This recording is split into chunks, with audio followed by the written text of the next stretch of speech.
I picked some up on Friday, I think it was. I haven't had it yet. My wife made me finish it. I already had it. Yeah. So I haven't opened it. Yeah, we've had it. I've had it before. No, it's good.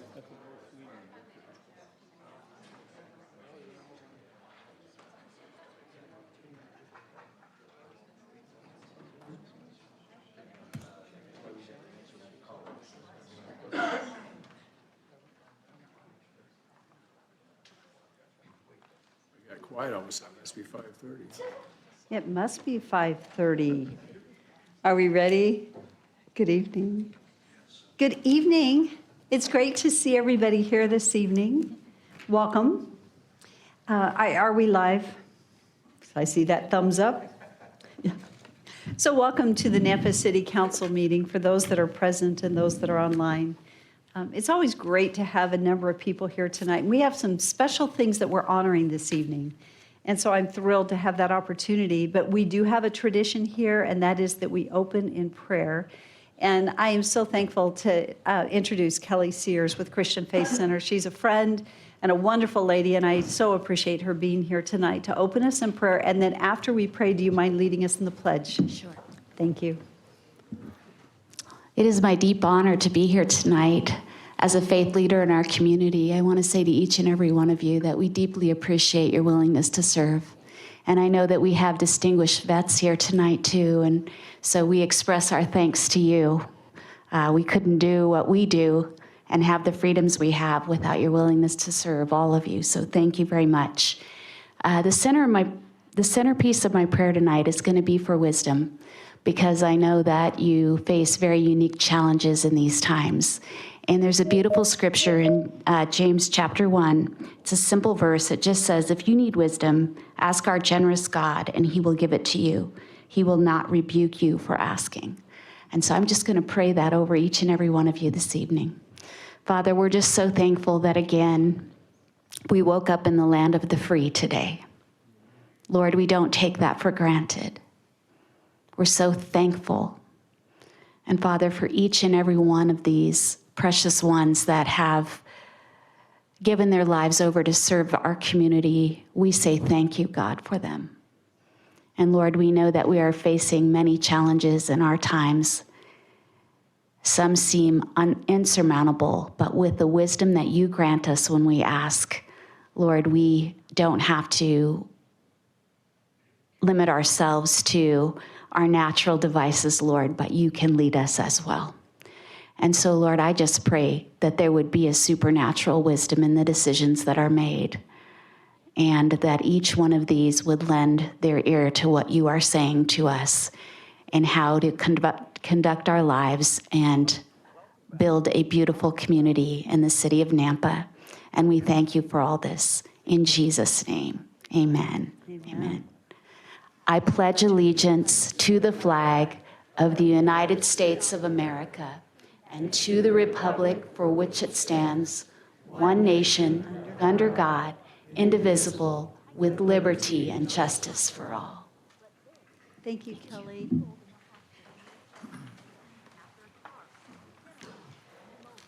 Okay, well, let's begin with roll call. Rodriguez. Here. Bruner. Here. Jingula. Here. Reynolds. Haverfield. Here. Bauer. Here. All present. The next item on our agenda is the, well, first of all, I want to ask, are there any proposed amendments to the agenda? I am not aware of any myself. Council, do you have any? Seeing none, I would stand for a motion to approve the consent agenda and the agenda as noted. So moved. Second. It's been moved and seconded. Roll call. Rodriguez. Yes. Bruner. Yes. Reynolds. Yes. Bauer. Yes. Jingula. Yes. Haverfield. Yes. All in favor, motion carries. Thank you. The next item on our agenda is an opportunity for those that are wanting to speak on the agenda for 3 minutes. But the first thing on that this evening is an opportunity to honor some first responders. And so we're going to begin this little piece with a video that we're going to play, and then we're going to have the first responders come forward, all of our first responders that were involved. Here we go. Welcome back. Well, talk about being in the right place at the right time. Nampa police officers helped save a boy after they saw him get run over by a car.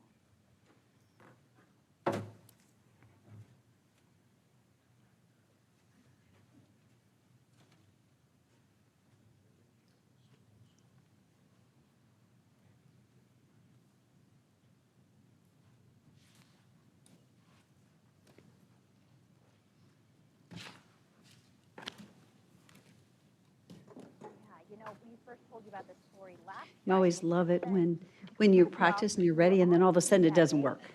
How the boy is doing. Can't read lips.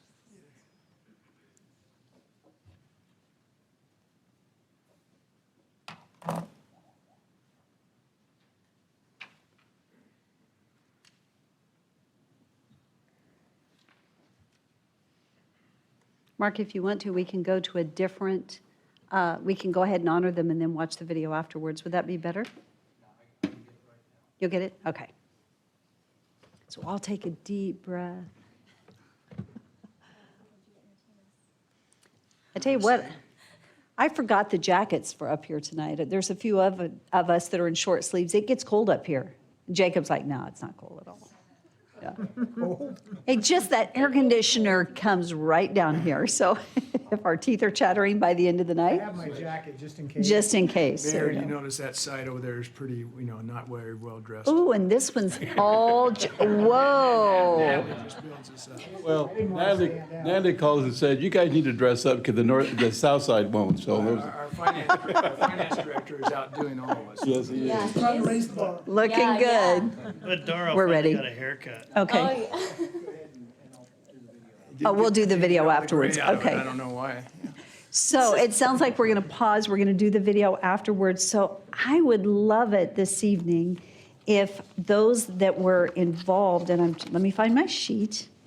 So I didn't have the opportunity to meet the family this evening, and I see us here. So it's easier if we set the stage with what happened. So I will say that we had a little 3-year-old boy, Tyson, that happened. There was an accident that took place as his mother was backing out, and she accidentally ran over Tyson. I sat and visited with the officers the other day that happened to be in the area, and what was amazing was, as I hear myself, don't get me out of there. We had a group of Nampa police officers that were in that area for a totally different reason. They can tell the story better than I. But the fact that they were there and how it led where one officer group was there on a separate, I won't say the why, but they were there for a totally different reason and some distance from the home where they were needing to be.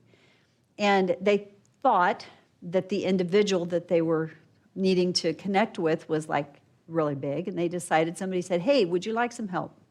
They said, yep, I think that might be a good idea. Then they heard there was maybe 2 people that they were needing to interact with, and a couple more officers said, hey, we'll come alongside, and they said, thank you. And then there were a couple more that happened to be in the area. And they said, you know what, we're going to stop in because we had some new recruits that were there in training. And right at that moment, they saw what happened. And we all paused and said, you know what, somebody must have been looking out for that little boy, because they watched it happen from a long distance, but they sprinted into action. And I'm so proud of our team that did that because they were there, because they ran, the second they saw this happening and unfolding, they were there to provide help. And there's a little boy today that is alive because of that. Beyond that, though, the interaction with dispatch, with our fire department, that came because of the distance and the severity and the concern, they loaded that little boy up, which normally they don't do. They wait for a response to come, but they loaded him up. And is Tyler here? Yeah. Was working with this little boy all the time in the way to meet the fire and the paramedics. And I think about the work that you all do every single day. And as I thought about this, I think about the saying, and you, people that are around me very much know that I say it a lot, and that is, few can be successful unless a lot of others want them to be. But in this situation, in this city, sometimes somebody's alive, and it has to do because of the teamwork that takes place. It has to do with the quick action of stepping in and running at a problem and being willing to jump in and help. It was the team, the firefighters that were willing to meet. It was the dispatch that was listening and dealing with that traffic, and I understand it was pretty intense for a few minutes. And our paramedics that were there to transport, and then later the hospital that was there to provide care. And I am so thankful for the work that each and every one of you do. You do it day in and day out. This was a unique day, but then again, not a unique day. And I just want to say thank you. We are here to honor you because of all the work that you do. I know for some, it can bring back memories of other situations that they've walked through. And those are tough things that you've walked through because of other situations. And anyway, not an easy situation, but isn't it wonderful today that we get to celebrate a life that maybe otherwise wouldn't have been there. I am so incredibly thankful. So I just want to say thank you to everyone. And are we ready? Shall we watch the video and then have them come up? Okay, we'll try the video. If it doesn't work, it was a good plan. And then I want everybody to come forward.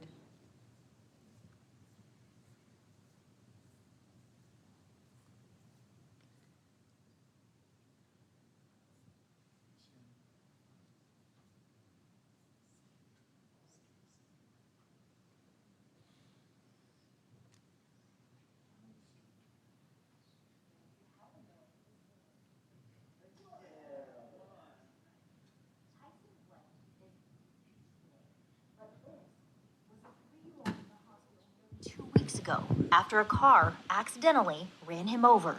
Very overwhelming, to say the least. Shalina Jones and Dustin Gwen are Tyson's parents. Shalina says Tyson was in the garage as she was pulling out of the driveway. I'd already checked my parameters, made sure we were good, no toys, no kids, nothing. But as she backed out, Tyson ran down the driveway and into the car's path. Thankfully, there was like 6 cop cars. 6, yeah. Those Nampa police officers were assisting probation and parole just down the street. Corporal Bryce Martin was among the officers. Instantly, we all started running towards the car, just trying to get everything to stop. The car stopped, but on top of the boy. I didn't see him come running down the driveway, so when I seen all the cops running towards me, I panicked and opened my door, and like my whole world crumbled. Dustin tried pushing the Jeep off of Tyson, but struggled. It wasn't happening. Arthur Correa just immediately went around the corner, got the car to move, and Tom Arnold immediately started compressions. And then Officer Davis and I really just started coordinating things to get medics en route.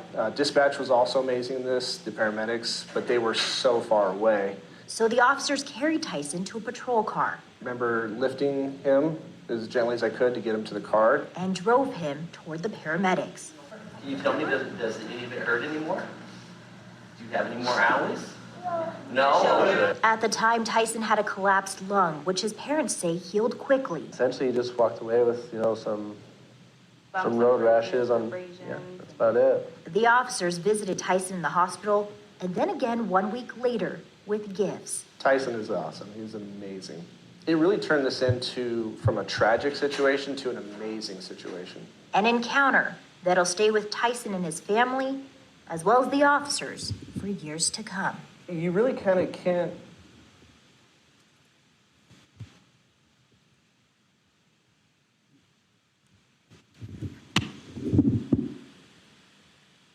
explain these types of situations. It truly was a miracle. I don't feel like thank you is enough. But thank you. We're very grateful. If it wasn't for them, I don't know if I'd have my kid, and that's a debt that I can never repay. Tyson, we're so glad to see you doing better.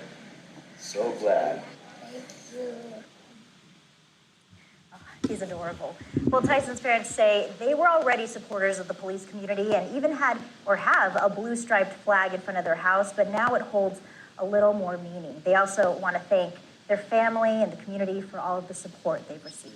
And it is really good to see how the officers all followed up with him too and brought him. Yeah, and that's what one of the officers was saying was, you know, they always see these tragic events happen, but they don't necessarily see the outcome of it. So it's been wonderful for them to see how Tyson's recovered, and, you know, he's just a happy boy. We talk about resilience of kids, right? He's got run over by a car and he's like, He's a tough kid, that Tyson. no more owies. Yes, no more hours. So that was, thank you. It's better said there. And I think, Chris, do you have a presentation this evening that you'd like to do?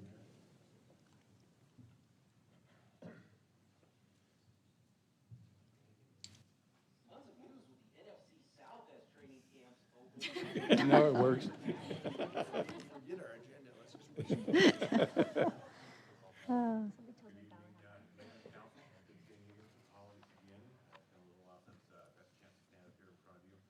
And once again, it's for a great opportunity. Like you said, Mayor, you took a lot of the words out of our mouths about how important it is for the team and the community to stand together. And we wanted to get everybody back together. Just the amount of teamwork that it took to make this possible. And you're right, the outcomes are not always this positive.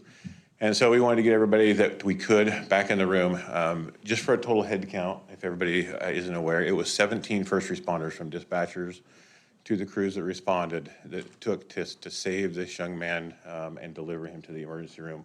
And then from there, his care continued.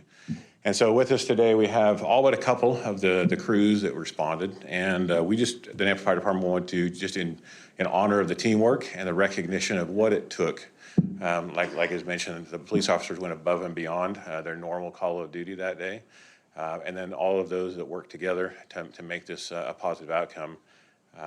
It couldn't be done without the relationships and the teamwork that we've built over the years. And so from the NPD to NFD, the Canyon County paramedics that responded, the dispatchers, we often forget the work and the burden that the dispatchers carry behind the scenes. We just wanted to offer all of them a life-saving award, because if it wasn't for all 17 of them, the outcome would not have been this possible. So I'd like to get everybody up here. I'm not going to go one-on-one, but I would like to hand out their certs. And I do have a sheet here if you would like me to read them out, Mayor. Oh, you can do it if you'd like. Yeah, I've got it. So as we call the names, those that are here, please come on up. Corporal Brian Martin. Bryce, sorry. I should have had somebody else type this up. You got that, Jeff? Thanks. Officer Tom Arnold. You can just stand up here and smile and wave to Oh, everybody. yeah, come on up, everybody. Now, stay up here with us if you would. So we can Officer get a photo. Correa, is that right?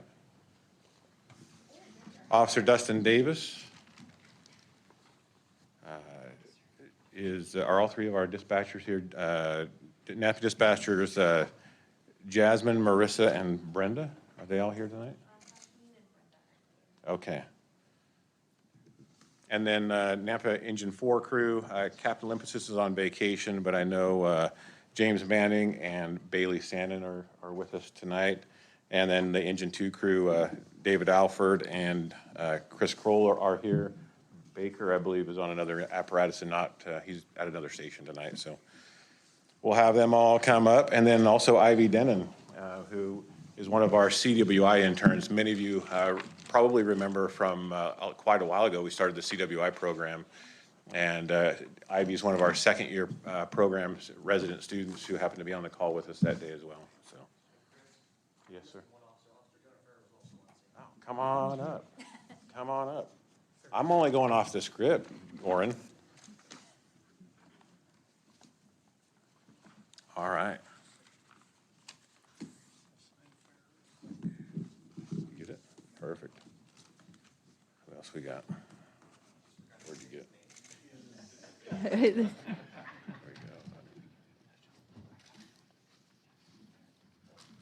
Joel. There's Chris.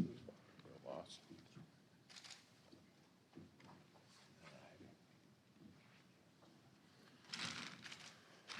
And then our Canyon County paramedics, did we have those? Yeah, where's they at? Yeah.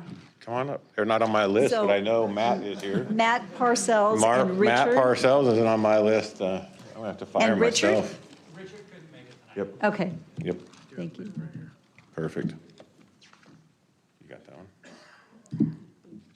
Anybody else I leave off? Yeah, that was a long script I had tonight, so. Could we have you guys all squish in Just and the let's one get a photo? Like everybody squish in together and actually come to the middle. Come on to the middle. And council, we can stand behind him. We'll join him from behind, but let's get really centered here.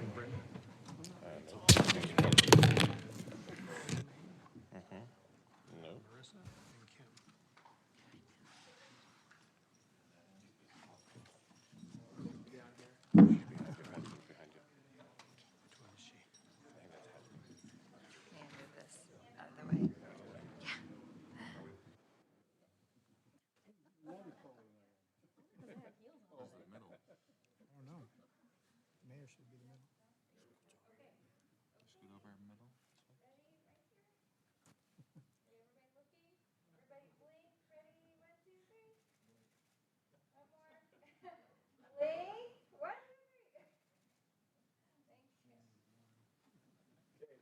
Ovation time then? Yes, it is.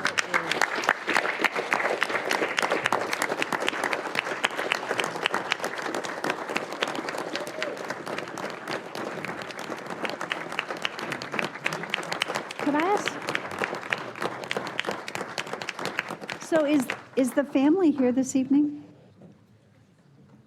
I don't think the family is here this evening. I'm not seeing them here this evening. Okay. Thank you. Mayor, do you mind if I take some time for a second? I would love for you to take some time. It's been a while, Council. I've missed you, Mayor. I will tell you, over the last 6 months, our connections may not be as strong as they always have been, but this is the example of what Nampa looks like. I was out of town, and it is difficult. It seems like every time I go out of town, something big happens, and you have to rely on those that you empowered to be leaders in this community. And what I can tell you is we have amazing employees in the community of Nampa, as well as citizens. If you think Ivy's from here, Ivy grew up here, and now she's working to serve this community. And it's just as a student now, but that her goal is to do that for her career. So I'm very proud of our department, and I know Chief Huff would say the same, that even though I had no control, the moment I saw the text, you knew as things went, we obviously feared the worst, right? For those pictures that our first responders would have, and as leaders, our worry was about our people, as well as that patient, and then to hear the miracle, and to just as the news report said, have it as an amazing miracle for our people to celebrate, and realize that those pictures are still there, but the ending and the proof of why we've worked so hard to set in place the system that we have. It makes me proud of where we are. It makes me proud of the trust that you place in us, and it makes me proud of the people that serve our community in all aspects. So thank you for the opportunity. We hope that we continue to keep coming and sharing time with you in this type of environment. So it's good seeing you again. Thank you for coming forward. And you know what? I think it's such a wonderful testament that it's we, right? We are still, whether the fire districts under the city are separate as a district, right? The fire department, we are still Nampa. We are still the first responding team. And you guys are so valued and appreciated. So thank you. And to the team that was there that day, thank you for quick response, for your commitment. Like I think we have the best. We have the best police department and fire department in the state of Idaho, and I think probably one of the best in the nation. And I truly believe that, and I'm thankful for our teams. Thank you, guys. Mayor Kling, Yes. we have Dustin, Officer Davis's family here. Would you get up and introduce your kids? Are you kidding me? Yes. He's got a lot of them, but not all of them showing up. But just do that, if you will.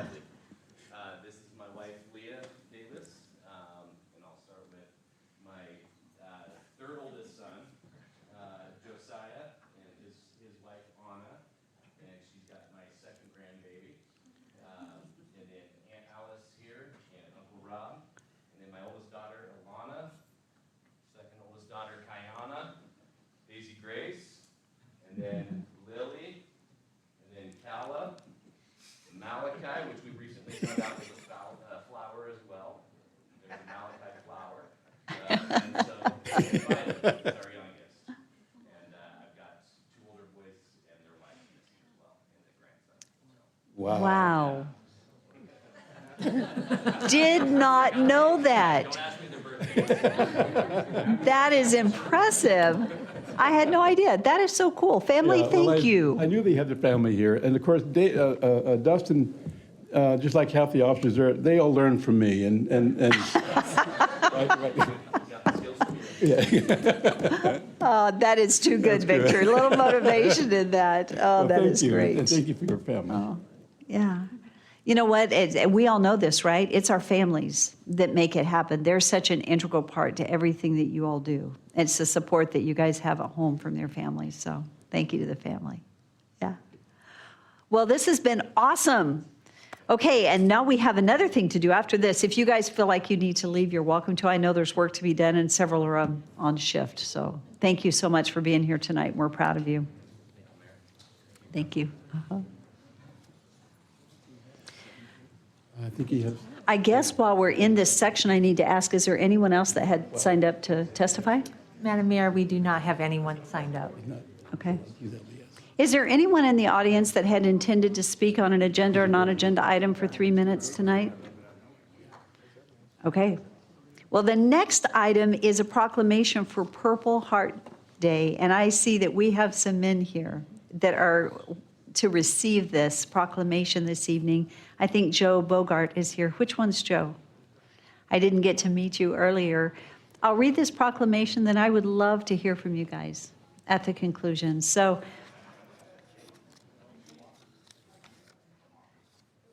thank you, Carrie. She's going to close one of those doors. Thank you. I think we're good. Whereas our nation and its principles have been defended throughout history by brave and patriotic men and women who willingly sacrifice their own well-being for the cause of freedom and democracy. And whereas President George Washington created the Badge of Military Merit to honor brave military personnel. And whereas in 1932, on the 200th anniversary of George Washington's birth, the Badge of Military Merit was renamed the Purple Heart. And whereas today the Purple Heart is awarded to honor combat wounded veterans of this country and those who made the ultimate sacrifice and never returned home. And whereas recognizing the 7th day of August as a day to pay tribute to those who hold the distinction of being awarded the Purple Heart, and whereas our veterans have earned profound and eternal gratitude from all the people of Nampa for their willingness to risk life and limb for the sake of this nation, its people, and our cherished freedoms. Now, therefore, I, Debbie Kling, Mayor of the City of Nampa, Idaho, do hereby proclaim August 7th, 2022 to be Nampa Purple Heart Day. And we urge all people in our state to join me in acknowledging and honoring our veterans who have been wounded in battle while defending the principles of democracy, individual freedom, and human rights. Thank you for being here, and this is so important. I think about the lives that were sacrificed. My husband's grandfather has a Purple Heart. We have his Purple Heart. And he actually did come home from World War I. Even though he lived, he was still wounded from that war. And it impacts a life. Those were difficult times and difficult things. And I want to say thank you for your service. So if you would come forward, Joe, come forward, but I'd like the guests with you. If they would also come forward, because we would like to meet all of you.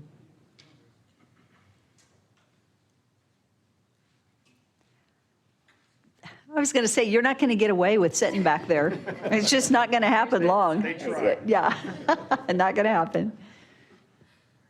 Thank you for being here. Thank you, ma'am. Thank you very much.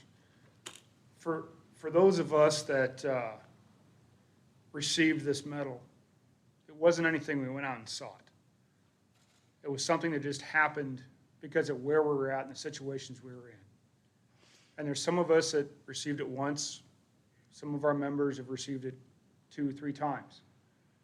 But the ones we never forget are the ones that they received it because they never came home.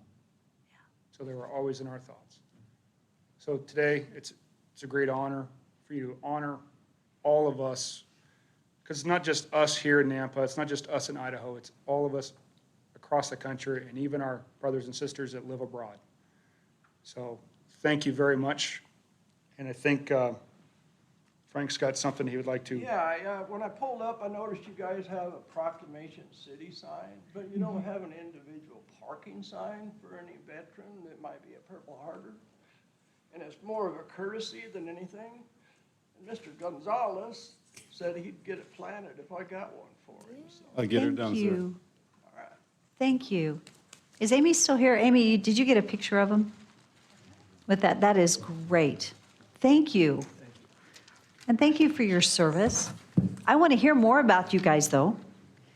You can go back to the mic, and I want to hear about you.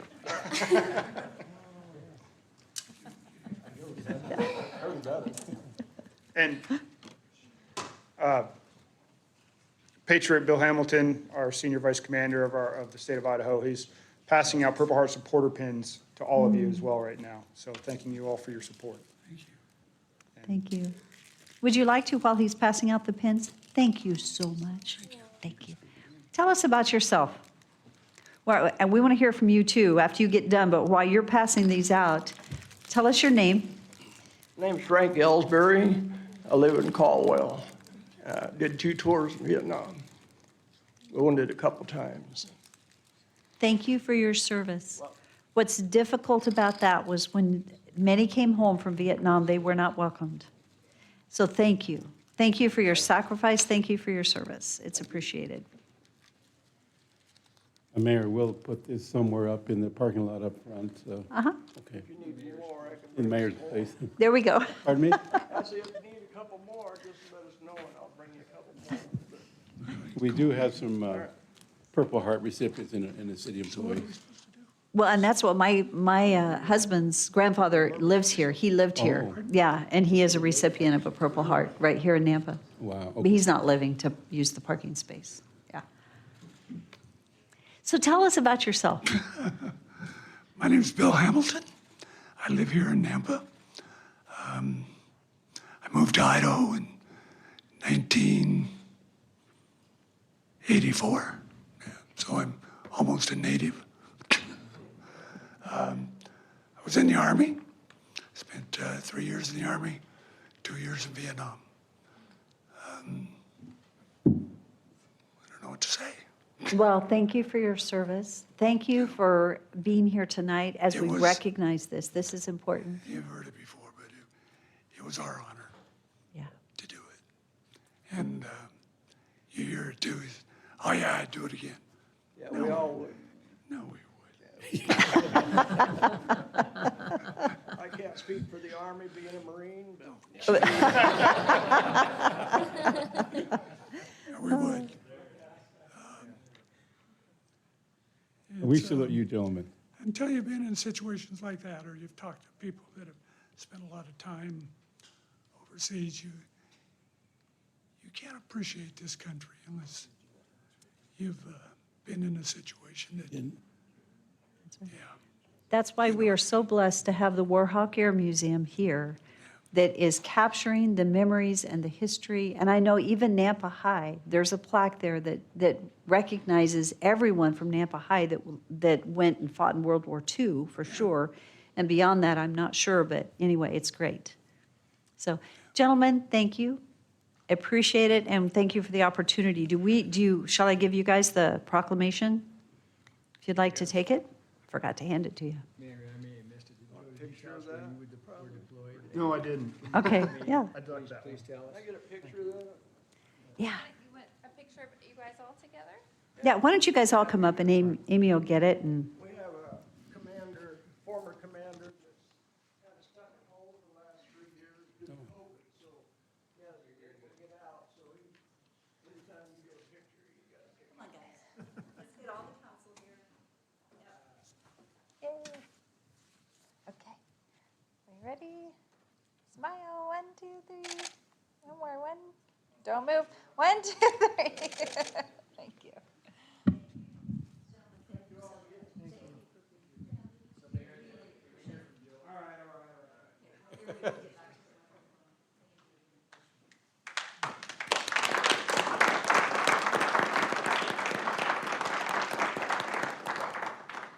And because you asked, I'll try to keep this short within the next 15 to 45 minutes. Major retired Joe Bogart, U.S. Army, 28 years total, 5 guard, 23 active.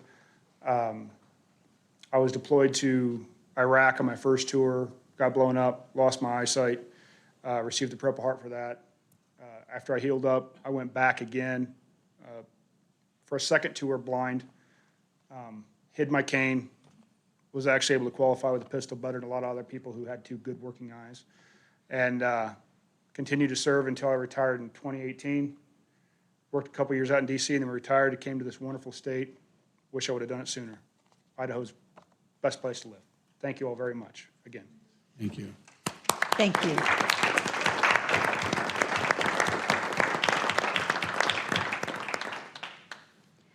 What a wonderful way to start out a council meeting, is to celebrate great leaders in our local community and in our nation. Isn't that great? I love it. So on to the work of the evening. The next item on the agenda are staff communications, and Patrick Sullivan has a building safety and facility staff report. Our goal is to get through staff reports and all new business before 6:30. Mayor, did we hear anybody comment as far as the 3 minutes? There was not anyone, no. No. Christian's not talking. Okay. So good evening, Patrick. Thank you for sharing with us this evening. Mayor and council, I just need to bring up a few slides, and then we'll get started. See if I can find it here.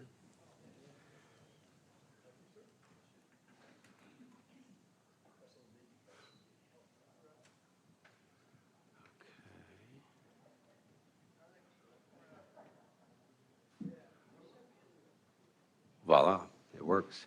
So, Mayor and Council, again, thank you. This is a brief report. A few months ago, likely in kind of the May timeframe, we brought to you our intent to go after a vacant building ordinance. And pretty much just to refresh your memory, the vacant building ordinance would just be a registry with an annual fee and an annual fire and building inspection on each vacant building, so we're sure that they are secure and safe.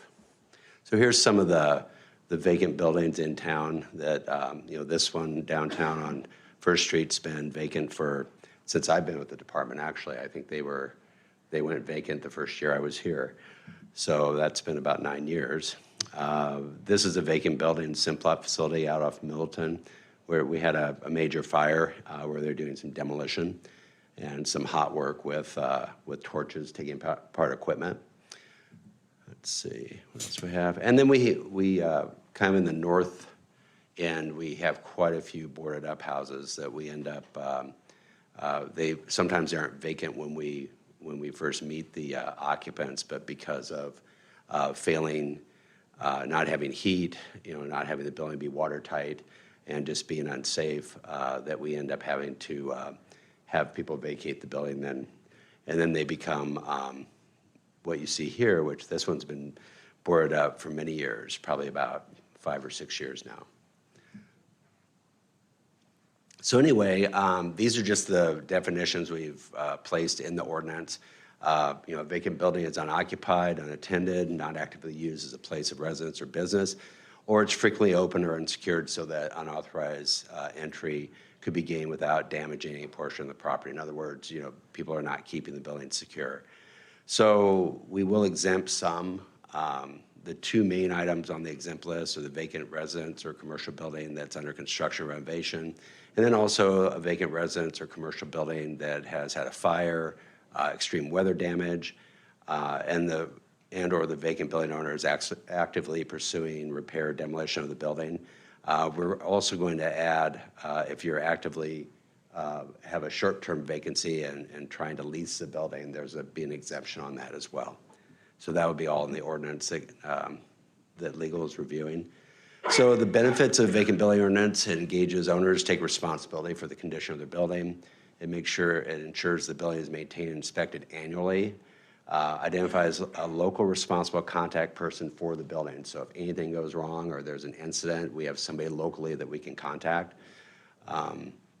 protects adjacent properties from safety and the economic impact from deteriorated buildings in the neighborhood, which prevents neighborhood blight from building deterioration, which hopefully stabilizes property values. If we can have people be accountable for their vacant buildings and actually bring them back into use, that's the goal.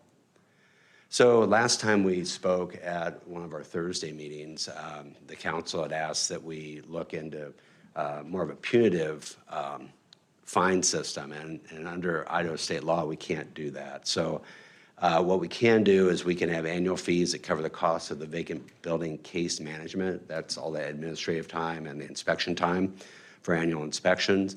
So we've broken it down for a cost per hour. So it's $500 per year per dwelling unit, $720 per year for buildings or tenant spaces under 20,000 square feet. And we basically almost $1,500 for building and tenant spaces over 20,000 square feet. Just takes a little bit more time to review reports, actually, the foot or the time on site to actually follow up with inspections, things like that. And then, as we have on all of our building codes, it would be a misdemeanor offense for each violation of a vacant building ordinance. Again, this has been around since codes have been adopted, and we have always been able to bring people to the table and find solutions and pass the code compliance without having to take this route. But it just letting you know this is in our wheelhouse. So that's pretty much all I have on the building, vacant building ordinance. With this, the BID will be having a resolution to, right now they have a reduced BID membership cost for a vacant building, and they're going to change that and have it be a little higher than the typical BID annual fee. And so that's a separate, I'm working with Matt Lind on that, and that's a separate issue. But we'll be bringing them both issues to you with a public hearing on the 19th of September. So I'll stand for any questions. Mayor Kling? I believe we authorized public hearing in the consent agenda, It's in correct? this consent agenda. We have both of those items are this consent agenda. Thank you. Councilman Rodriguez. Thank you, Mayor. Patrick, I was, and fellow council, I was contacted by several cafes, fast food, burger joints, regarding any applicable ordinances, one for safety, and number two for ordinances of health concerns, or any statute within Idaho that applies to those food trucks. And I know they're popping up everywhere.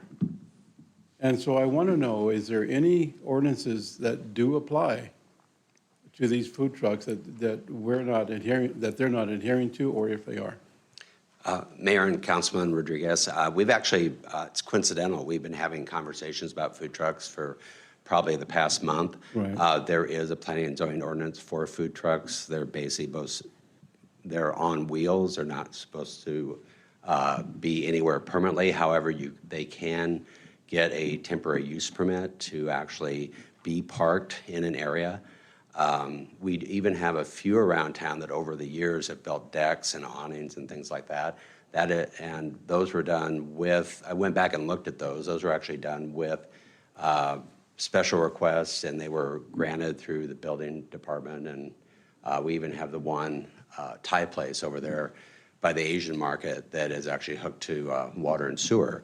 So the discussions we've had is we really need to roll up our sleeves and look at the ordinance and actually have a more workable set of rules that people can understand, and then are also enforceable. So I would imagine we've been talking amongst ourselves about having a meeting next week to discuss this a little further. We need a few work sessions to really hammer it out, bring it to the mayor, run it by her, and then bring it to you on probably one of our Thursday informational council meetings to bring you up to speed. Yes, I would like to be part of that. I have been getting phone calls. One in particular is the one across the street from Blazing Burgers. They were, it's a motor home. Well, it's a food truck. Now they've got tables in the front, and they're hooked up with water, and I don't know about sewer, but propane. And so I'm wondering, that we shouldn't take a look at that? We are aware of it, and Rick has been involved in that, and so Oh. we are aware of it, and hence we've moved forward in discussing Oh, I see. what we Okay. need to be. So thank you for Yeah. bringing it up, but You're we are aware, and that's the impetus for these discussions that are taking place. Thank you, So, Mayor. and Rick will follow up on it. Thank you, Patrick. Yeah, you're very welcome. The second thing I have for just a staff report, I am a member, I'm a member of the Idaho Association of Building Officials. It's basically the statewide association of all the building officials in jurisdictions in the state that run building departments. And we all actively work with the Division of Building Safety. Now it's called DOPL because it came under the Bureau or the Division of Professional Licenses this last year. And there's some major rule changes because of zero-based regulation that the governor has put out recommendations that all rules for state code be basically we sunset them all and then we have to justify putting rules back. So I'm actively working with other building officials in the valley and some other cities, attorneys and lobbyists to work with DOPL to make sure that what we're cutting does not cut into what the bare essentials that we still need to keep in building code and in energy code. So, I sent out an email on Tuesday. If you have any questions about it, feel free to call me. There's 3 more negotiated rulemaking meetings in August, September, and October. So, Patrick, thank you for sending that communication out to council. And then council, we did that so that you could be in direct communication with Patrick with any questions, concerns about his representation and how we're moving forward as a city. So that email is sent with an intent to have good discussion between staff and council. So, yeah, feel free to reach out. great. Patrick, thank you. Yeah, you're very welcome. Thank you. So Rodney, I have a question. Could we put you following public hearings, your staff report? If we have time, I'd like to move into new business. We have some people here, and I want to see if we can get through these. We may be able to come back, but if you don't mind, I'd like to do that. I would like to move to Section 6 on the agenda. This is our new business. Our first action item is to authorize the mayor to sign a letter of support for Compass Safety Action Plan Committee application and to partner with Compass and local jurisdictional representatives as joint applicants in the development of a safety action plan. I don't know if you need Tom Points to come forward or if you guys have read it and if you. Mayor, I'll make a motion to approve. Second? It's been moved and seconded. Is there discussion? Mayor, I have a question for Tom. Okay. Sorry, Tom.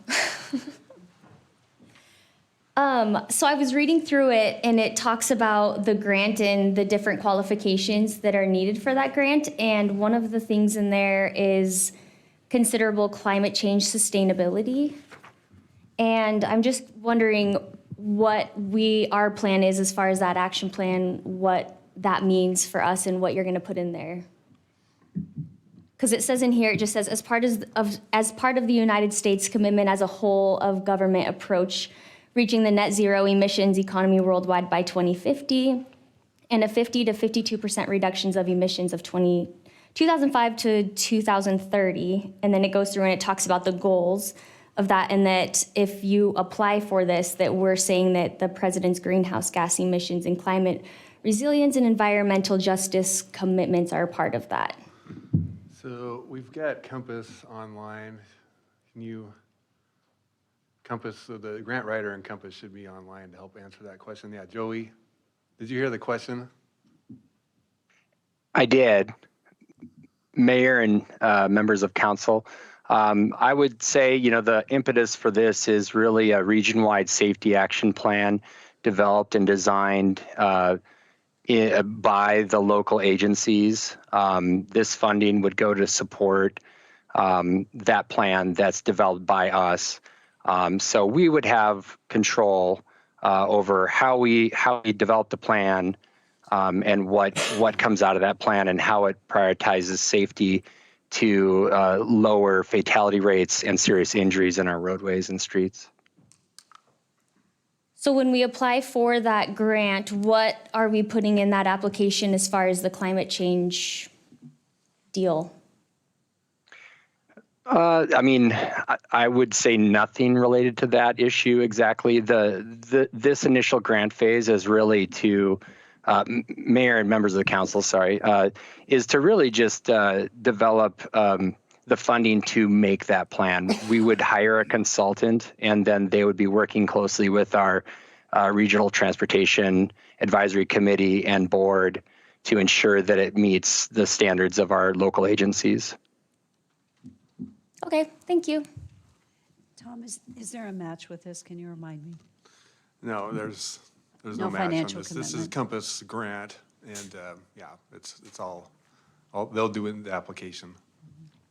And I appreciate Councilwoman Jangula's questions, and I understand where they're coming from. And it's with the concerns of where we have to go as a community regarding an agenda that maybe we don't embrace. And so you may better understand what we're agreeing to in the grant as we come alongside, or maybe Joey can speak to that. Is there a commitment from us as jurisdictions, or right, we're environmentally conscious, but at the same time, the climate change and the green gas emissions piece, we may not be aligned with what the federal government is doing. Amen. Yeah, that's my concern. Especially So- here, it says that we have to abide by this executive order of 14008 to tackle the climate crisis in home abroad. I read through it. I don't think it fits our community. We're an agriculture community, and not that we aren't climate conscious like you say, but I do struggle with that. I don't know what the strings are attached. I just don't like the federal funding having that much strings attached to this. So, Joey, it seems the climate change and your safety plan seem very disconnected. So I'm not sure if you can bring any light on what that actually means, because what the safety plan is more about fatalities and serious injuries. So I'm not sure how the climate change. Yeah, and so and my response to that, Mayor and members of the council, is that we really want to, this is designed to help fund local projects for necessary improvements to facilities in the two-county area. I know Compass's incentives, or their approach to this is not to be prescriptive or to, tie the hands of City of Nampa and their priorities. It is to develop a safety action plan with your input that ensures it meets your standards so that we can help protect the quality of life of all the residents in terms of safety, and necessarily, look at, the plan that we've been trying to make sure is developed will look at, hey, where are the highest priority rate areas that are there in your city limits? Where are the conflict points where we're seeing fatalities, and whether that be, motorists or anybody that's on your streets, and then make sure that we can put proven countermeasures in place that will lower that risk of fatality. And so it's really about saving lives. And so I would just say, and I would want to defer to Matt Stahl as the executive director and others that, for my part, I'm trying to make sure that this grant puts forth a good, compelling argument for multi-jurisdictional interest, that we all are aligned, that we want to lower fatality rates. And I can definitely bring back your concerns to the Compass agency to make sure that that is looked at. Currently, we're actually developing a scope of work, and we are taking volunteers to sit on a subcommittee to do that. So if there are a member of your planning team or the RTAC membership that would like to join us, you could have a more direct role in ensuring that these very considerations are met. And like I said earlier, if we receive this funding, that's just to develop that plan, and it would be with all of your oversight involved. Joey, could we delay this for 2 weeks while you get with Matt to answer the climate and resiliency question? If that is what you would prefer, we can do so. The deadline for a letter of support was August 31st, and so that gives us the time to get that information and bring it back to you. So yes. So Thank you. I recommend we table this and come back to it. I fully agree. Okay. Do we need a motion for that? Okay. Well, we already have a motion and a second on the table. Oh, I'm going to retract my motion, Mayor, and make a motion that we continue this for another hearing and the second part of. I'll second that. And just a discussion, thank you, Councilwoman Jangle. And I think the main thing, I can't speak for everyone else, is safety and so on. It's so important. But if it goes beyond that, then just so it is not to just kept behind the scenes, that we are made aware of what we're submitting. Yeah, we'll be back. When I say we're not submitting, but what's being submitted for our county. Mayor? Thanks. Yeah, just, Yes. I was planning on voting no, just because of that wordage. Just to give them a heads up. Okay. Where I was gonna vote. Great, thanks. so it's been moved, and seconded to postpone this. I would recommend we bring it back on August the 15th, or we could do it at the workshop, but August 15th would be the date that we bring it back. So is there any further discussion? Roll call. Chingula. Yes. Reynolds. Yes. Haverfield.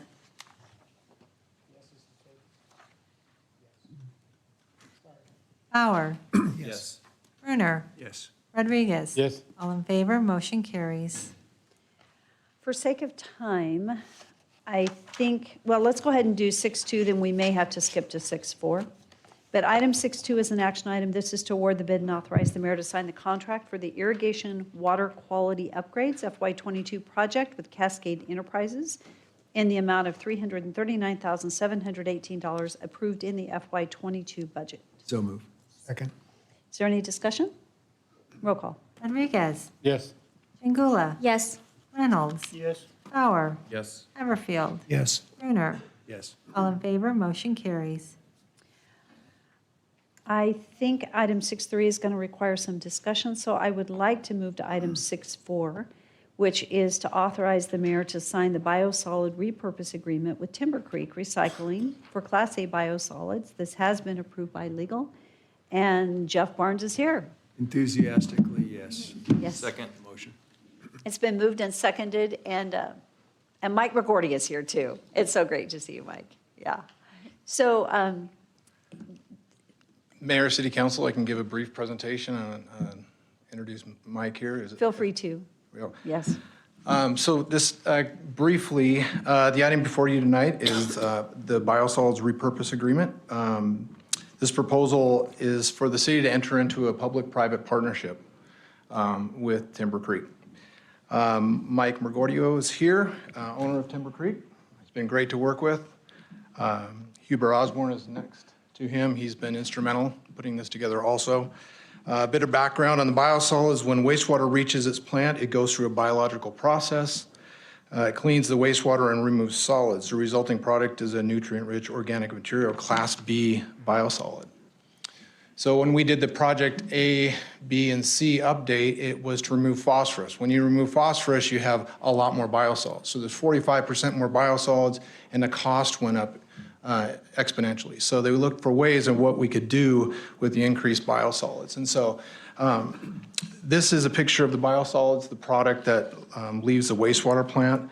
They currently truck 26 miles to the county landfill. Disposal fees have increased, and we are still limited with the days and time, and there's some risk associated with this in the future.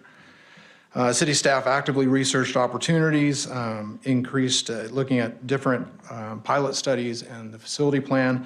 And in 2021, Citizen Huber Osborne brought the Public Works Department, City Councilman Darrell Brunner, and Timber Creek Recycling together to discuss a long-term, cost-effective, and environmentally responsible alternative to the landfill.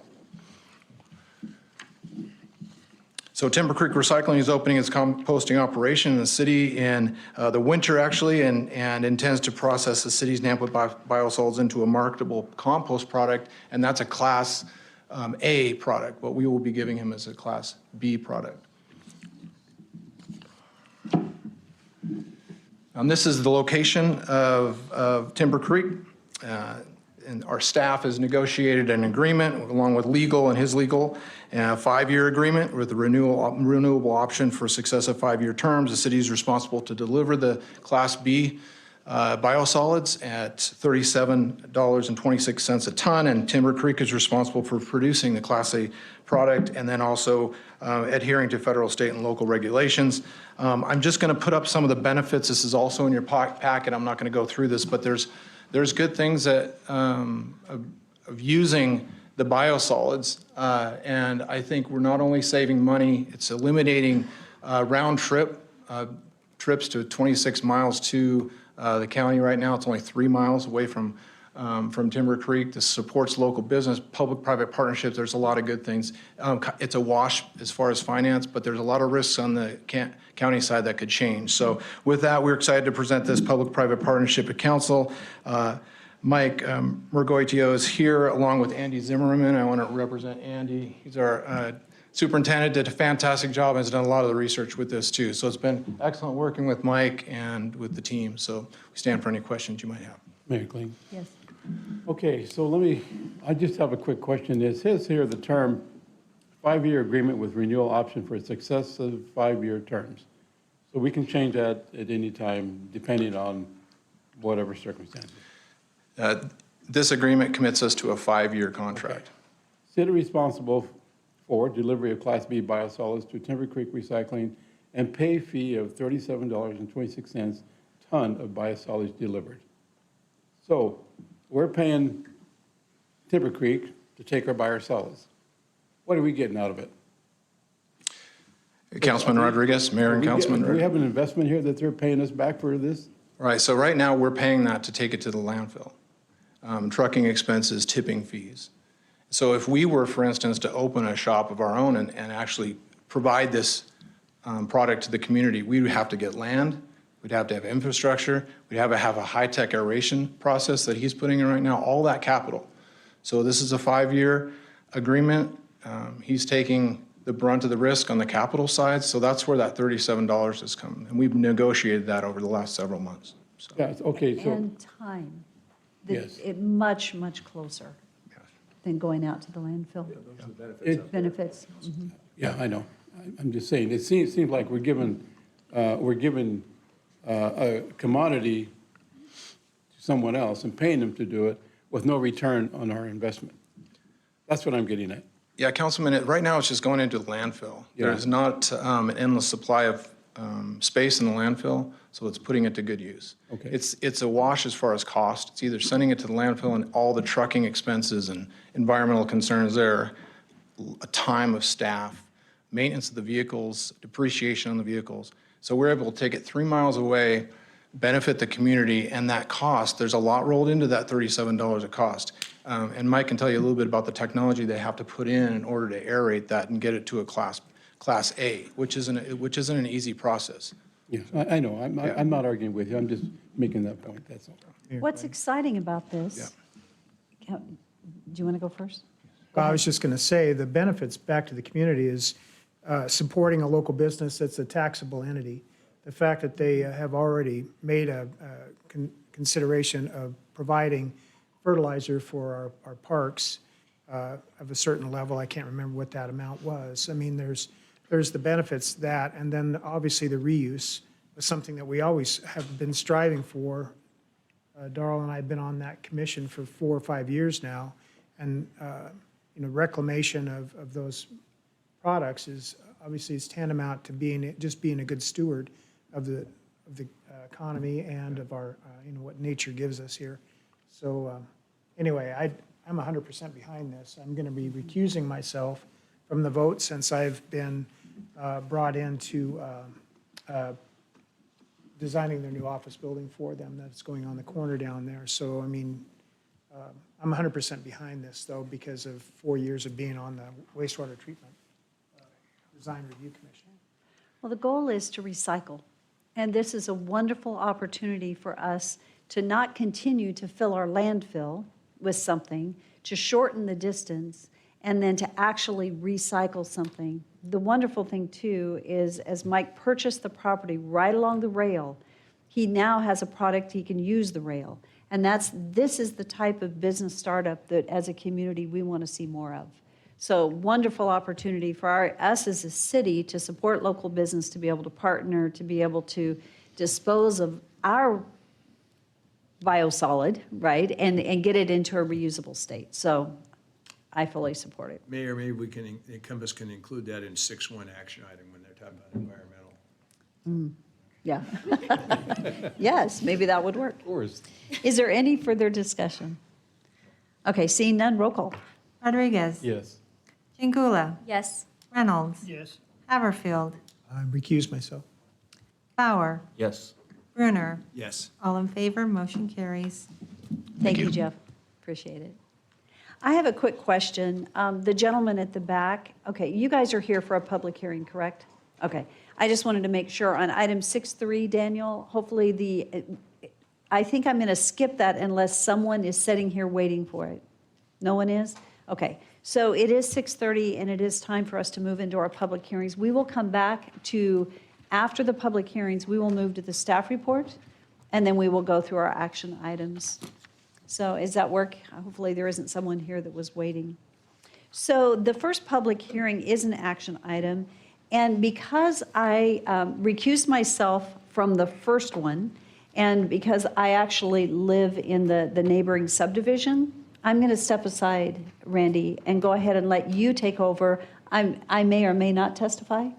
And I don't think we have anyone signed up, but there are a couple people here that may.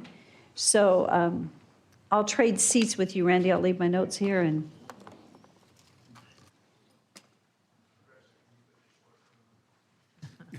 Of course. Okay.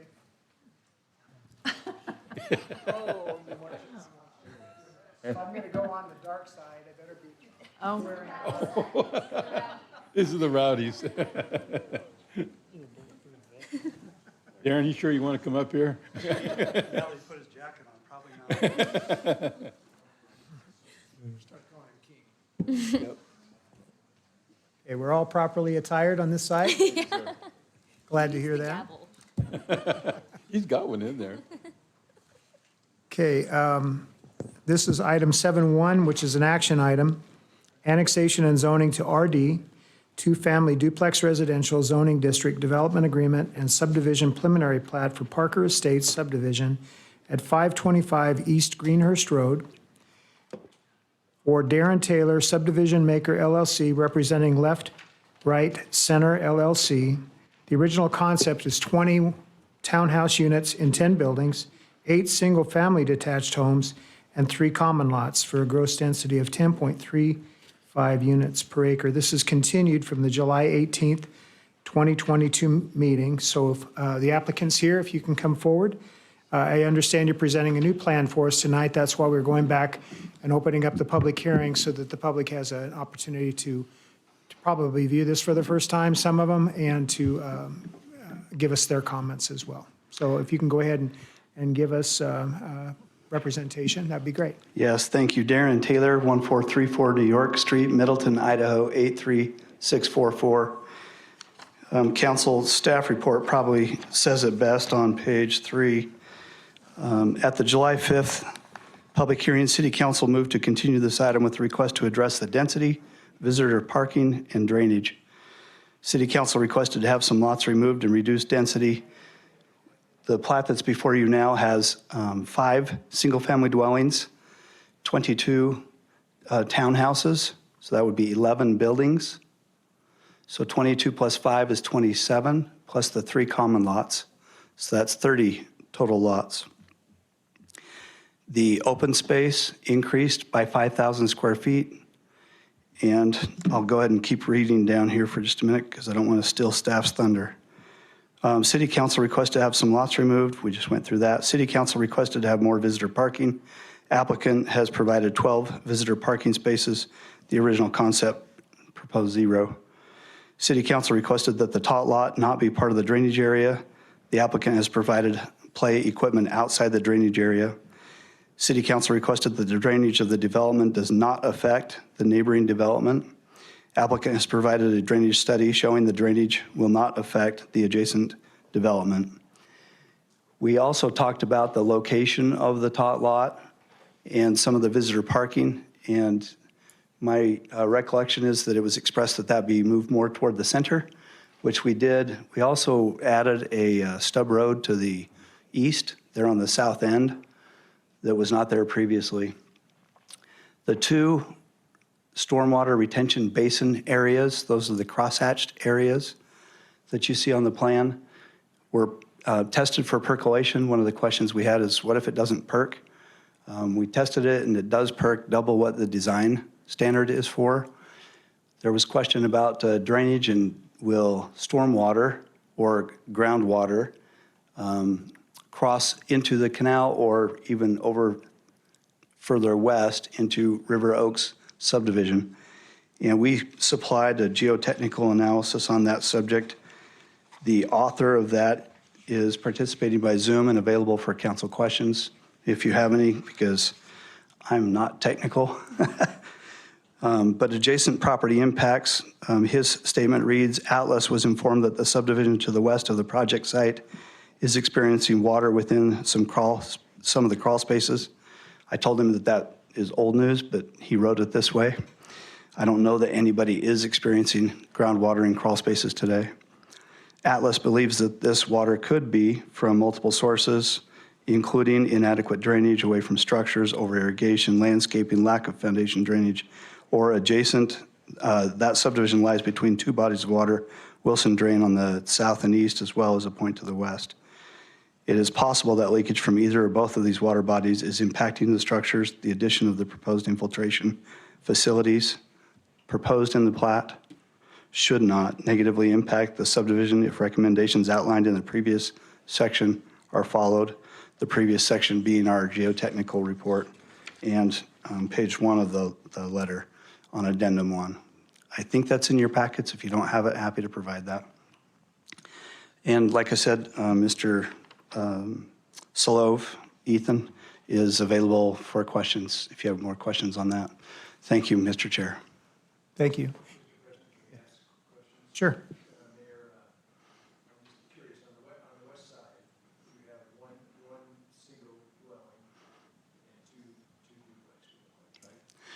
On the west side, we have 1, 2, 3, 4. Okay, thanks. 5 It was single-family on, I dwellings. just wasn't close enough, I guess. Yeah. Yeah. Okay. And so that's next to that's the nearest to a subdivision on the west side. Are your duplexes, remind me, are those 2 stories? Yes. Okay. Is there some reason, and maybe the gentleman online can help, but it looks like you would have room to at least put 2 more single dwellings in there and move one of those duplexes to the north end. Is there some reason for not doing that? So you accommodate maybe a little better the neighbors to your west? Mr. Chair and Councilman Bruner. That's fine. Can we, I didn't follow exactly what you said. We've got some flexibility in what we're doing. Your question was, why didn't we? Maybe. Yeah, so now this is on the south end. So I'm seeing these maps are going to go in different directions. So the west end is what is closest to your neighbors?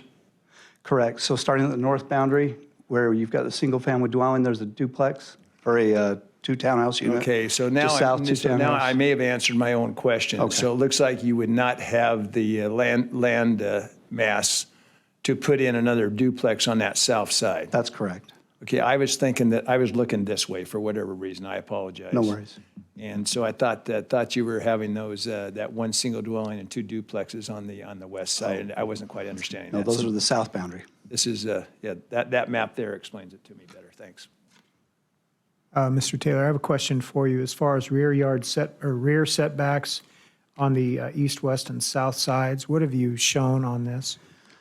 The east side is 5, west side is 10, south side is 5 for the far west lot and 10 for the 2 townhouse buildings. Okay, and that, the gray areas that are shown, the pochade areas, are those the intended footprints of the units themselves, or just a pad area that's provided with a design yet to be determined? Those are the footprints. Okay, so in essence, you haven't designed any units yet, you're just providing a footprint. And The whether it's a dimensions. 5-foot setback or more, it would just be taking some space out of that footprint. Yes. All right, and then the intent was that the homes that are on, their dwelling units are on the west side would be single level, is that correct? The single-family dwellings, yes. The townhouse units, no. Okay, so now it'd be going to two-story. So there's parking, those two-story units would back up against the parking lots there, and then also the, I forgot the gentleman's name, but the single-family white house at the very corner. Okay, It's 523, I think, East Greenhurst Road. thank you. Yes. Any other questions for Mr. Taylor? It is Mr. Taylor, right? Yes, Okay. Okay, we'll have you come back up after the staff report. thank you. Thank you. Or actually, public testimony. So who is giving the staff report? You look awfully shy over there.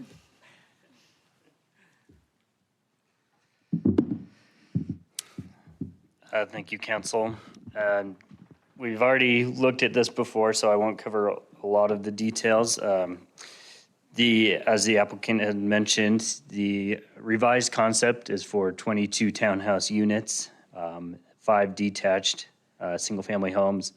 So that's a total of 27 units, gross density of 9.31 versus the original concept having 10.35. The surrounding zoning, Stone Ridge subdivision to the north, River Oaks townhomes to the west, county lots to the east, and then Sunny Ridge fourplexes to the south. No traffic study is required. Frontage improvements will be required. A 10-foot side path will be required along Greenhurst. Landscape buffer, dedication of right-of-way. The applicant had covered the history at the July 5th meeting, what was discussed among council at that meeting. Utilities are available there. We can cover that if needed. The staff recommendations are the same as last time. The staff finds the property will be contiguous. The proposed RD zone is consistent with the comp plan. The conclusion of law regarding annexation, that the council find it reasonably necessary to assure the orderly development. This conclusion provides you significant liberty to determine whether this is the right time and location. The staff finds that the request for both single-family attached and detached units matches the surrounding uses. The RD zone is compatible with the existing zones, and it would not create a spot zone.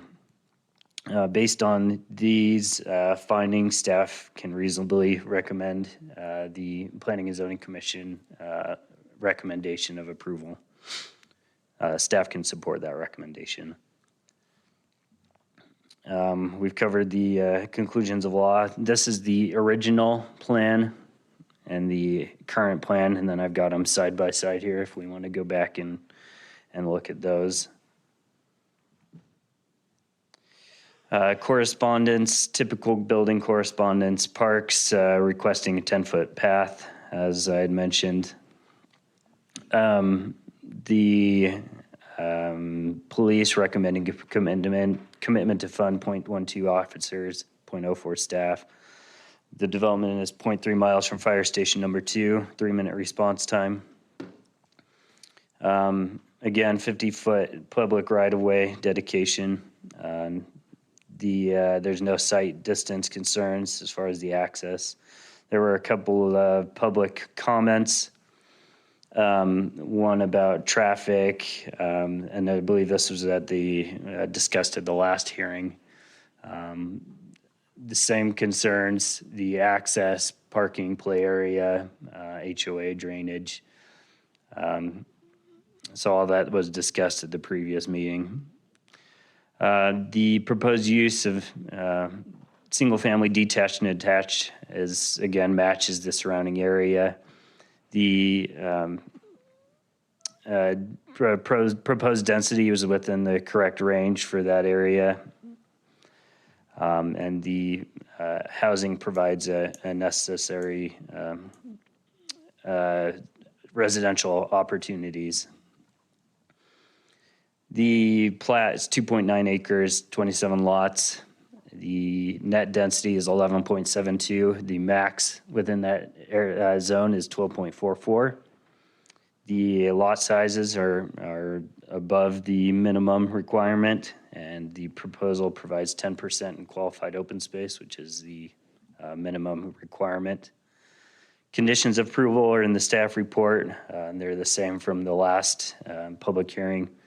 And there is a potential motion for you, and I will stand for any questions. Parker, I have a couple of questions.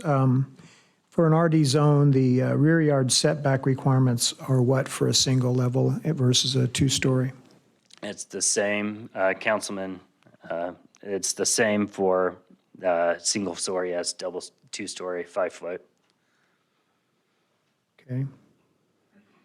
And are they planning on these being townhouses or duplexes? These will be townhouse units. Okay, so is the required lot area for the townhouse 2,000 square feet? Councilman, we do the master lot size for the 2 units in one structure is 5,000 square feet. So each unit would be, have a minimum of 2,500. 2,500. And then there's a property line between the townhouses. Correct. Okay. Thank you. Any other questions for Parker? All right.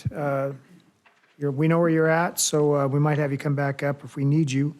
But right now, we'll go ahead and open it up to public testimony. Is there anyone signed up to speak? Mr. Chair, we have Dottie Rhodes, who is opposed. Does she want to speak? Yes, she does. All right. Come forward and give us your name again for the record and your address. You'll have 3 minutes. Excuse me. I'm Dottie Rhodes at 2354 River Oaks Drive. I came here in 2008 and fell in love with the city of Nampa. I love the fact that on one side of the street there might be a large subdivision, and on the other side, a couple of horses in a corral. It felt like a small town, had that small town feel.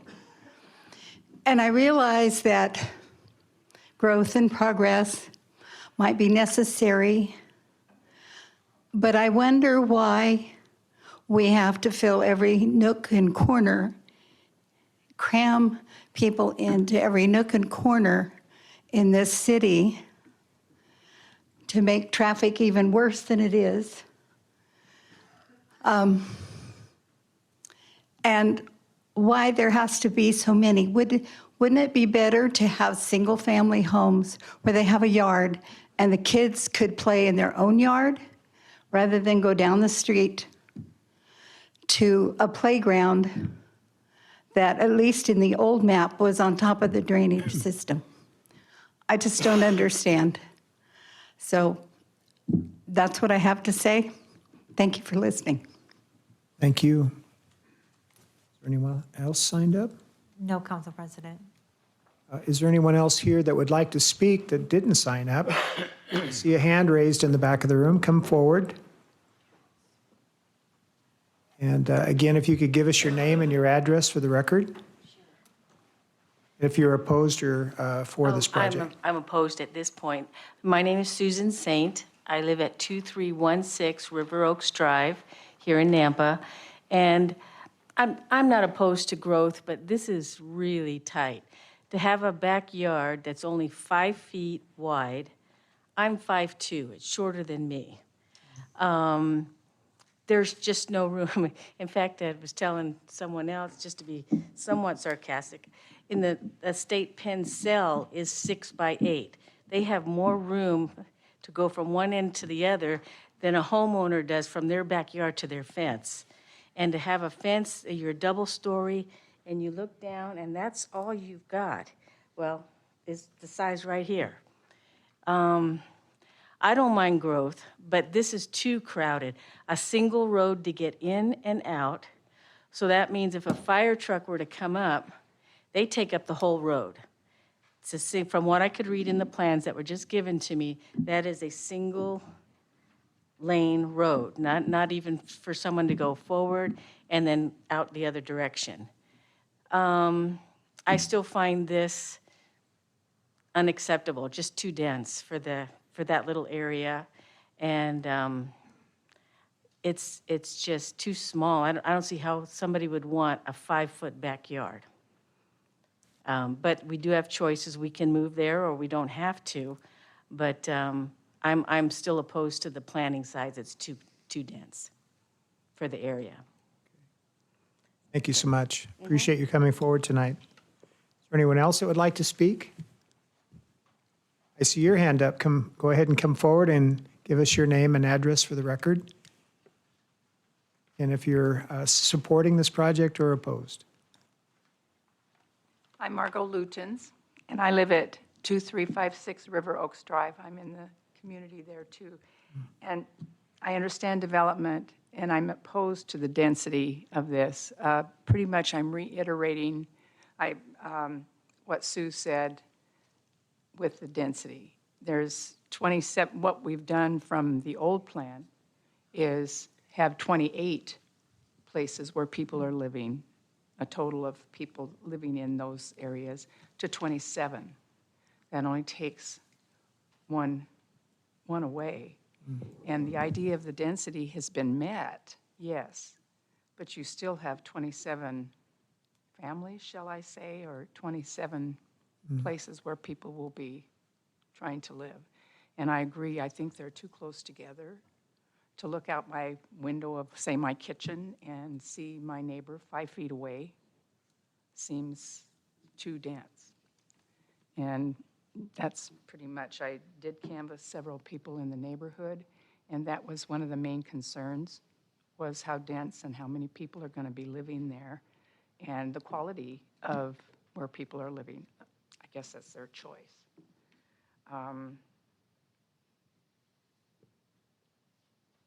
I was wondering about the square footage of the homes, and like Sue mentioned about a jail cell, and we're talking about very small places.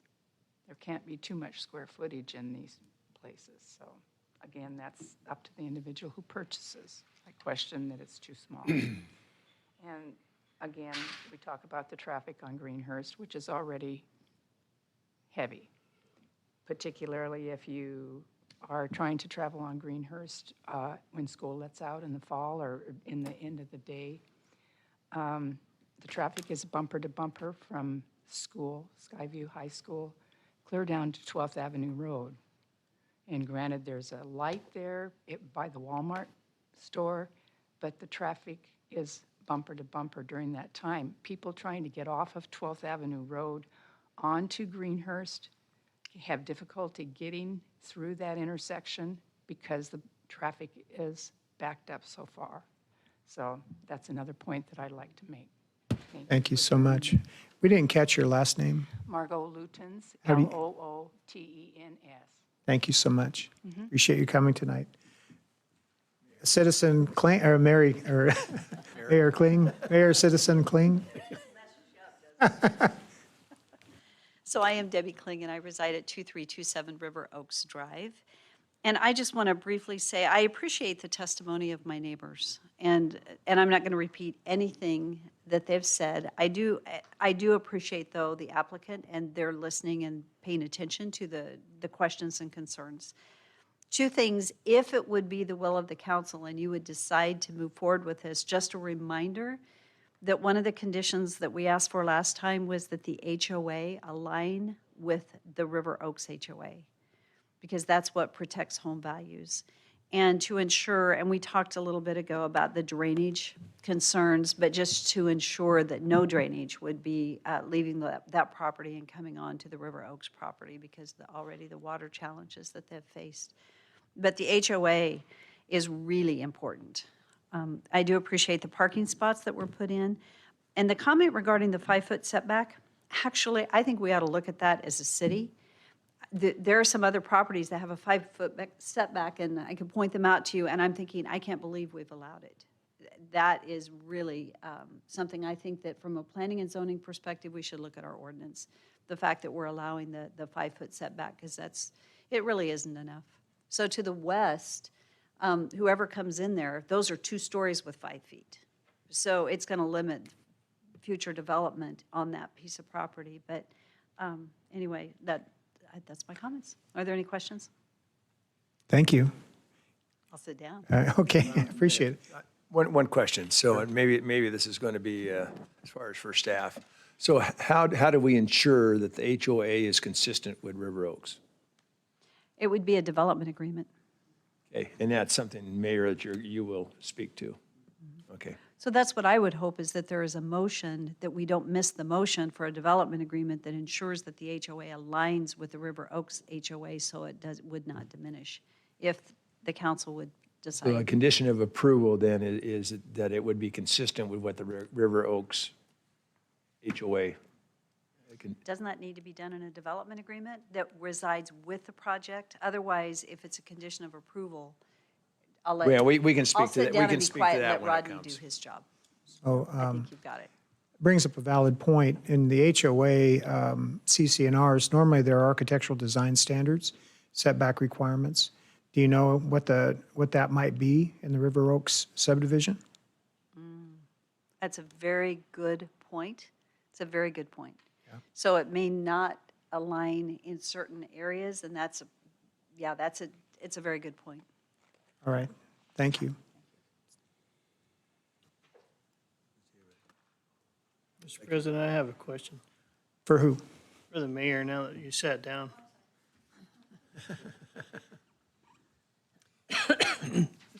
Just a quick question. What kind of yard space do you have at River Oaks? Do you have, room for a barbecue on your back step, or do you have grass?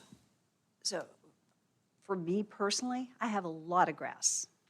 I don't know, it's further than, I don't know how far it is. I don't know how many feet it is, but it's longer than the room. And our patios are about 8 to 10 feet. I can't remember, I think it's 8 feet just for the patio alone.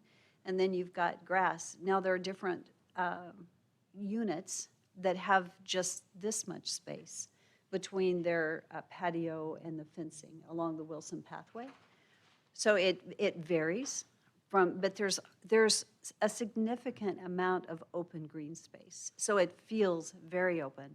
The road accommodates cars going in and out, and there's a lot of adequate parking in a number of locations. And so it feels very open and very green because of the amount of open green space that's there. Mhm. When they master planned it initially, they did a good job. Thank you. Okay, so is there anyone else here that would like to speak that didn't get a chance to?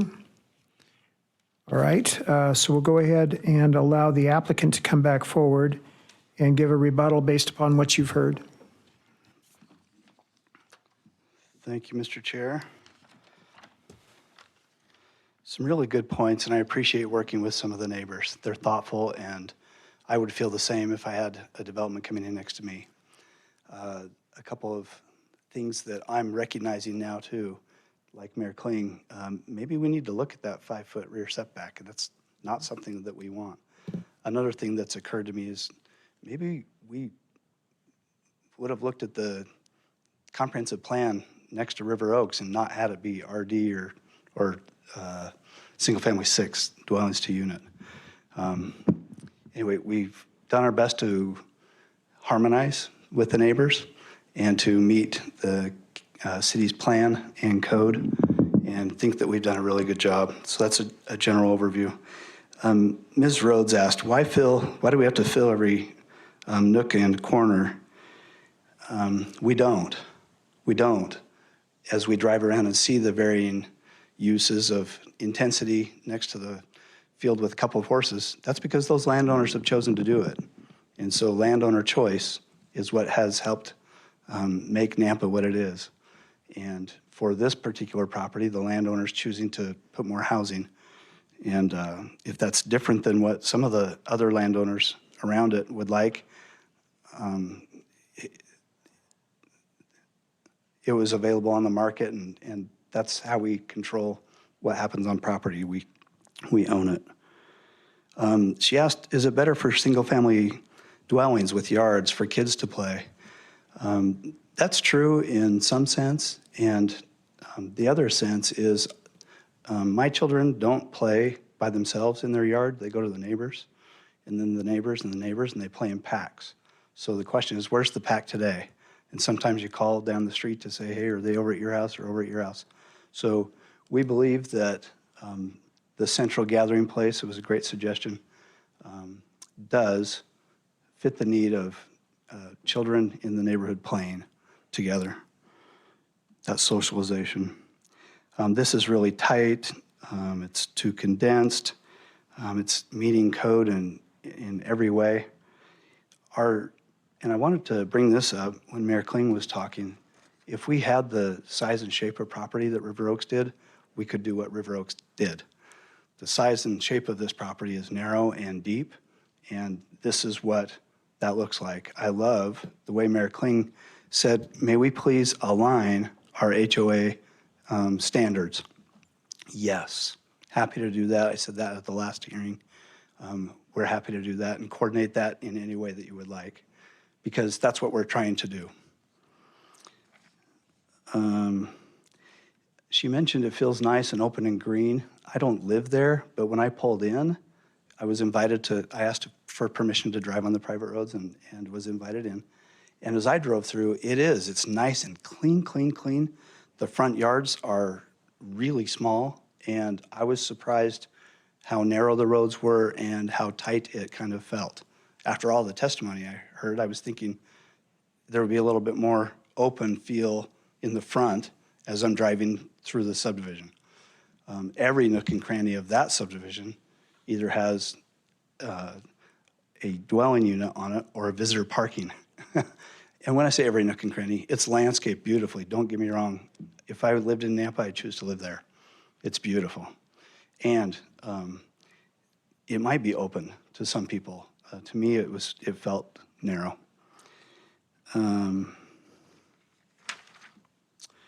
Ms. Lutens said, we only reduced density 1. Yeah, we went from 8 single-family dwellings to 5, and we doubled up down there on the south end that backs up to townhouses, and we just tried to match what was kind of surrounding us. And once again, this is an infill project. It's the next property developed as the utilities extend down the road. And we're following the comprehensive plan and the code, so.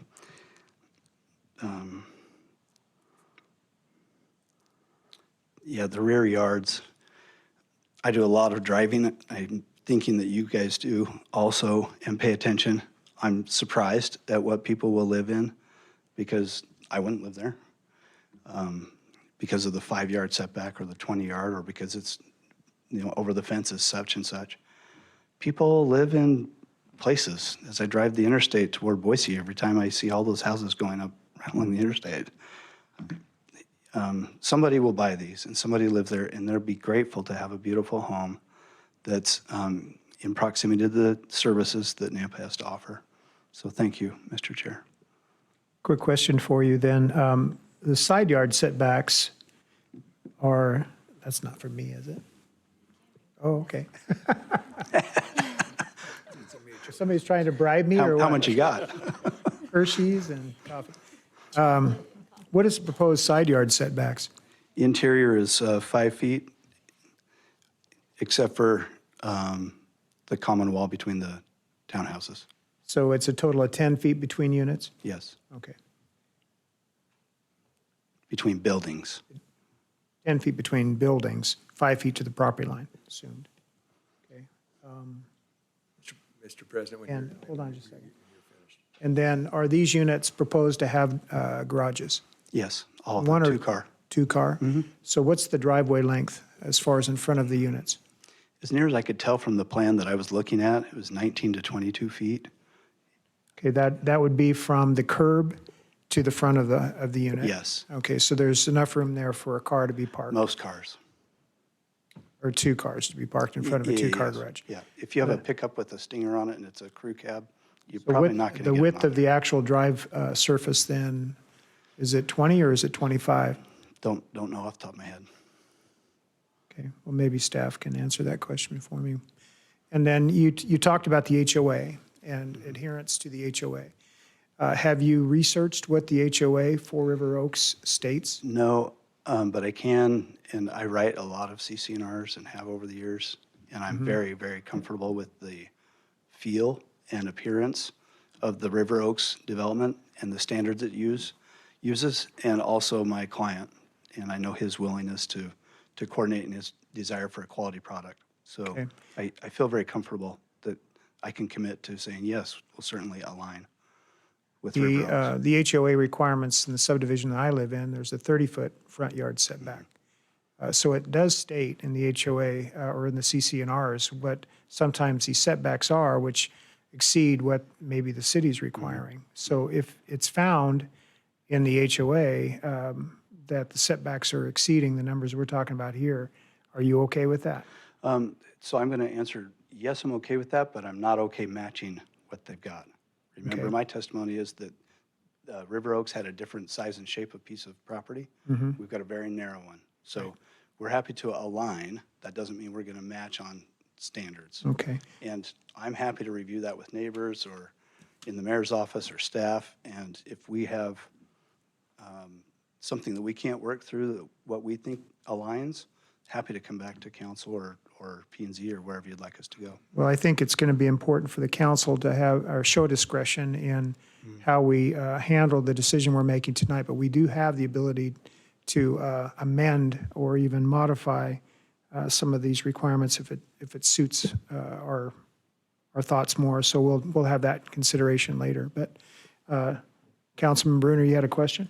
Yeah, two questions. What's the setback on the front yard? There's more footage I can tell on the front yard. 20. 20? And so because of the garage length and so on, it's not possible to move that up further on the Correct. front end and give more room to the back end? Correct, not without shortening the driveway. The driveway is the challenge.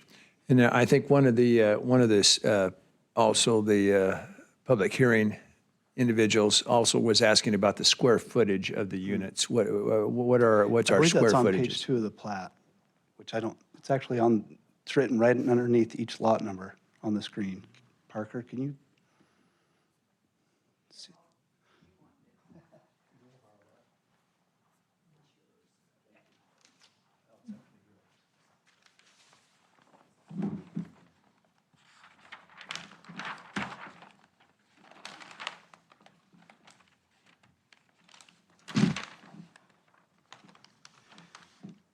You know, those are lot sizes, not building sizes, Mr. President and council members, so I'm So we not don't able to tell know you what the exact- what the Right. differential is in the square footage between the single and each duplex. Okay. That's correct. Does it state what the width of the drive lane is? It does. It's 24 feet. 24?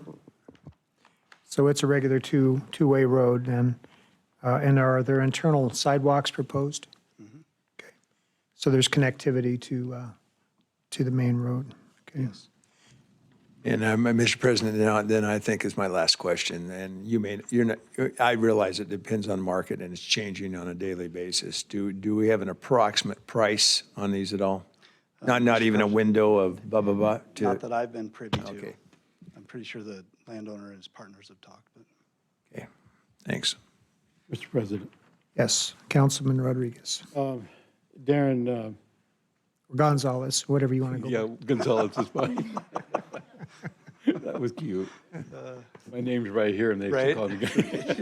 Put it here next to I know. Big letters. One of the things I'm concerned with is, okay, a couple of questions. Number one is the height of the 2 stories, and also how it backs up against River Oaks and looks down upon those residences. How many are going to be affected by that? Yeah, Mr. President and Councilman Rodriguez, I think maybe 1, otherwise 0. Yeah, that's the best screen. So starting at the north end, the 2 duplexes, the rear of those yards look down into the side yard. There's actually a tree and a shed, side yard of that building. So not even in River Oaks subdivision. Oh. The next duplex, or I'm sorry, townhouse building south looks into visitor parking in River Oaks. I see, okay. The next one to the south, single-family dwelling, barely looks over the fence, but it looks into the turnaround into the parking lot. Next one to the south is That's the one that I think may look in, but that's a single-family dwelling with a single family, single story. Okay, thank you. That's what And then I as you got look at kind of the- confused on that. Yeah, so- the South 3 are all just single-family, or South 2, single-family looking at open space in the canal. And then, of course, the one on the southwest corner is a single-family, single-story. So really 0, maybe 1. Yeah. And I heard Mrs. Luton's address, so I'll go look at it. I don't know exactly where she lives, but her comment that she's not excited about the 2-story looking down, I wouldn't be either, and I don't think we have that. If she happens to live in that one house where the single story is across the side, I'd love to point that out to her, and hopefully that'll help. Yeah, I think she lives at 2356, right? Is that right? Yeah, 2356 River Oaks, so. Yeah. Okay, thank you. That's all I had for you. Any other questions for the applicant? Hey, Mr. President, I lied. So. You use your microphone there, so Yeah, it's on record. consideration then, I realize you lose 1 unit. But if you do find that you are looking over, I realize you said the parking area and you're not sure, and that's not the other subdivision on the very north one. Any consideration of making, if you are looking down on a residency, of making that a single family, and you would be losing 1 unit? There Yeah. could be a consideration, if the council would like to include that in a condition, please leave it as an either/or. Okay. Because. If you're not looking down, I Yeah. personally am fine, but otherwise, if you are, I would like for that to be a single story. Thank you. And that's the first landowner I worked with out there, and they have not attended any of these meetings, and he's just not, he wanted the trees along Greenhurst Road left, and we had already heard from our pre-app meetings that they needed to come down, so. Okay. That was his major desire. Thank you. Thanks. Mr. President, Yes, I have one Councilman. question for you, Mr. Taylor. That road coming straight off of Greenhurst, it's going to be a private drive? Correct? Okay. It looks to me like it could be a potential drag strip, and with children playing and that kind of stuff. Will it have speed bumps or? We can add those certainly, and wouldn't mind that being a condition.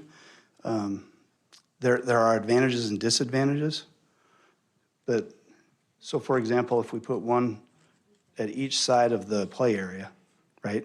So on the southbound, you put it on the west, and the northbound, you put it on the east. When you stagger them like that, and you don't go all the way across the road, then you've got people doing this, which is possibly more dangerous. If it's unwise to probably put a speed hump or bump all the way across the road, both at the north and south end of the tot lot. We certainly could put one halfway down just for truly a calming purpose. Thank you. You're welcome. Any other questions? Council President? Yes, sir. Rodney. I just, I want to make sure that it's clear what council's direction is on whether the house looks down on another house. It's going to be really challenging for staff to interpret that and know whether a 2-story building is going to look down on another building. If you do it either or, I'm not sure as staff how to interpret that. So my recommendation is that you choose one or the other so that it's easier for us to interpret. Well, the easy answer to that is not to have any windows on that end wall. That's true, I mean, and if that's the condition. That's an easy decision Yeah. that, yeah, but whether that's actually practical. hard to implement because every bedroom, of course, needs one. So. So we'll have our thoughts, but thank you. Thank you. And just for the record, that house, and I think I referenced it being 523 East Greenhurst, the one west of our northernmost townhouse building, faces north. Thank you. All right. All minds clear. Any further questions you might have either for the applicant or for staff? If not, I would entertain a motion to close the public hearing. So moved. Second. Any further discussion? Roll call vote. Sorry, all in favor say aye. Aye. Any opposed? Okay, so the public hearing is now closed. So now we can have council discussion, what your thoughts are. I have mine, but I'll wait to hear what yours are. Mr. President, can we come up with staff and have a question on the HOA and if that has to be a development agreement or? We had the opportunity for staff to give us that information. I guess we can still have them come forward, but now we're denying the applicant the ability to have a rebuttal. I thought normally when we had discussion, we did have staff questions. So, illegal, okay. All right, if you can come forward, Rodney, Darrell has a question for you. Otherwise, I would have asked it before, but I thought that was our procedure in the past, so. So regarding the HOA, what does that need to ensure that that is going to happen and be consistent with River Oaks? What has to happen? Development agreement part of it then? Yeah, I think that's probably the best way to do it, is a development agreement. And then that will come back to you for approval. And we'll try to iron out all the details in the staff report that comes back to you in the packet. And then you can decide whether it meets it or not. I agree with what the discussion has been. It's challenging to adopt an HOA language for a different development. And so that it's going to take some adjustments to that HOA, and whether we choose to make the right choice or not is it's kind of up for question. And then I guess you look at that and see if we did. So, Mr. President, those gray areas are not fun. So, so on the either or part, as far as the second story, I mean, how would we normally determine rather than either or is yes, it does look down upon on another residency, or it does not? Who determines that? Well, I guess it depends on how you define looking down. So if there's a window and it's on the second story and it's looking into a building, or you can see another building and there's a window on that side of the building, I guess we could determine it like that. If it is a side of the home, as he indicated, that northern property highlighted in orange there is looking to the north. It's accessed from the north. And so it's the side of that building. Parker, where's the driveway on that building? Is it on the... Okay, so you're likely to be looking at the side of a garage. Okay, good. And as far as we probably don't know where their patio is or anything of that sort. There isn't a patio.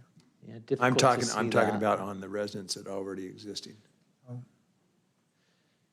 Yeah, difficult to see that, but it does look like it's a driveway almost all the way back to the back of the property. Is that correct? Yeah. Okay. So it doesn't, from my perspective, it doesn't look like it's looking into the home. And I would think that maybe at the first hearing they were here, but I would think the resident of that, if there was a concern there, that they would be here as far as Yeah. to speak on that. Thanks. Is that all your questions? Okay. So any other thoughts by council? Councilman Rodriguez. Haverfield. Yeah, Rodney, come back up. I was thinking about some other things here. The 5-foot setback really bothers me. And I don't know that can we change that in the development agreement? You could put conditions on a development agreement. Yes, you could. Okay. I would just caution that we do have a standard in place. So if you're not comfortable, if council is not comfortable with that standard, we just need to hear that as staff, and we'll come back with a different proposal for all future developments. But yeah, that was the standard that they were given. They buy the property based on those standards. You know, they design the project based on those standards. But you can put a condition in the development agreement. Okay. So the next question is this, so we have standards of insulation in these in this new complex facility or residences. Because you can hear with your 5 feet, you can hear what the other person in the other room, in the other house is doing and saying. So is there a standard for that as far as the quietness of each neighborhood or in each residence? Is there a code for that in Nampa? There's a building code, and I would let Patrick speak to that, but it's basically your 4-inch stud and the insulation between that. You go to a 6-inch stud, then you have greater insulation and less noise. Yeah, right. But that's a building code. Yeah, okay. All right, thank you. So Rodney, before you leave, at what point in time did we eliminate the solar shading It across was, property lines? When was that? Long time ago. Okay. Yeah, it was, I think, probably 2008, somewhere in there. It was in play when I was on P and Z, but Yeah. we haven't brought that up at all. Yeah. And especially when you're crowding these things together, there's no consideration for it at all. But the approach that I see in this that, and you've given them guidance, is this almost looks like a row house approach. I mean, these units are so close together that instead of it being more of a row house, it's still meant to be separated. You have 1 0 lot line, and then you have a small space in between two-story buildings. And it's problematic. Well, and I'll let you sit down. Now I'm just talking.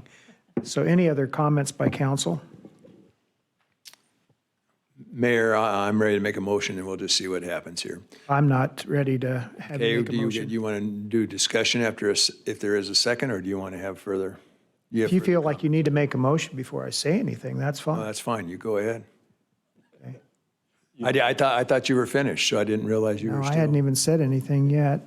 Okay, My consideration from an architectural standpoint is that what I deal with in other municipalities are much more defined than this. A 5-foot setback off of a side property line is fine, but when you go to a second floor, it's normally an additional 3 feet. So what I normally see for 2 stories is 8 feet, if it's either straight up and down or step back 5 to 8 for side yard setbacks. Rear yard setback, 5 feet is just, there's no way I'm going to support this. You can't even put a tree in a 5-foot space. Our codes require a 10-foot space for a landscape island and a parking lot for a tree. So to say that we can get by with a 5-foot rear yard setback and expect there to be any shading at all provided with vegetation it's non-existent. So to me, I think a single-story 10-foot set, for a single story, 10 feet's fine, but even for a 2-story, I would normally want to see 15 feet. So I'm speaking in opposition to what our code allows, our ordinances are allowing. So just philosophically, I have issues just with the development as it's proposed because it's just too dense. It's just way too dense to me. I think that the River Oaks subdivision was created to be more of a meandering type of a feel to it, which gives much more of a pleasing type of an environment to live in. This is just not that. So when you look at compatibility, transition from one type of development to this, I just don't see that it's transitioning well from my standpoint, from an architectural perspective. So I can't support the proposal as it is. Now, if your motion is to create a development agreement that outlines the HOA requirement and then creates setbacks of 15 feet off of, 10 and 15 feet off of the rear and 20 feet off the front, side yard setbacks, if you want to keep it at 5, that's fine. But that's currently 10, right?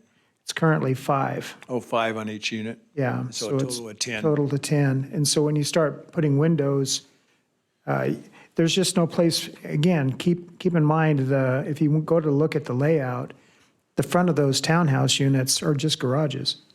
There's no front yard. It's just a driveway.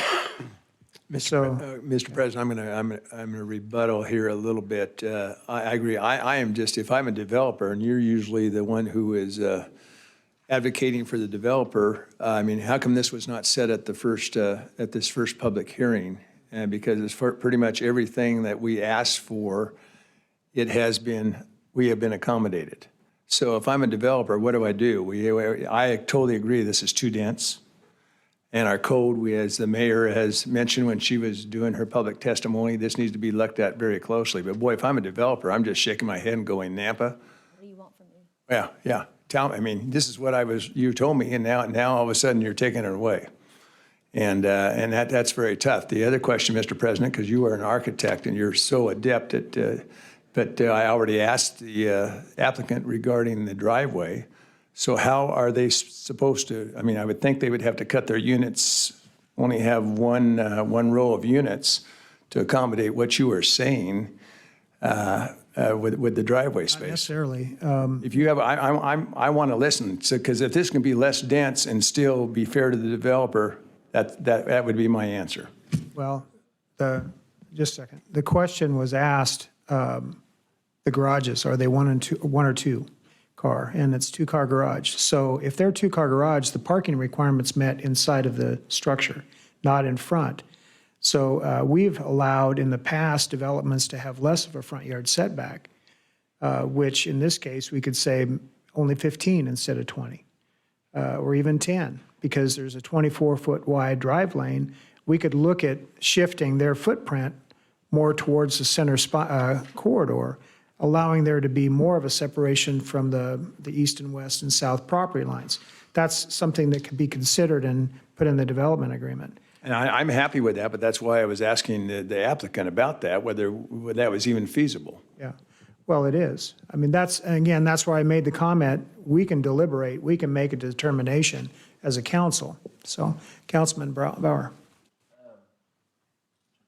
Light on.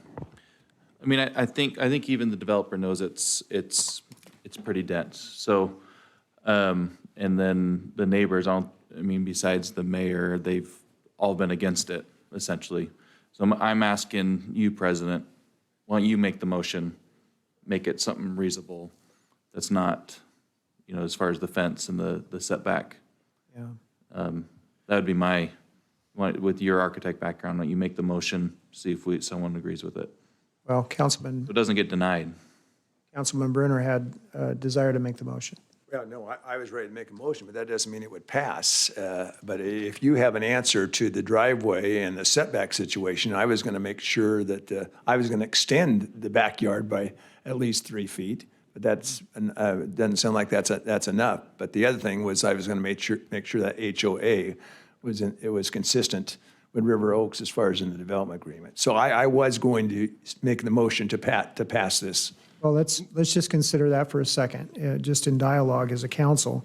When you're talking about the HOA, normally you're talking about maintenance requirements, architectural character, so standards are met so that there's a uniformity of architectural flair in the development, setbacks, dogs and cats, I mean, the different things that come into an HOA but part of normal HOAs do include setbacks. So if the setbacks are 10, 20, whatever it might be, which I normally see for rear and front, and he said that, he wouldn't be willing to do that, then we have to make a determination as a council, do we want to go ahead and give them guidance to allow them to move forward, but state in a development agreement that we're only going to allow them to have certain things that the RD zone allows, but we're not giving them that direction as far as in a decision. So they can make the determination whether to fight us, I guess, but I just can't support this development as it is. It's just, there's no way that there can be any solar shading, there is a place for the kids to go play, but it's in a stormwater retention area. There's a kids lot, but there's really not a whole lot of space there for family. And if we're going to create a family and friendly environment, then that's where I have a concern. So Hey, I Mr. don't know. President, I'm going to pull back my request for motion, and I would request, as Councilman Bauer has, to listen to, if you are willing to make a motion of approval, what that would include. Well, I kind of get the feeling that there's a consensus of desire to see this go forward. Is that what I'm kind of? That would be mine, but. That's a good assumption, but you're wrong. Mr. President? I'll make a motion. Oh, I'm sorry. One second, sorry. I feel like, as Councilman Brunner said, we need to give some clear boundaries to the developer. I'm not in favor of the density of this. I don't like it. It's too cookie cutter-ish. I don't feel like that's what Nampa wants to be. But we also didn't convey that clearly to the developer the first time around. So if we can fix some of this stuff in a development agreement, then I'm for it. So what Mr. would be, and from your standpoint, what would be acceptable? Setbacks, for one, the setbacks are too close. And then I think the density is too much for the narrow lot that it is. What do you think about the two townhouse units that have been placed on the west side that were all single-family before?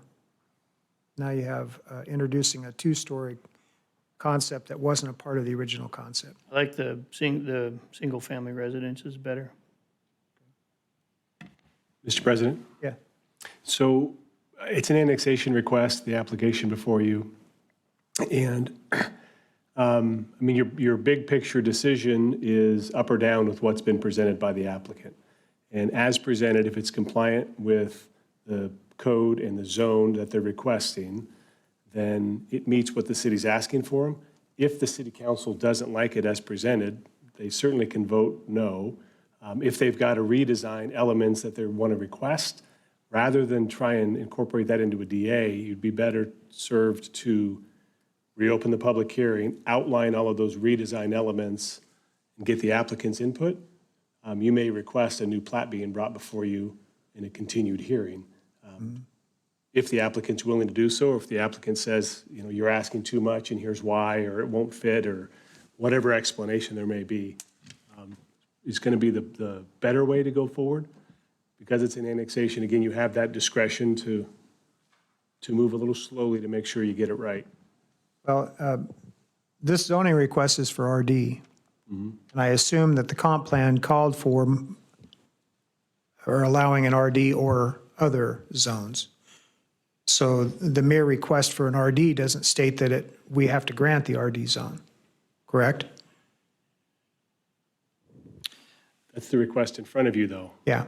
So we either, like you said, we can go ahead and take a posture that we just deny it, allow them to go back and retool this thing after tonight's hearing. Maybe we didn't give the direction before, that the clarity of thought that we've given tonight, and maybe that's true. I'm not sure that it is. I thought we had stated some of these things before, but it just wasn't incorporated. But anyway, so Rodney, can you share what other zones are allowed in the comp plan? So RS4, RS6, RS7, and RS 8.5 are all others. Okay, and what are the setbacks for those? They're all the same. It's 5 all foot? 5 foot. Wow. We do need to have a workshop. President Hepperfield. Yep. Joe, I believe that we should just take the development on its own merits. If the council starts to begin to modify it at this stage, I think we're just not, I don't know that we should be doing that. I think that the developer should have the authority to return and to show is the direction that we asked of. Am I right? Are you right in saying that sure I we follow just the question. hold the merits of the development as is? If we deny it, we deny it, and it gives him opportunity to return. If we approve, then we don't begin to modify and change the direction of the developer without their say-so, without their input. That's why opening the public hearing would be the way to. That's what I'm getting at. Okay. Thank you for that clarification. Okay. So, Mr. Councilman Bauer. Yeah, I think we should approve it with our Development concerns. agreement? Yeah, and if you could make a motion, I would support it. That was not legal's advice, in my understanding, though.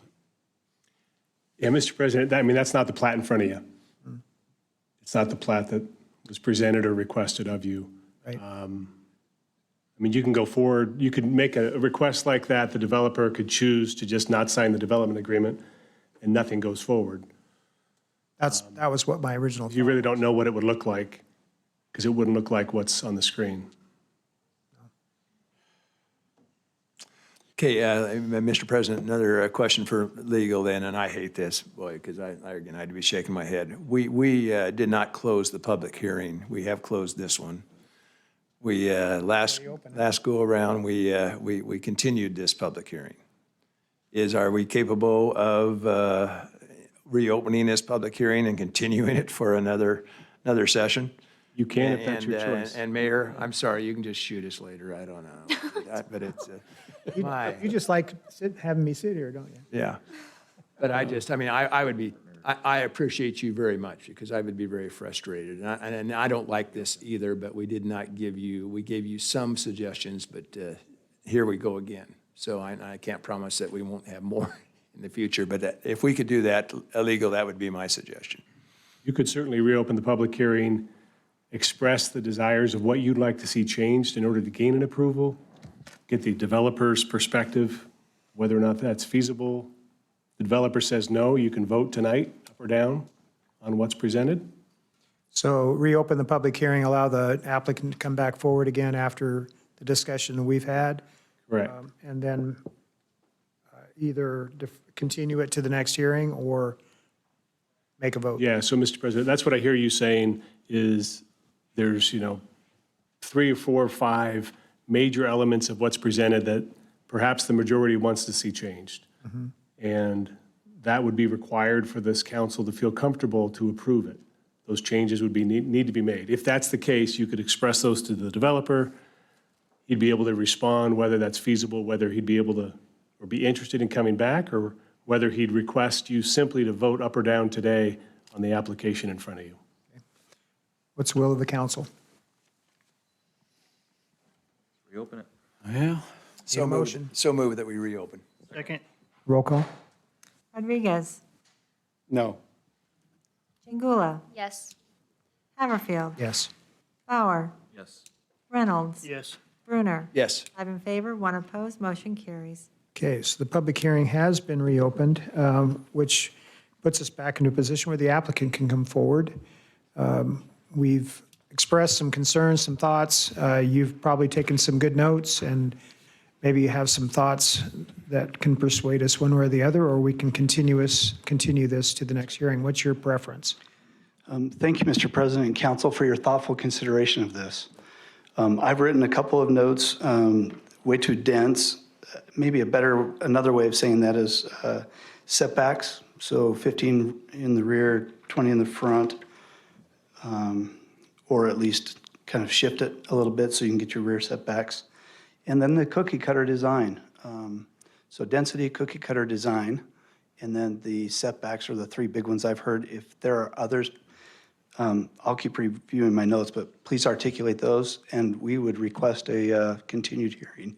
And let us come back with another shot at what a layout that might more match what the council's thinking. So you've picked up on the setbacks, front, rear, and side, or just front and rear? Just front and rear. Okay. And the parking you've taken care of, you said there's 2-car garages, so the cars can be parked inside to meet the parking requirement. Correct. So we can slide the buildings toward the road. Right. That would be something that you would need to get with staff to determine what would be or would not be allowed. Landscaping obviously is going to be a concern so that we have solar shading. And the architectural character of these units, if they match up with River Oaks, is it River Oaks? Can't remember the name. Yes. So that there's going to be some character requirements that are in the CCNRs for their subdivision that you'll need to meet and match. Any other things? Well, I thought I heard mention, I just want to make sure we're covering as comprehensively as possible, so we're not doing this a 4th time. That there was the single stories were preferred. I heard that from some I don't recall who the council person was on the west side. Right, that was my point Okay, that I was making. so that can be considered. So if we could go back to the single story next to the River Oaks subdivision. And thank you, Mr. President. I think we are with that right here, right now. Well, I see 4 townhouses on the west side. I see 2. Oh, I'm sorry, 4 units. Right. None of those are against River Oaks subdivision.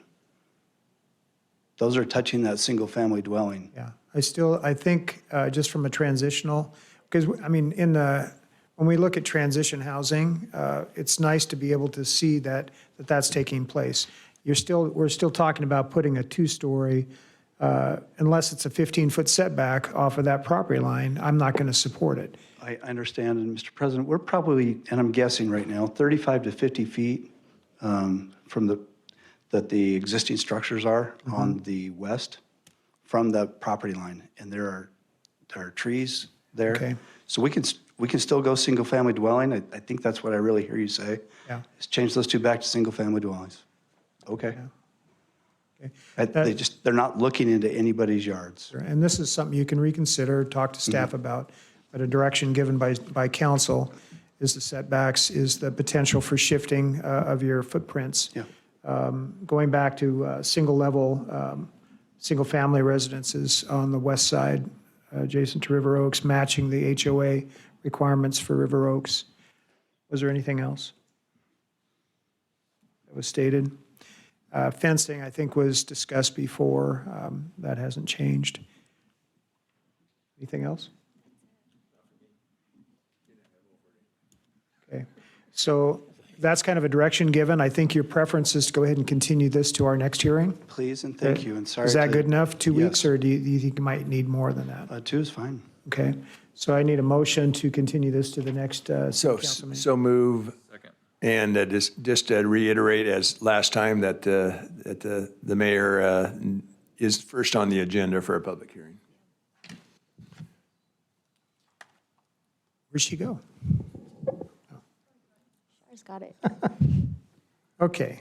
So we have a motion and a second. Any further discussion? Roll call vote?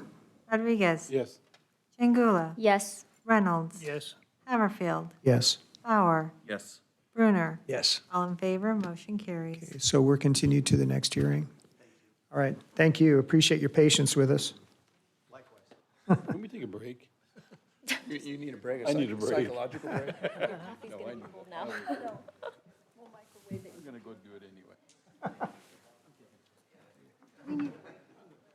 I think we do. So I think that we are going to take a 5-minute break, and I think we all need it, and so we'll be back in 5 minutes.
And we'll get started.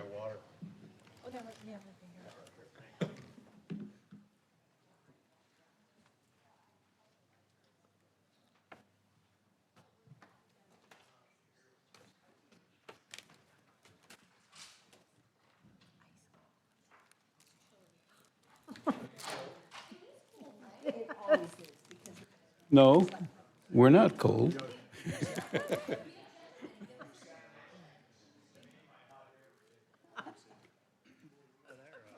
Oh, my.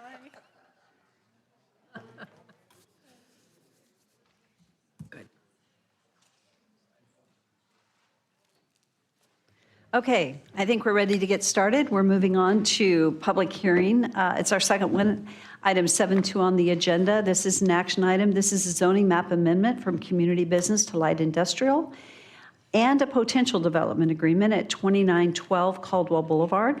This is a 35.88 acre parcel. This is for Jeff Bauer, Gibbons Pursley representing Black Creek Partnership and Pleasant Valley Limited Partnership. And the original concept was a development of a Class A industrial business park with 2 buildings totaling approximately 670,000 square feet. Hi, Jeff. Welcome. As our applicant, I'll let you restate your name and address. Thank you, Madam Mayor. Jeff Bauer, 601 West Bannock in Boise, here on behalf of the applicant, Panattoni Development. Madam Mayor, at the last meeting I ran over. Could I ask for leave for 10 minutes for Donnie and I tonight? Instead of the 7 that's typical. Oh, okay, yes, Okay, we're going to stay in our 10. I just don't want to try to linger as I go. yes. Okay, thank you very much. So Jeff Bauer again, here with me tonight from Panattoni Development is Donnie Belk, Senior Development Manager for the Northwest Region. Donnie's going to help me tonight as it relates to site selection, some background on Panattoni, and also market need. We have one application before you tonight. It is a rezone of 36 acres from BC Business Community to IL Light Industrial.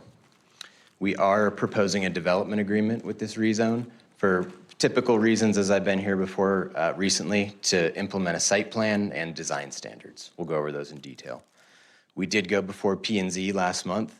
They recommended approval of this project with some additional conditions. Those are all in the staff report, which we have reviewed in detail. We are in support of all the conditions of approval recommended by staff, and we agree with staff's analysis.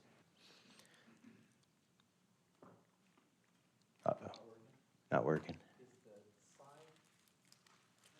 The green light's going. Can you just advance for me, Rodney? Thank you.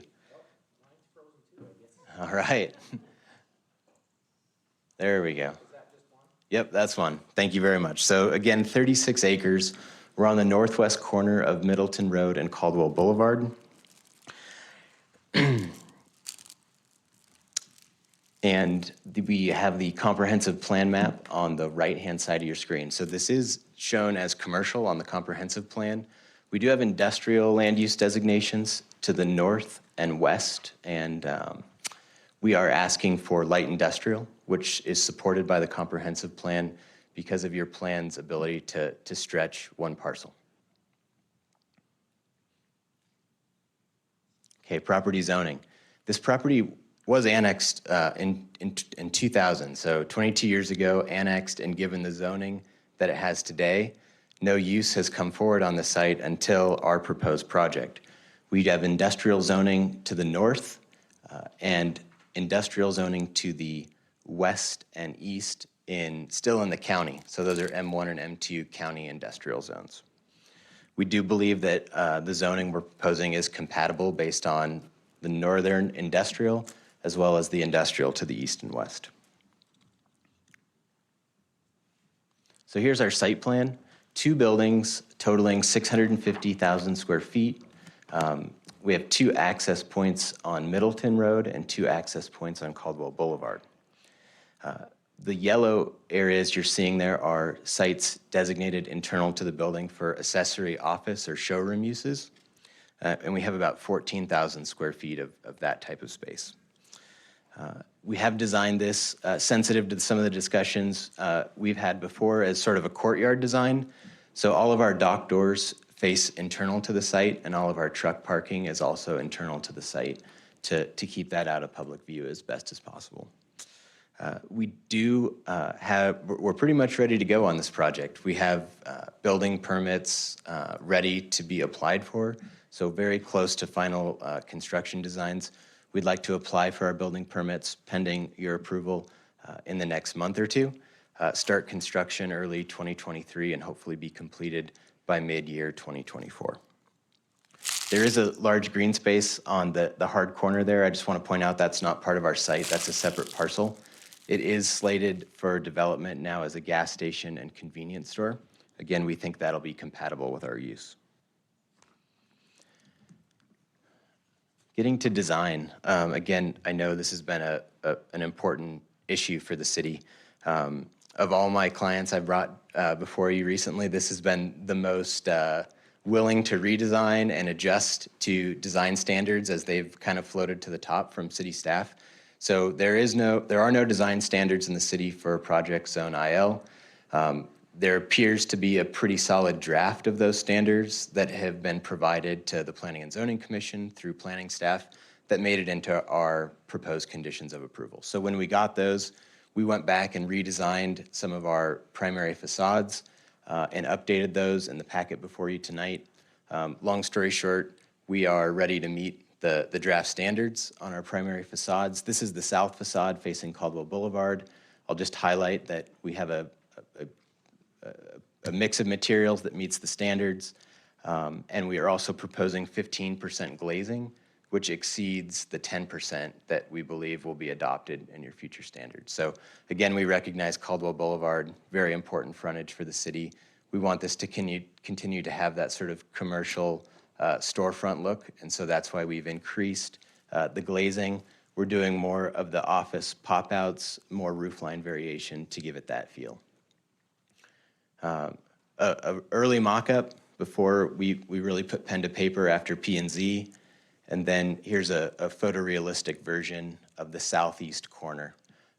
This shows the east facade as well, which is another important facade. We are providing pretty much the same mix of materials on the east facade, so Middleton Road, but we are just doing 10% glazing there as opposed to the 15%. Another important feature I want to point out, flipping back to the site plan, so we're about 100 feet setback from Caldwell Boulevard. We're proposing a 20-foot landscape buffer, and then once you have our parking, drive aisle parking, sidewalk, that building's about 100 feet off the right-of-way. As it relates to Middleton Road, we're at least 100 feet, in some places closer to 150 or 200 feet setback. Lastly, again, just touching on compatibility, we picked this site because it's an ideal location for this with access on two arterial frontages. I've tried to highlight the railroad in blue, obviously a heavy industrial use.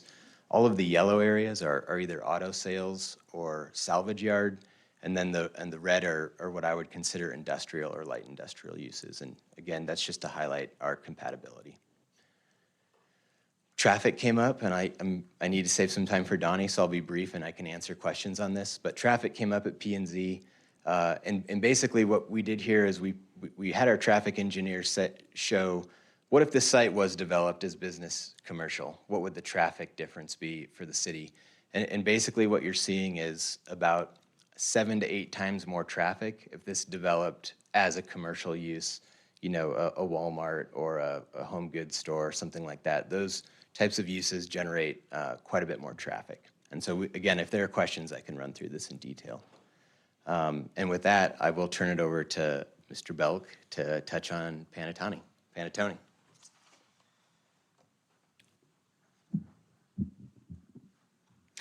Good evening, Mayor and Council. Thank you for having us tonight. It's been a while since I've got to do one of these in person. So, my name is Donnie Belk. My address is 2326 East 40th Avenue in Spokane, Washington, and I'm the Senior Development Manager for Panettone. You guys are familiar with us if you've been around the city a while. I'll give a quick background. We're a national, actually international development company in the U.S. We've developed successful industrial projects in over 300 cities in the U.S. Over the last decade, we've developed about average 35 million square feet of Class A industrial each year. And this is Panettone's second major project in the city. In 2019, we developed Project Bronco, the BOI2 Amazon distribution facility. It wasn't my personal project, but I did tour it when it was finished. It's quite the building, and it created quite the number of jobs, somewhere around 1,000. And assessed value, which is probably low, $250 million, providing revenue to the city. We're excited to bring Boulevard Logistics. It would be speculative. We don't know who the tenants would be. And that's happening in your city and in the valley in general. And there's a great need for this type of development, especially the larger buildings. Currently in the valley, there's a 1.5% vacancy rate for industrial buildings, and your market's somewhere between 45 and 50 million square feet. And here in Nampa, South Nampa, there's zero vacancy. So we think there's going to be continued strong demand for this type of space. And light industrial, logistics, accessory office, this type of project, we think you could build 3 million square feet a year for the foreseeable future and not really put a dent in the vacancy. Jeff mentioned we spent a lot of time on making sure that we're providing you a product that is somewhat in line with design standards for business commercial. And we think it will attract a diverse commercial industrial employers to Nampa. I'll stop there because I got my 30-second warning and see if you have any questions. Yes. Couple of quick questions. The internal docks are all that grade. There's no recessed docks planned there, from what I could. No, those are 4-foot high docks. They are. Yeah, and there will be a number of on-grade ramps.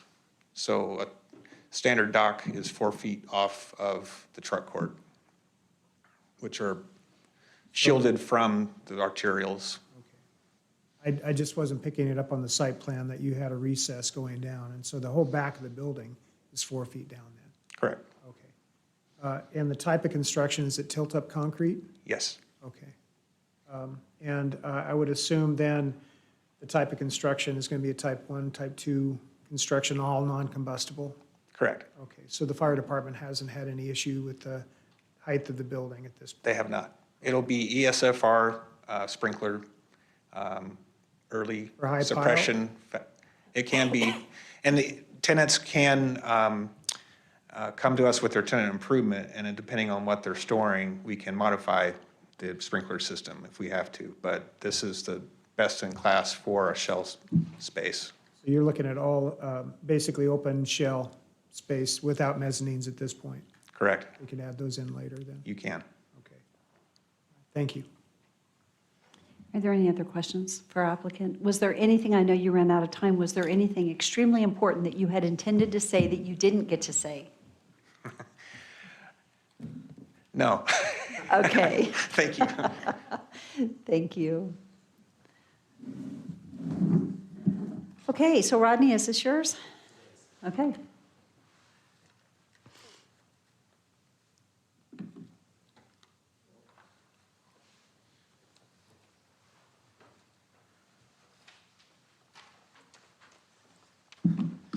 All right, Mayor and Council, Rodney Ashby for the record, Nampa Planning and Zoning Director.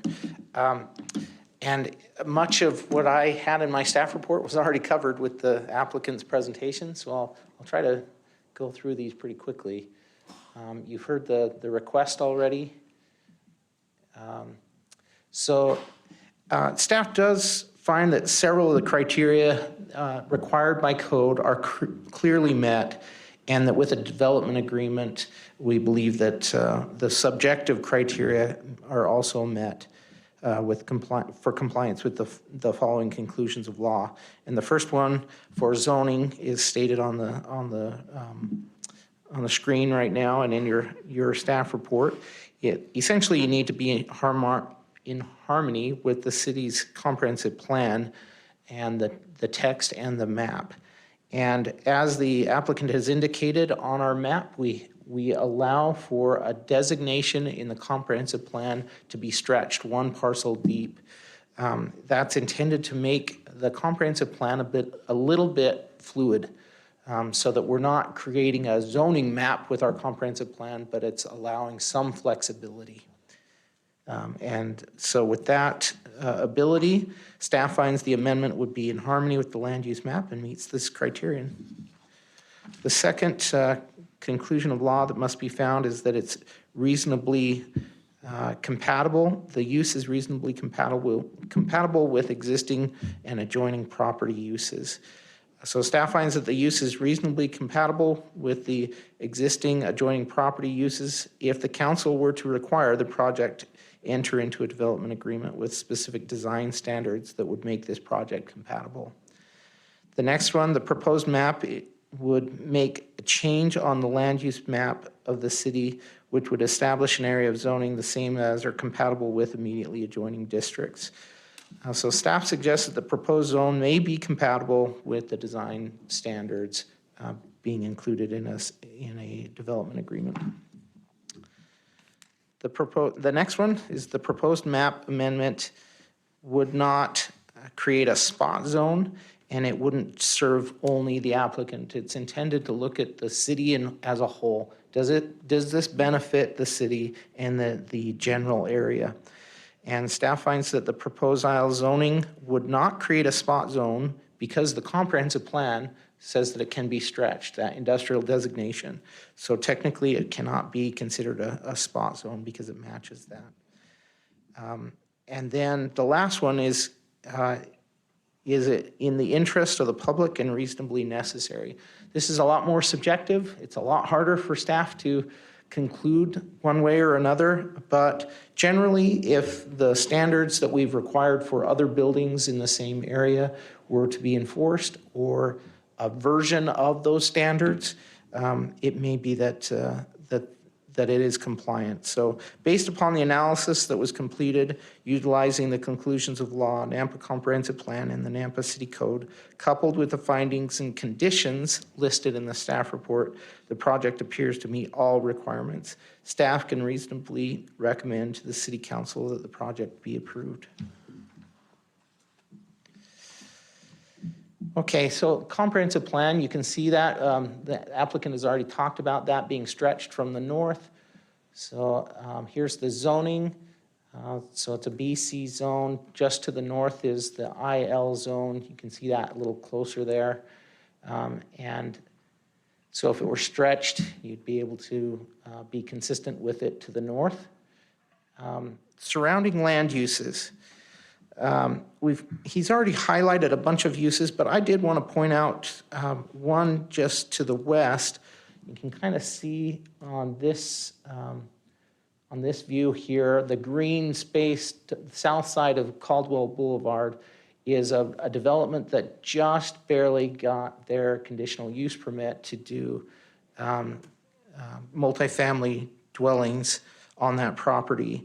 They have commercial on their first floor facing Caldwell Boulevard, and I'll show you a picture of that and highlight it on a map in just a minute. But that is something different than what was presented at Planning and Zoning because they just barely got that CUP issued. Okay. Utilities are available, and history. In 2000, he highlighted that it was annexed as BC. 2020 to 2021, somewhere in there, the property boundary adjustment occurred for the future C-store. That's on the bottom right-hand corner there. Not a part of this project, but it was a property boundary adjustment. And then spring of 2022, they vacated a property line that looks like a road just cutting the property in half right now. It's I think it's along a ditch, so a ditch bank road. And they vacated that property line so that the entire parcel could be incorporated or could be changed to industrial because of that stretch for one parcel deep. And then in July 2022, just last month, Planning and Zoning Commission recommended approval with a bunch of conditions that are in your staff report and that I will highlight tonight. So applicable regulations, IL, the zoning district, land uses, I can highlight those. I have that at the end of my presentation if you desire. But development agreements, essentially it's a contract between the city and the applicant. And just referencing back to a conversation I just had with the city attorney, development agreements can be used to put in specific conditions on a property. They absolutely can be used that way. If you're dramatically changing the layout of the proposed development and what was presented to City Council, then we're getting away from that ability. A development agreement you can add things to it or require different things of it, but one thing you can't do is you can't allow uses that are not allowed by code, and like land uses, and then you can't dramatically change the layout of the property. Okay, so these are in your staff report, and I would be happy to cover it if you need me to, but these are the requirements for signs. And then correspondence, your typical response from the building department and from engineering, your standard comments there. We did have a public comment since Planning and Zoning Commission, and this is from, I'm going to butcher their name, Luis V. Spiker, attorney representing that apartment complex that I told you about, and I'll show you the property there. Essentially, they say this property was designated on the comp plan for commercial. It's along Caldwell Boulevard. It's supposed to be commercial. The area is changing. There's lots of different land uses, but the intent long-term is for this to go commercial and be nice looking for the city. And that it's not necessary to use this land as industrial when we have so much other industrial throughout the city that is ready for industrial development. So that was their argument, and I have included in your staff report the full details there. But here is that property. You can see the Panattoni property on the right and the River Range property on the left there, highlighted in yellow. And here's a drawing of what that might look like. Commercial space on the bottom, residential on top, potentially having access between the two. So some studio, maybe it's maybe they do their business on the bottom and they live above. So that's the ideas there, and that was just recently approved. So essentially I've done my staff analysis already. I'm gonna kind of go through this real quick, but the fiscal impact analysis, I didn't touch on that. The fiscal impact analysis says that at $85 million is what they're estimating their value. It didn't even register on the chart. So it would be a benefit to the city, dramatic benefit to the city if that is the value. Let's see. I think I've covered pretty much everything else. The public interest, that is a question, whether we want to see Caldwell Boulevard change from commercial to industrial. And again, there's a lot of uses that kind of are industrial in that area, but they aren't annexed into the city. A lot of those aren't, at least. So that is a question before council that you'll have to consider. And then design review. So because design review does not apply to industrially zoned properties, staff has recommended design standards based on the industrial design work group recommendations and city council direction in the July workshop. Additional materials are necessary to do a full analysis, but staff provides the following review of the standards the commission recommended based on what has been submitted. A complete review will be necessary at time of building permit for compliance with the conditions the city council places on the approval of the project tonight. But this slide shows the primary standards that are used to analyze compliance in the current BC zone. So it's not industrial that we're looking at here. This is just the BC zone. This is our current design review standards. So the first one, this is a bit wordy, and we have changed this on our proposed changes to code, but essentially it's saying that it shall not exceed 50% of the primary facade. One element shall not exceed 50% of the primary facade, or 70% on any other facade, okay? So you have to have changes in texture or materials, that kind of thing. The next one, the primary wall facade shall have at least 2 textures or materials. So they have to have a minimum of 2. The next one, primary wall materials shall be non-reflective. And I guess that does not apply to glazing, of course. It shall not contain, the primary facade shall contain a minimum of 25% glazing. So this is a really tough one for industrial to achieve.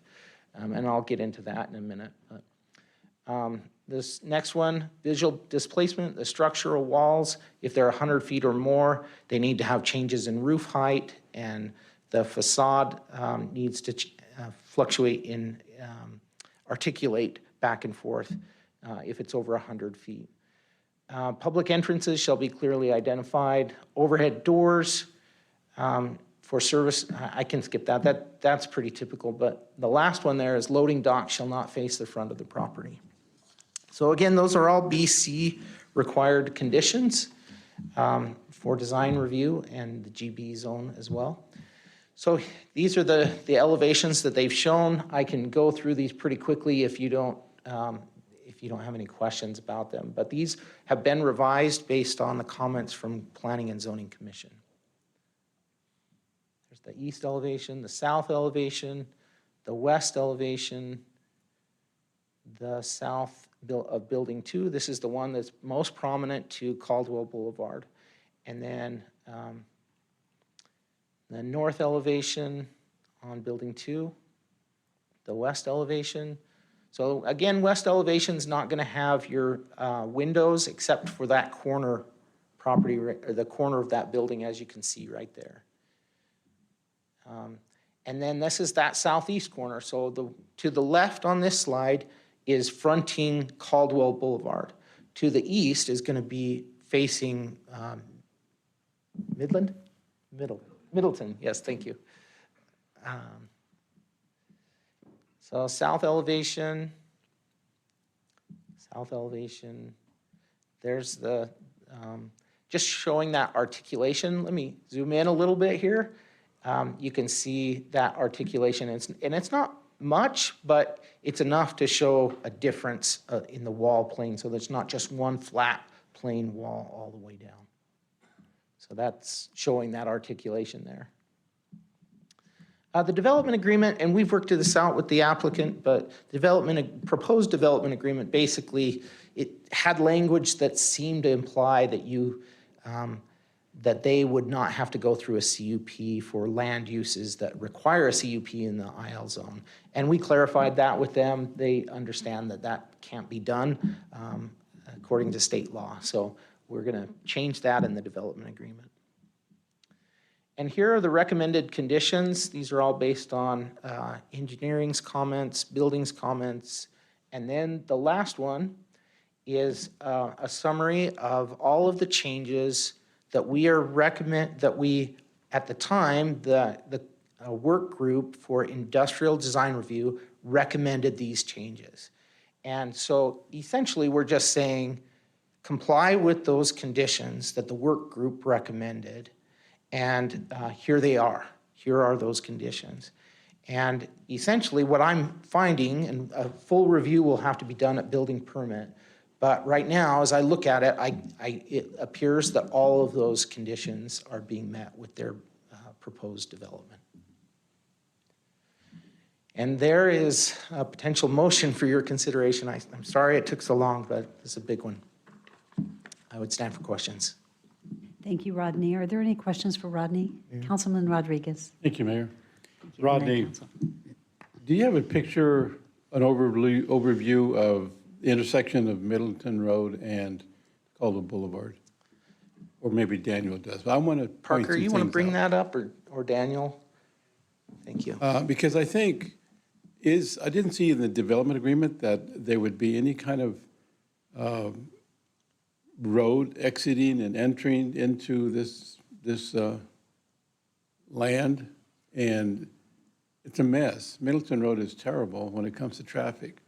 I noticed that the other day that people are going northbound on Middleton Road, approaching Cola Boulevard, are actually going through that empty lot. They're passing everything. And why? Because they're backed up to Cherry. So that kind of dirt. They right made it there into a that you dirt see. road, yeah. Oh, interesting. Yeah. And so what I'm thinking is of easy for accessible passage to end into this proposal is going to be very difficult because it's one lane north, one lane south with a merged lane going on to Calder Boulevard, which would be going west. So we as a city, I mean, I think we have the ability in the development agreements to improve the road usage or the roads themselves, right? So Would that be a Mayor and- benefit to this? Mayor and council, when there is a traffic impact study required, they have to make those improvements to the network. And I'm going to defer to Daniel on questions about traffic and. Okay, because that's my next question is there going to be one, Daniel?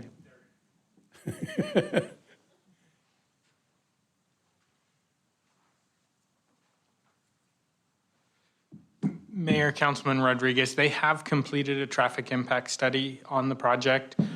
We have reviewed and approved it. There are a number of mitigations that are required at the intersection here for additional turn lanes, and that at various stages of the development.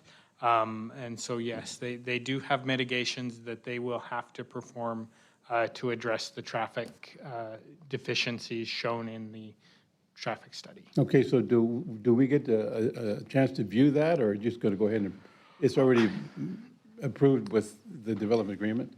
So the traffic study has been completed compliant with our the city's policies, and the mitigations have been identified. I see. If you want, I can pull that up and show you the various mitigations Okay. to show that. You mitigation, give me a diagram? Well, we no, ask- there's Mayor, Councilman Rodriguez, there are not diagrams, there's a table that shows the mitigations that Oh, are okay. necessary. It's not Okay, pictures no, of them. no, that's okay. I don't, So I have a question. So would they be required to fulfill whatever mitigations have been identified via that traffic impact study? They're going to have to fulfill these, correct? Correct. Which is going to be, so it'll have to Right. be done just as part of the process. thank you, Mayor. Yeah. Thank you, Daniel. Thank you. Thank you. Are there any other questions? Yes, Councilman Haverfield. Do you need Daniel to stay here? Oh, Daniel, don't go too far. Just a quick question about capacity.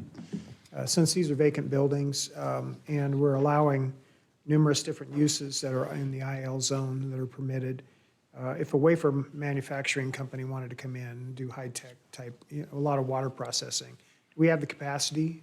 How do you track that? We would generally look at that individually as they come in. I will say in this area, our pressures and flows are very good. So I would not have a significant concern. We would have to evaluate that for their specific flows.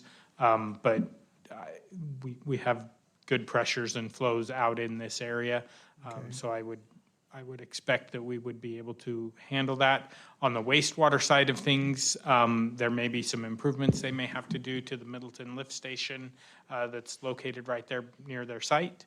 But those would be their responsibility if they were necessary. So those would be post improvements once a tenant was identified Correct. and their needs were identified. I was just wondering from your standpoint, if you track those, and keep the metrics as far as on how many different water users that might be out there, we don't want to get ourselves in a position where we're overpromising and under-delivering. Mayor, Councilman Haverfield, we maintain the water model and sewer model for the city. And we look at those for each development that comes in, and those are tracked within that model system. And so we are verifying that we have capacity when a project comes in. And then once that project comes to fruition, it's left in there as we go forward and as we do our master planning efforts, which we're currently under. We make sure that we address any deficiencies that may be upcoming, but we don't approve until we have capacity for those. And that was my point. I mean, are you reserving capacity for certain amount of water potential in this area or not? No, we do not reserve capacity. The policy is that capacity is reserved at the time of platting or building permits. So if a building permit comes in, we reserve capacity necessary for that building. If a new tenant comes in that has a higher capacity, we evaluate it at that time. So in the case of two shell buildings, what capacity do you identify? If it's an industrial building like this, we are looking, it's fairly minimal. Most industrial that we see is not a wet industry unless it's food processing or something of that nature, or chip manufacture or something like that. And so the capacity we reserve for shell buildings is just the capacity for typically the amount of waste and domestic use. So for fire flow purposes, you track that, so we know what our fire flow potential is. Correct. We track that Above and as well. beyond, obviously, would have to be identified. Correct. As a user. Okay. Thank you. Are there any other questions? Mayor, really Yes. quick. Rodney, question for you. I know that their design standards that they've presented align with what we currently have, but as we're forward looking, where does it align with kind of what we discussed in our workshop? And what changes would there be to what they've presented to align with what we're trying to look for more forward looking? So, I'm sorry, this is bad. So it actually is compliant with what the work group was recommending. So based on our conversation with council in the workshop, we have tweaked a few little things just based on that, but nothing that is going to significantly change what was recommended by the work group for industrial. Thank you. Yep. And also in answer to that, they actually changed their design to take it from what their original design was to accommodate our new design standards. Yeah. So what we saw in that second set is upgraded to comply with our new design standards. Yeah, there were even elevations that were different, and they've updated all those elevations in these drawings. Thank you. Are there any other questions for Rodney? Okay, so this is a public hearing, and Madam Mayor, we do have one speaker, Louis Spiker, who would like to speak, and he is opposed.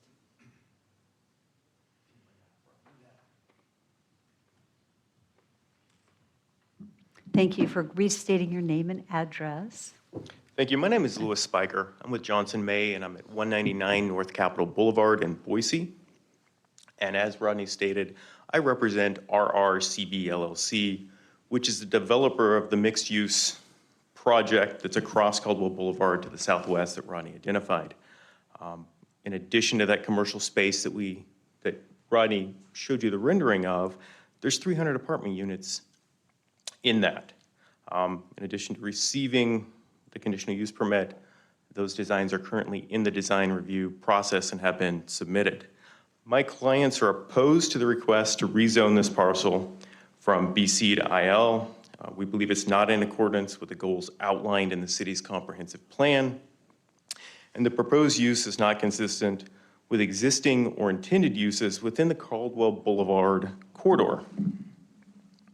While the future land use map contains a note addressing the adoption of adjacent parcels land use designation, it's permissive only and not a requirement. The concept of stretching is not addressed within the comprehensive plan itself. There are no guidelines setting forth factors to be balanced or situations when its permissible application is appropriate. This proposed rezone must be in harmony with both the future land use map and the comprehensive plan, and it's not. This proposed rezone disregards the intent of the comprehensive plan to adopt a commercial corridor along Caldwell Boulevard. What's shown is an excerpt from the 2040 comprehensive plan and the future land use map, and all of the red along there is that identified corridor. Allowing this rezone would set a precedent for not only the adjacent parcels next to this approximately 36-acre parcel, but every parcel on the north side of Caldwell Boulevard within this corridor. Section 15.1.3 of the comprehensive plan recognizes the need for a specific plan to address this corridor. While that plan has not been developed at this point, allowing this rezone would render such a plan moot. The proposed rezone ignores the change of use issue and presents this as a design review problem. It isn't.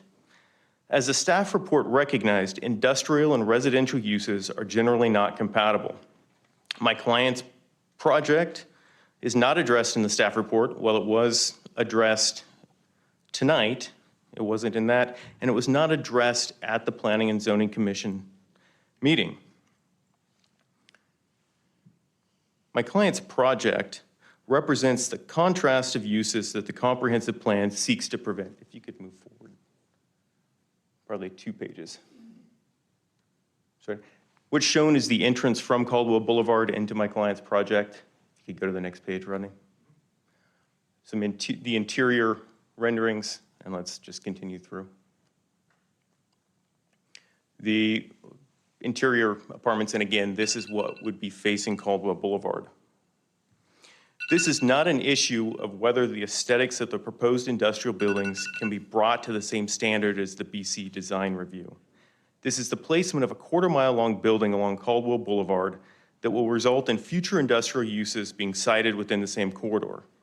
Again, this is not an issue with the proposed building or the proposed project, but the need for it in this location. Chapter 4 of the comprehensive plan sets forth a strategy to preserve commercial and grow industrial land use settings. This application does the opposite. I see that I'm out of time, and I would stand for any questions. Thank you. Are there any questions? Mayor Kling? Yes, Councilman I would Markowitz. actually like to hear him finish his presentation, if I could. Yes? Would you please continue? Thank you, Or- Councilman or are you Rodriguez. done? The comprehensive plan allocated approximately 5,100 acres of property for industrial use. It's approximately 222 million square feet. While there are projects coming online, a significant portion of that land remains available for this type of project in the areas contemplated by the comprehensive plan, and more importantly, in the areas that further the goals set forth in the comprehensive plan. There is no outstanding need for this project in this particular location, even before considering its failure to further the goals set forth in the comprehensive plan or its incompatibility with allowed uses. Thank you. So now I have a Thank you. question. Okay, yes. So how does this proposal affect your project? In what ways is it affecting your project? The primary concern is the incompatibility with the uses that would be across the street.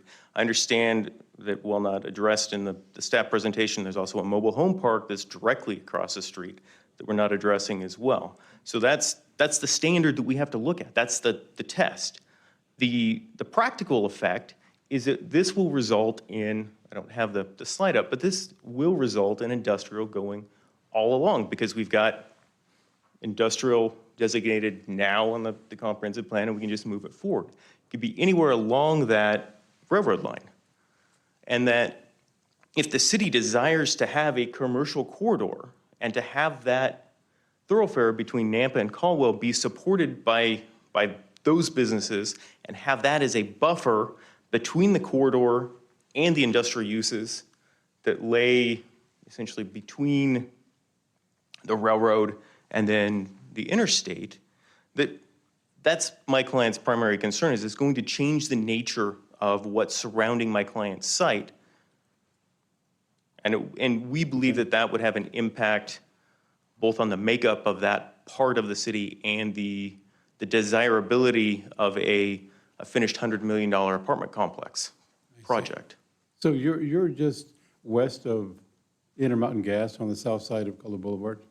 Is that where you are? Rodney, could you show us the two property locations on the map? If you could go to the second page of that, And are I think you in we the can city get of there. Napa? Excuse me, And sir? are you in the city of Napa? Yes, we are. Okay. So Rodney, could you So show us? this property here is where the apartments were just approved for a CUP. And this is the proposed Panatone industrial building. And is that Caldwell Boulevard? or Caldwell Boulevard Middleton? is right here. Okay, so, and is this north and south as it appears on the picture? Yes. This is Middleton here. Here's the railroad tracks.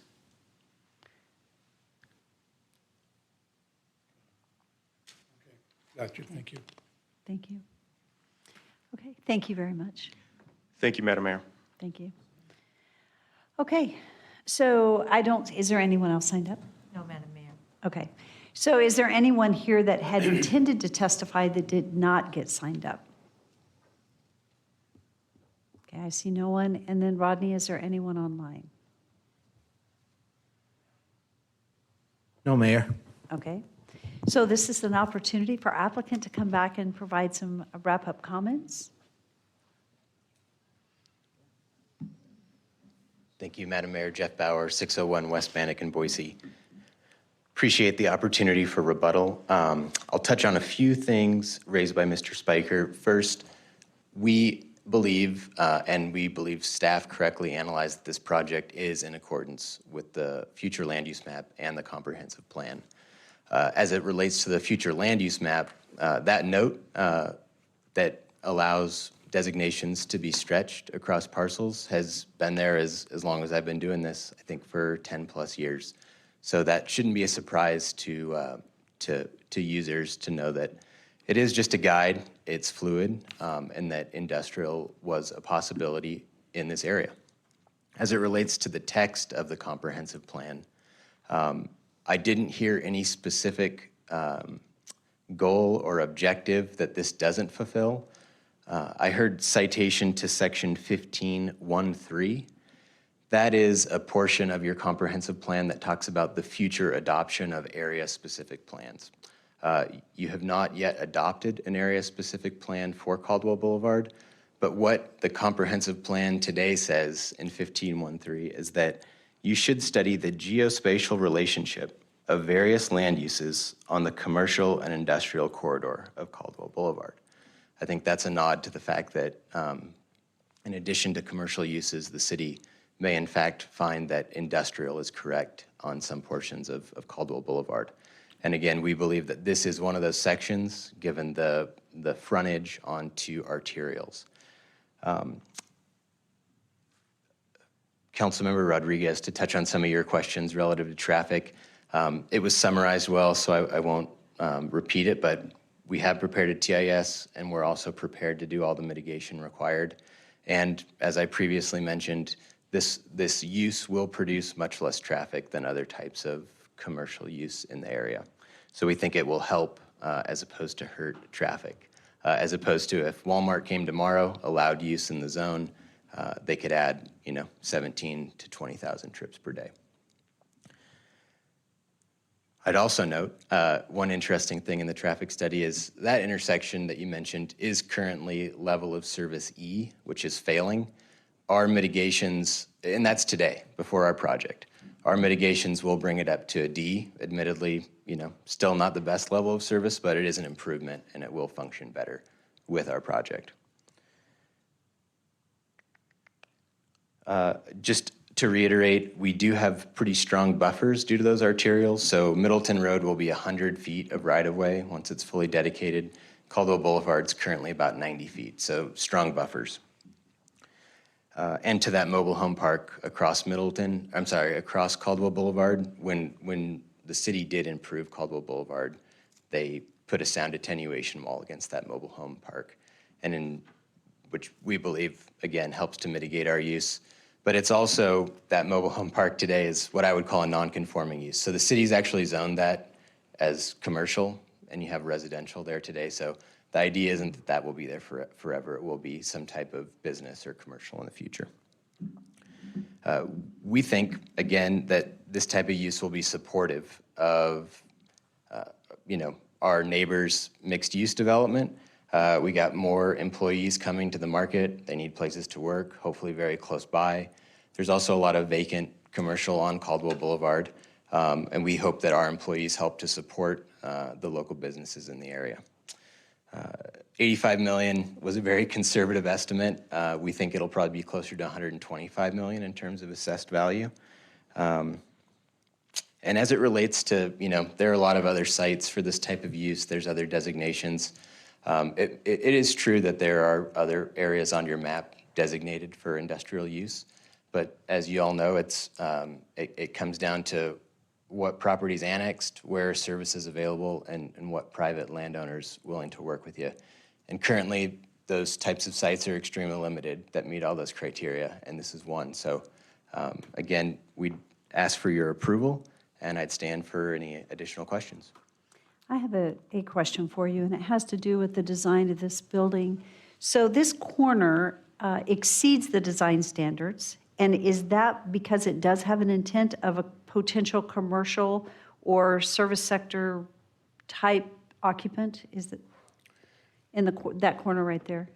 Madam Mayor, great question, and that brought me to a note I failed to check off, and it kind of deals with Councilman Jengula's question. What we're asking for tonight with the development agreement isn't the City Council's approval of the design as you're seeing it today. These are conceptual renderings, and we agree to comply with them in substantial conformity, recognizing that the true conditions of approval for this project are that list of standards that the working group has put together. So we're still going to work, we're still going to have a design review by staff to make sure that the final building permit meets all of those standards. And Madam Mayor, to answer your question, we do not have any prospective tenants for the building yet, but we are calling each of those pop-outs with all the glazing office or showroom. So if we do have, let's say, a granite manufacturer or a furniture wholesaler, we want them to have those showroom spaces on frontage to sort of have a blend of uses. Can you go back to the map and show us where, I'm just wanting to confirm where you can see those from. So if it's Nampa Caldwell Boulevard, so what road is right there where that corner is? And also in relationship to the apartment complex that is close by? So is where you would be seeing that type of potential retail, or I don't know, what do you call that type of business? What you're looking at, it'd be a showroom type environment. Madam Mayor, that's correct. And Rodney, if you could go to our overall site plan, that'd be great. That it's overlaid on the current aerial. I think that'd be helpful. On your presentation? Yes, please. I'll just give you the reins. Thank you. I'm just trying to understand, when you look at compatibility in that area, what is, what's going to be facing that you're going to see maybe from the apartment complex? Because that is a significant amount of glazing and looks more like a showroom type environment than industrial.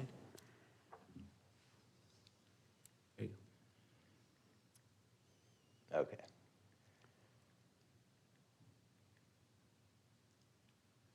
Thanks, Madam Mayor. So you can just barely see the multifamily project to our west. It brings me to another point. The criteria we're analyzing today, the 5 rezone criteria, speak of adjoining land uses and compatibility. This project isn't quite adjoining. I know it's close, but if we're following the code to the T, it is not adjoining. So one of our entrances to the future development is at the very westernmost portion of the project. You can see that there. And so that first corner there is one of our highly glazed areas that is a pop-out with a commercial fronting type design. And then each of the kind of more yellow as opposed to beige boxes are those commercial kind of showroom accessory uses. And I'd also just, again, beating a dead horse here, we're about 100 feet setback, which is huge for Caldwell Boulevard, with a heavily landscaped 20-foot landscape berm. So what you'll see from the street, I think, is predominantly trees and then some glass. And the building height, the most of the building's about 42 feet.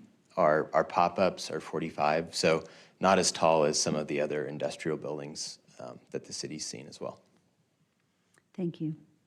Mayor, I have just two questions. So that triangle, which is not your property, you say the plan, and do we have confirmation? You said a potential gas station? Madam Mayor, Councilmember Bruner, that's correct.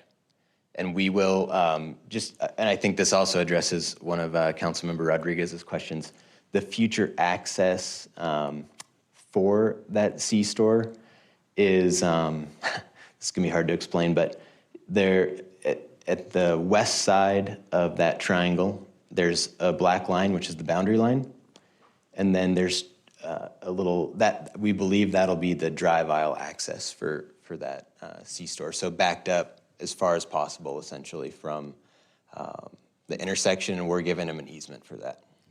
Madam Mayor, just also, the railroad access. Do you see any potential from your tenants as far as that being advantageous to them, to having that railroad close?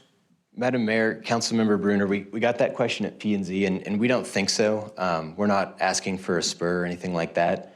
To the northeast is Simplot's large facility, and they already have a couple spurs, and so the railroad's fairly sensitive to additional spurs nearby. And we're expecting more, light industrial users, not so much freight type uses. Are there any other questions for our applicant this evening? Seeing none, thank you. Thank you all so very much. Thank you. So just confirming with council that you do not have any other questions before we close public hearing. I want to make sure before we close that we have our questions from our applicant answered. Yes. Just for clarification, Rodney, can you point out again where the housing development is? It's across Nampa Caldwell Boulevard to the west? Yes, Mayor and Council, I'll bring that up right now. This is the housing development. It is on the south side of Caldwell Boulevard and directly west of the property. And that's, This is the Panatone property here. are they requesting a rezone? This is zoned BC, and it requested a CUP and was granted it for multifamily development. However, the new code requires that the frontage have commercial space on the bottom floor. So that's what it has. And then this, of course, is requesting a rezone from BC to IL. Thank you. Rodney, what is directly across from the apartment complex that I see right there? It's a salvage yard. It's in the county. Okay, so it's a salvage yard. Okay. Thank you. Are there any other questions? Seeing none, I would stand for a motion to close public hearing. So moved. All in favor? Aye. Okay, so what is the will of the council on this? And I'd like the opportunity to have discussion, and then we will move to a motion.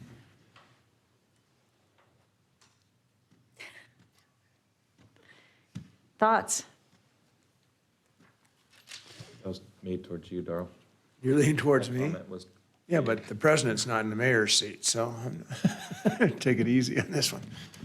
Yeah, you take it easy on her? Yeah, I personally am fine with this, and I tell you why the main reason why I'm fine is your setback. And as far as the landscaping is, and so on, is taken care of. If this residential and commercial was right to the west of you, directly on the north side of Nampa Caldwell Boulevard, I would feel differently. But I currently have no problem as far as the conditions of approval and so on are met, and I appreciate you going beyond as far as what the requirements and requests have been as far as the glazing, et cetera. So Mayor? Yes. I'm also in, I love projects like these because they bring in so many jobs, good quality, high-paying jobs usually in these developments. And I feel like there's a lot of industrial around it, and I have no problem with light industrial being next to commercial. So I seem to like this project a lot as well. Okay, any other comments? Councilman Haverfield? Yeah, and just looking at the zoning, the differences between the BC and the IL zone, a lot of the same things are approved. There's some things that are not approved in a BC zone that are permitted uses, but they're still approved by conditional use. So, I mean, a lot of the same type of uses can go into this type of a development. So, and my concern was more for them and the ability for capacity of utilities, which was answered that there's not an issue. So I think it's a great development. Okay. Councilman Reynolds? Mayor, I think that it would be a great addition to that eyesore of a corner. And I can see like a carpet warehouse, a Delabas, a granite shop in there or something. I think it'd be a really nice addition for that corner. I'd like to comment that I do understand the concerns that Mr. Is it Spikes commented on. However, I really appreciate the design standards that you lifted to in that corner that could be a showroom that would be approved on either side. I think you've produced a really nice looking property there, and that's what's important for our community. I don't see it being a deterrent to the housing that's there because of the quality of the development, the landscaping, the setback, and then the corner, the way you've designed it for the other uses, right, at those entrance points. And so I just appreciate your willingness to create a quality product that I don't, in my opinion, I'm not seeing it serve as a deterrent to the multifamily that's going in because it's a nice development. Mayor, I struggle with this one because I like the project. I don't necessarily love the location, but because of the way that they've designed it, I feel like I'm more comfortable with it. I think the setback, like Darrell said, is appealing to me. And then also the upgraded standards, because it is, as our comprehensive plan says, this is kind of Nampa's gateway, right? It's one of our gateways, and so we really do want a really nice frontage for that. And so it does align there, but I'm seeing the other side as well for that concern for the other development, so I'm on the fence. You know, I'm going to go back and say one of the things that and Rodney and I talked about this, and he shared it in his presentation, is right next to this is a salvage yard. We've got some properties around it that are really challenging properties that are in the county. And I think this is a transitional property to get us there because it's a little bit challenging what we're dealing with in that area to take it where it needs to be. I do understand that the development is a permanent, I mean, once it's in, it's in. But there is some challenging, right, uses, land uses just directly across the street from our multifamily with the salvage yard there. So Mayor, Councilman Bauer, is this a brother or a relative of yours? No. Okay, I didn't think it was, but I just want, no relation whatsoever. No. Yeah. Well, I've asked the question previously too, because I had the same question, yeah. Have we Yes. had enough discussion, Mayor? I think so. Would you like to Okay, make a motion? Yes. I just want to get some clarity from Rodney on the design elements that we're looking at in the packet versus what can be altered after reviewing with you to meet these design standards. Are we still holding them to the amount of glazing that's shown on these corners? Yeah, Mayor and Councilman Haverfield, essentially what I've said in the recommended condition is that they will be substantially compliant with their designs that they've submitted, but that all of these specific conditions, A through K, will be met. And so, yeah, it's going to be pretty much exactly what you've seen tonight, and we will hold them to that. Okay, that's important. I've seen an attempt like this before where we saw images and then the final product when it came through had been value engineered and things were eliminated. And then the concern was from the planning and zoning standpoint, what do we do? So I want to make sure that the language or the images that are held to, these are pretty clear. There's really not a whole lot to guess on, so as long as we're utilizing those images, I'm okay. Good question. Thank you. Okay, was there a motion? Okay. And if I'm going to make it, I need to be able to see it, okay. Okay. And I can see it. I move to approve the zoning map amendment from BC Community Business to IL, Light Industrial Zoning District and Potential Development Agreement at 2912 Cobble Boulevard for Jeff Bauer, Givens Persley LLP, representing Black Creek LTD Partnership and Pleasant Valley LTD Partnership, with all the conditions of staff and conclusions of law, and making sure, as Councilman Haverfield said, that we hold to those standards. Second. It's been moved and seconded. Is there any further discussion? Seeing none, roll call. Rodriguez? Yes. Chingula? Yes. Haverfield? Yes. Bauer? Reynolds? Yes. Brunner? Yes. All in favor, motion carries. See a Mercedes dealership right on that corner. Are you looking at one? No, I just thought that'd be cool. And Mr. Spikes, thank you for your comments. We do hear them, and we appreciate it. Thank you all. Thanks for making the trip. Good night, thank you. Okay, let's move on to 7.3 on the agenda. This is an action item. This is a variance of our code 10.22.5, requiring a primary driveway to be paved via asphalt or concrete to avoid, in order to avoid paving an existing primary driveway as required to obtain a building permit for an accessory structure to store agricultural equipment at 5120 East Feather Creek Lane.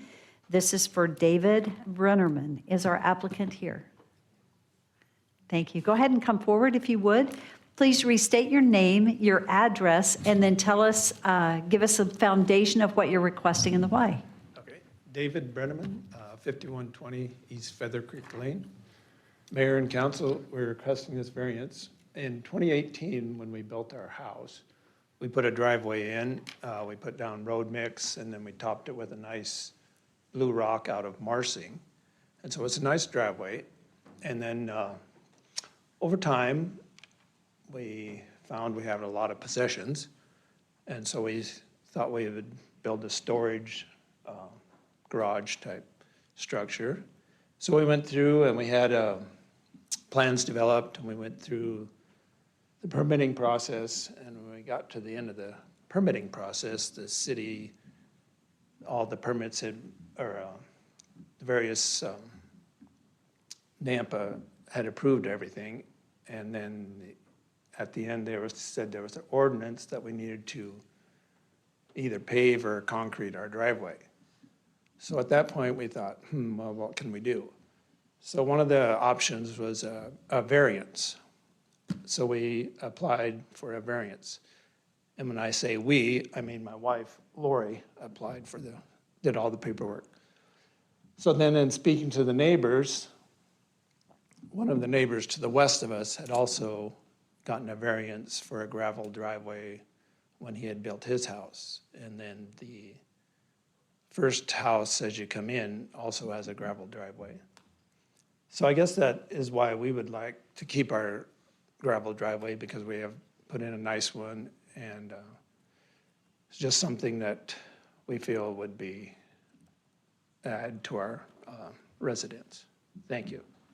Thank you. Council, do you have any questions for our applicant at this time? Mayor, I do. So how extent, do you have any idea what the square footage of your driveway we're talking about, if you were going to be repaving? I realize we're not supposed to be discussing financial aspects of it, but I'm just curious on how large, I mean, what I saw in this photo was an extensive, is it all that area around all that landscaping, that's your driveway?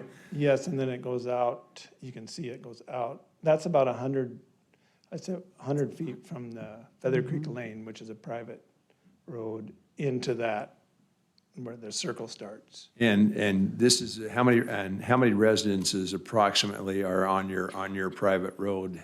Right now, there is 1, 2, 3, 4, 5, 6. You gonna count them for me? 8, 9, 10. 10? Counting us. And that's not a thoroughfare, that is no outlet at the end of that road? Correct. It goes down and ends in a just a roundabout. And you for a- said the property to the west, years ago or whatever, was given a variance. Are there other properties of those 10 residents that have non-paved or concreted driveways? Yes, the first one right off Star Road does not have a paved. The rest of them do? Yes, they do. And just in comparison, how would you say your driveway is larger than the majority of those 9 other properties? Yes, we are further back from the Feather Creek Lane than probably anybody else on Okay, Feather Creek Lane. thank you. So, you bet. Are there any other questions for the applicant? Okay, thank you. Parker? During the public hearing, we'll give you the opportunity. I'm sorry, but thank you. We will give you that. Thank you, Mayor and Council. The action, Parker Bodley, Planning and Zoning. The action requested is approval, denial of a variance. This is the zoned RA suburban residential, surrounded by single-family residential. The south is a undeveloped right-of-way. Some history for you. We'll be going over history probably to answer a lot of your questions.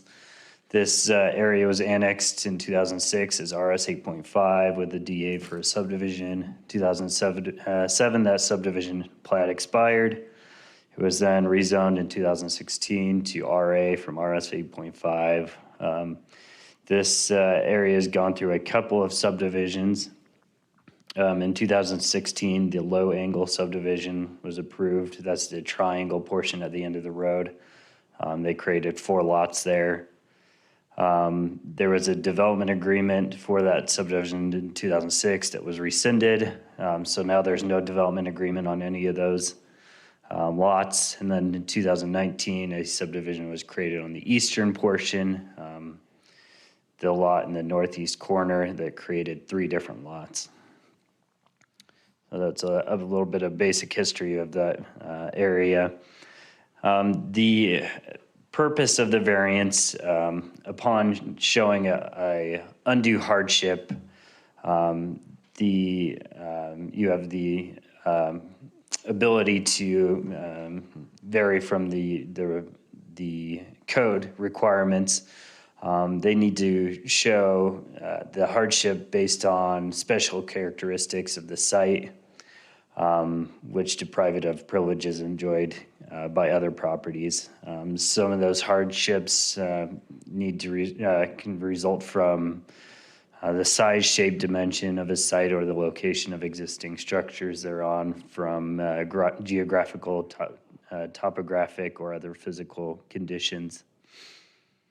The purpose of the variance is to provide fair treatment and see that individuals are not penalized because of the site characteristics beyond their control. So it's really geographic. The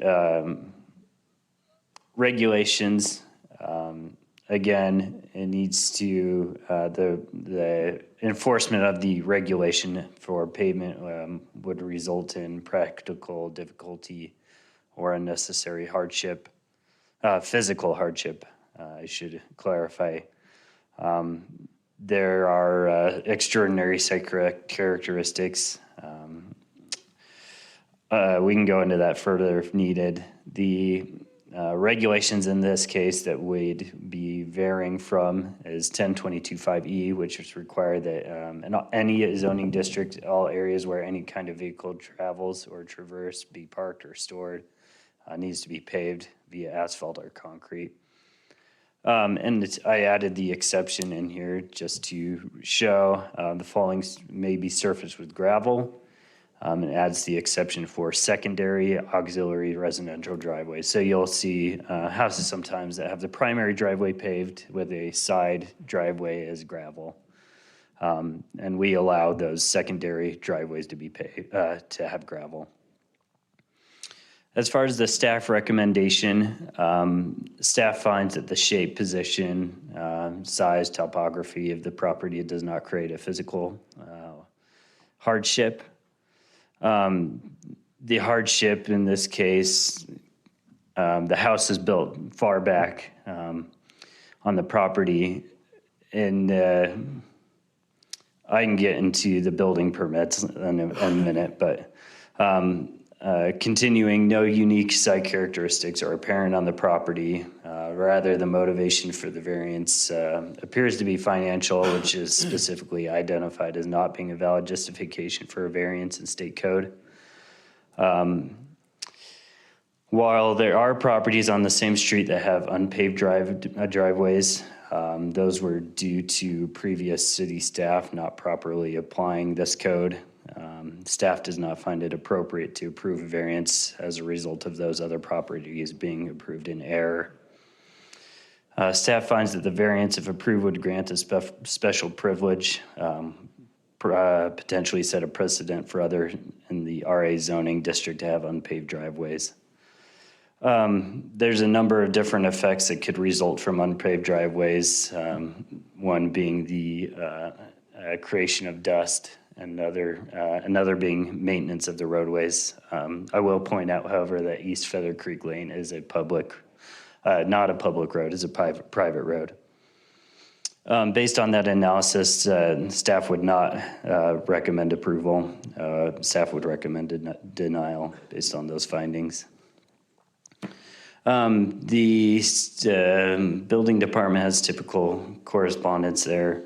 There was a letter comment submitted by a neighbor, Rod and Laura Hoyle.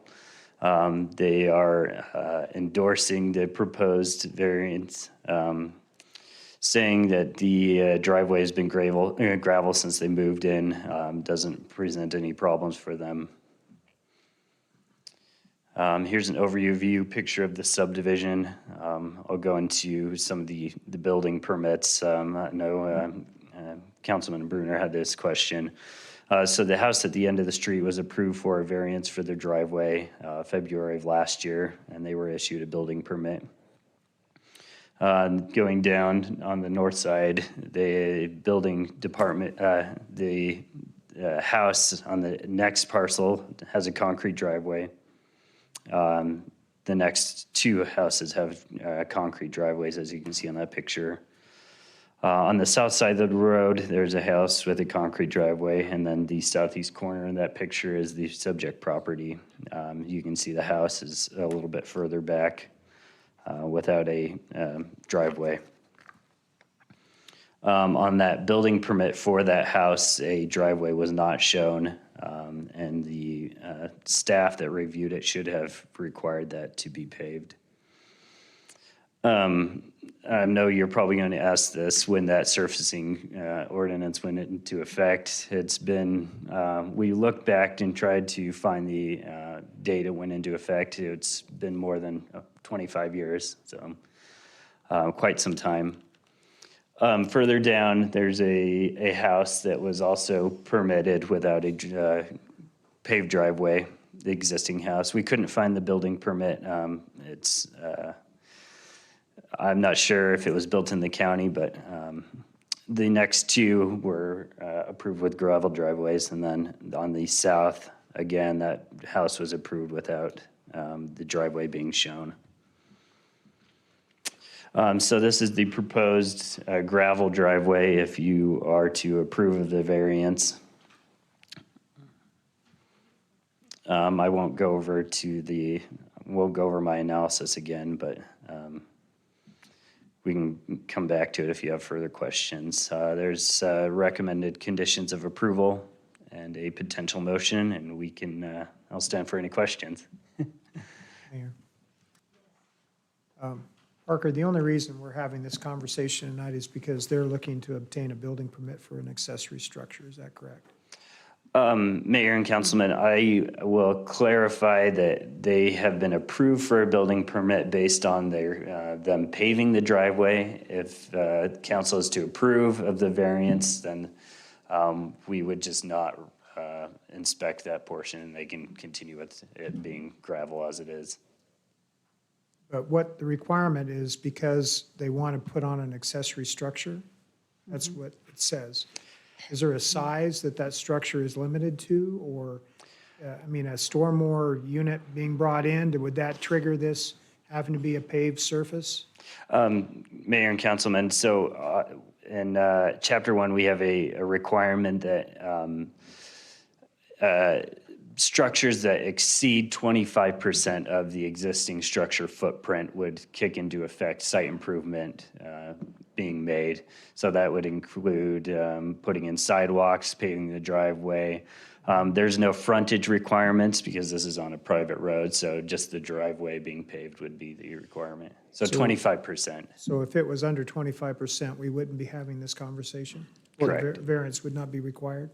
Mayor and council, just to clarify, we do have a requirement that 201 feet or more square feet requires a building permit.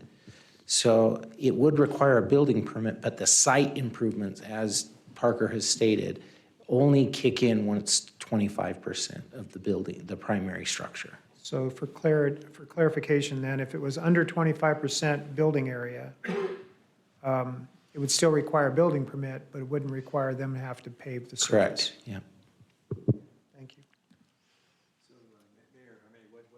And go ahead and turn on, and then, yeah, thank you. Thank you, she takes care of me. Yeah. So Thank what? you, Natalie. Thank you, Natalie. He really plays dumb just for that. So Parker, what is the percentage? Councilman, I don't remember off the top of my head. It's been a while since I looked at the building permit. As you can see on the picture there, it's more than 25%. So the darker gray is their accessory structure that was permitted, and the outline here is their house. So is there an HOA in this subdivision? Well, it's not a subdivision, in this area? I don't believe so, Mayor. Any design standards for an accessory no. structure that may be larger than the house and more predominant than the house? No.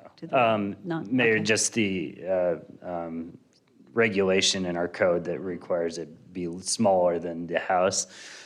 This accessory structure is actually attached to the house, so it's an extension of the house.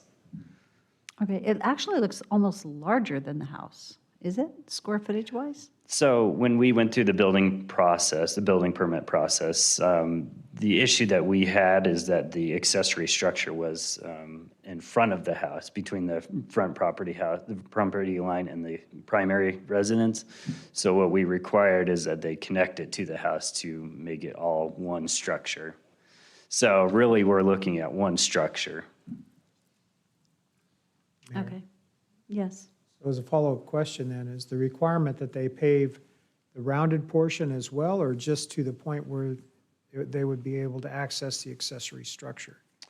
Mayor and Councilman, the requirement is the primary driveway. So anywhere that they will be parking and getting onto the private drive. So they wouldn't have to pave the whole circle, just one drive to the Feather Creek Lane. So that's, I guess that clarity is required. If they have to do everything that's there, or if they can only have to do part of it, I guess we just need to make sure that we understand what's being requested. Correct. They could just pave up to their garage door if they wanted to. Mayor, I have a Yes. question. Daniel, on page 486 in our packet, I don't know if you can pull that picture up or not. The picture that I have here, it shows a variance for gravel driveway approved 2/16/21 and building permit July 2020. Is that the correct lot we're looking at? I'm sorry, Councilman, I'm not sure what you're referencing. Do you have the Slide ability to go to 486. 486 on our packet and look at that picture we have? It's the one that had the variance on it. It's the one that has 4 There different it is. red boxes and 2, that's it. Yeah. So the one on the far left. Variance Correct. for gravel driveway Yep. approved. That's the correct lot? That's the correct lot, yeah. Okay, so the council gave them a variance at one point for Correct, the in original February dwelling? of last year. For the original dwelling? Mhm. Just for clarity, that's not the property we're discussing. That's not the subject That's what I property. wanted to know. Thank you. It appears though on the next page that we, unless I'm missing, we've got another one that, well, it's a gravel driveway, but the permit couldn't be located. And then another one's gravel driveway. Okay. I have a question. Was this public hearing notice, did all of the neighbors receive a notification in the mail? And was there a sign put on the property that there was a public hearing? Mayor and council, with a variance, the state law is that we notify the adjacent properties, and we don't put a sign on the property. So it's just the adjacent properties. Okay, and what did you consider adjacent? Anything touching. So So across you the did street. not notify everybody on this street? No. Is there a reason why?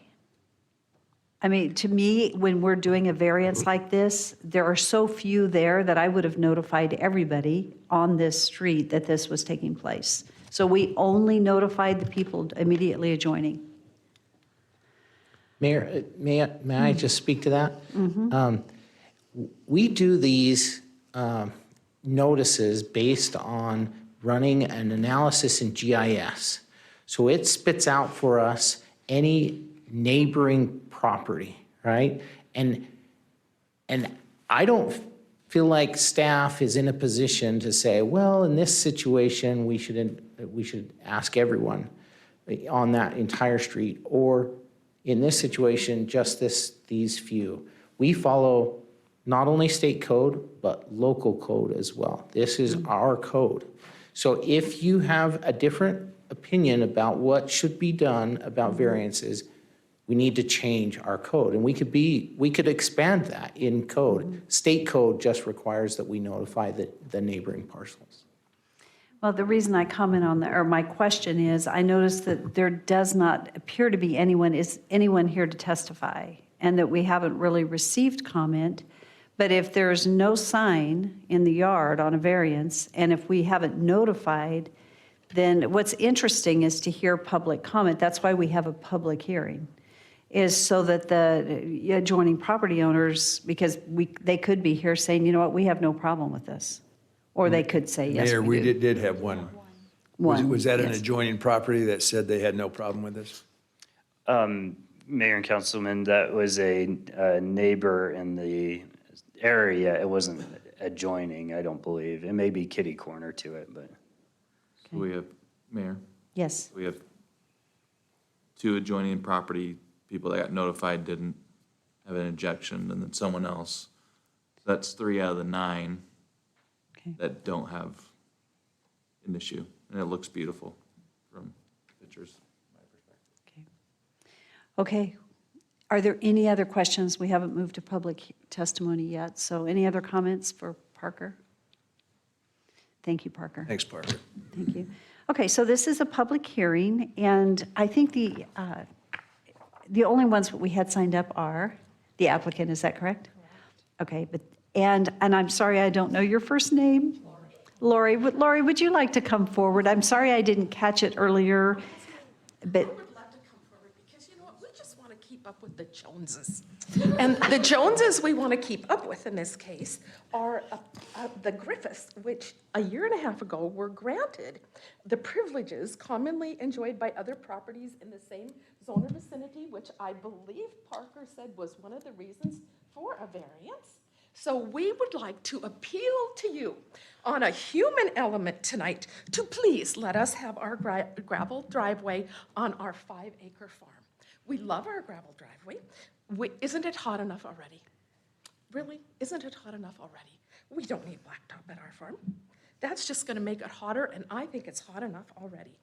We are neighbors to a brand new 900-house subdivision just to the north of us. And do you know what those people are doing? They're walking down our road because they want a pastoral view. They want to get away from living on top of each other. So as we've developed our land, and we've stood right here in front of you, and Councilwoman Angela, I heard you say tonight, we are an agriculture property, or county, or city, and we like that. And so we want to be right there with you guys on agriculture. So we're raising beef, we're raising hay, and would you go to our site plan, please? Okay, the building with the gray, I want you to envision our John Deere tractor, which we hauled down here from Montana, which we use not only to mow our land, but the neighbor's land to keep it free of weeds, pro bono. We will store hay. I do pollinator business to try to keep up the honeybees in the area and to provide pollinator. So do we want a paved driveway? Nah. You can see our John Deere tractor sitting right there. The reason we are built so far back from the road is that you would not approve our permit unless we put our septic system out in front. You said, no, you got to go through. You've got to go through that. I can't remember what the name of it was, the business, sanitation. So sanitation said, nah, you're not putting that back there. You've got to have that out front. So now we have this huge long driveway, and we've hauled in the nicest gravel, and we love it. And we would like if you would give us the privileges commonly employed by other properties in the same vicinity as of February 17th, 2021, my birthday, and give us the same thing as the neighbors. Respectfully submitted, Lori Brenneman. Do you have any questions? You should talk more often. I would love to come more often. I want to know, Mayor, who runs her home? Who runs our that would be me. I'm also a school teacher. Please give our kids more room to roam. I don't care what anybody says that all the kids want to get together and they all want to go play in a common area. Isn't that No, great? they don't. No, they don't. Sorry. Great job. Thank you. Can I answer any other questions? You don't dare ask. Thank you. Thank you so much. Oh, you are so welcome. And I just want to end with the fact that I don't believe that on our private little road, clear out next to Star Lane, that our little bit of gravel driveway is going to have any negative impact upon the city of Nampa. Thank you. Well, Randy, don't you have anything for her? Okay. So I don't believe we have anyone else signed up for public testimony. Is there anyone else here that had intended to testify this evening? And no one online? Seeing none, this is an opportunity. Actually, I'd like to go back. David, do you have any closing comments? This is your opportunity. It's a tough act to follow. You're good. Okay. Are there any additional questions for our applicant this evening before we close public hearing? Seeing none, I'd stand for a motion to close public hearing. So moved.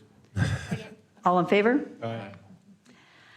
Council, what would you like to do? This is an opportunity for discussion before the motion.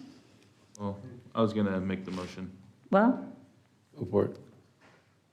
I mean, we can have discussion after your motion, so go for it. Like country homes like this, the black asphalt's gonna make it look worse. It just makes sense to me that we approve the variance. It's a beautiful home. It's beautiful property. Let's not mess with it. So to approve it, I think that we need to have a variance that meets the conclusion of law. And is it because of the longer driveway that was required, the physical hardship? Yeah, the longer driveway and because the other neighbor was given a variance. Second. Okay, so it's been moved and seconded. Thank you for stepping in. And then I think we just need to, on the variance conclusions of law, ensure that we meet them. And so, Joe, are we meeting them? Madam Mayor, you're getting very close. So I see you're pulling that out. The applicant's comments kind of filled in a lot of gaps in the findings. That's really what you have to do. Code requires what it requires, and so it isn't varied from, so it's universally applied to everybody. So in the very rare, limited circumstance where a variance is granted, you just have to fill in 1 through 5 and try and state on the record, you've hit a few of them. Just state on the record what fact you heard today that answers each of these. And there's been reference to several of them. Well, in reference to the septic system being required to be in the front of the property did create extraordinary site characteristics with the extended driveway that they've had to put in. Does the variance that has been provided for the other people fall into one of those or not?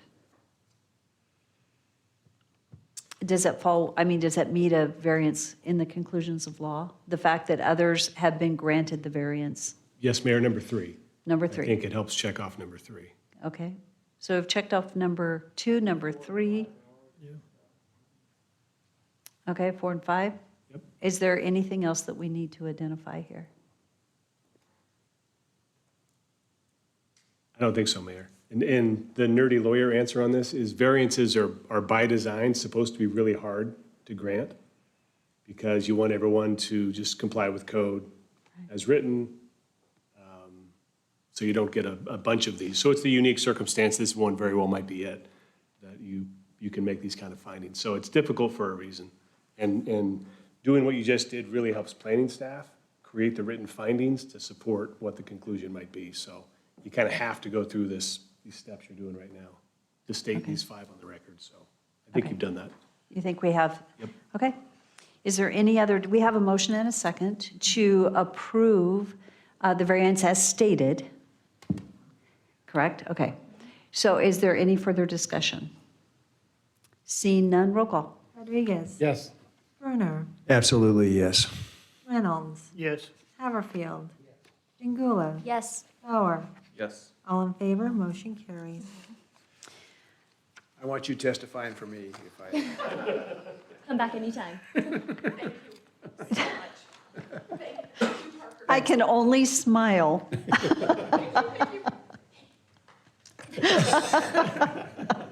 She beats him up as they walk I love it. I love Yeah, it. she drives the John Deere, Oh, too. yeah. That is great. Okay, we're moving on to 7.4 on the agenda. This is an action item, and this is to adopt the 2022-2026 5-year consolidated plan, first-year action plan, and analysis of impediments to fair housing, and authorize the submittal to HUD on or before August 16th. Matt, thank you for joining us this evening. And waiting. Mayor, Clean Council, it's nice to be back in front of you. I guess, given the mostly empty room we're faced with, and I don't think anyone signed up online, this is predominantly the same presentation that we provided at the workshop. I guess for the sake of the public hearing, I'm assuming I should cover the kind of the high points of the presentation. So I'll try to Possibly, move. but it is in the packet. Yes, it's all in the packet. So it is in the packet. So I don't know if we, Joe, do we need to go through the presentation when it is in the packet? So long as the public has it available to them. They do. They're afforded an opportunity to comment on any and all of it. Okay. I'll let you hit the high points, just bet. to make sure I'll that be- we understand it. Just really don't go. quick, just so yeah. anyone watching would kind of understand what we're doing. Yes. Again, we'll be asking you to adopt these sort of 3 plans that we'll submit on or before August 16th to HUD for approval. This is a programmatic requirement. The 5-year consolidated plan is something we use to help identify the needs in the community and then how we're going to direct resources. And then we'll have a 1-year action plan each year of this 5-year consolidated plan. So you'll be approving equally one of both, the 5-year and the 1-year at the same time. And then our analysis to impediments to fair housing, which is also typically a 5-year document and typically renewed on the anniversary of the 5-year consolidated plan. There has been extensive stakeholder and data research that's helped drive the information found in the plan.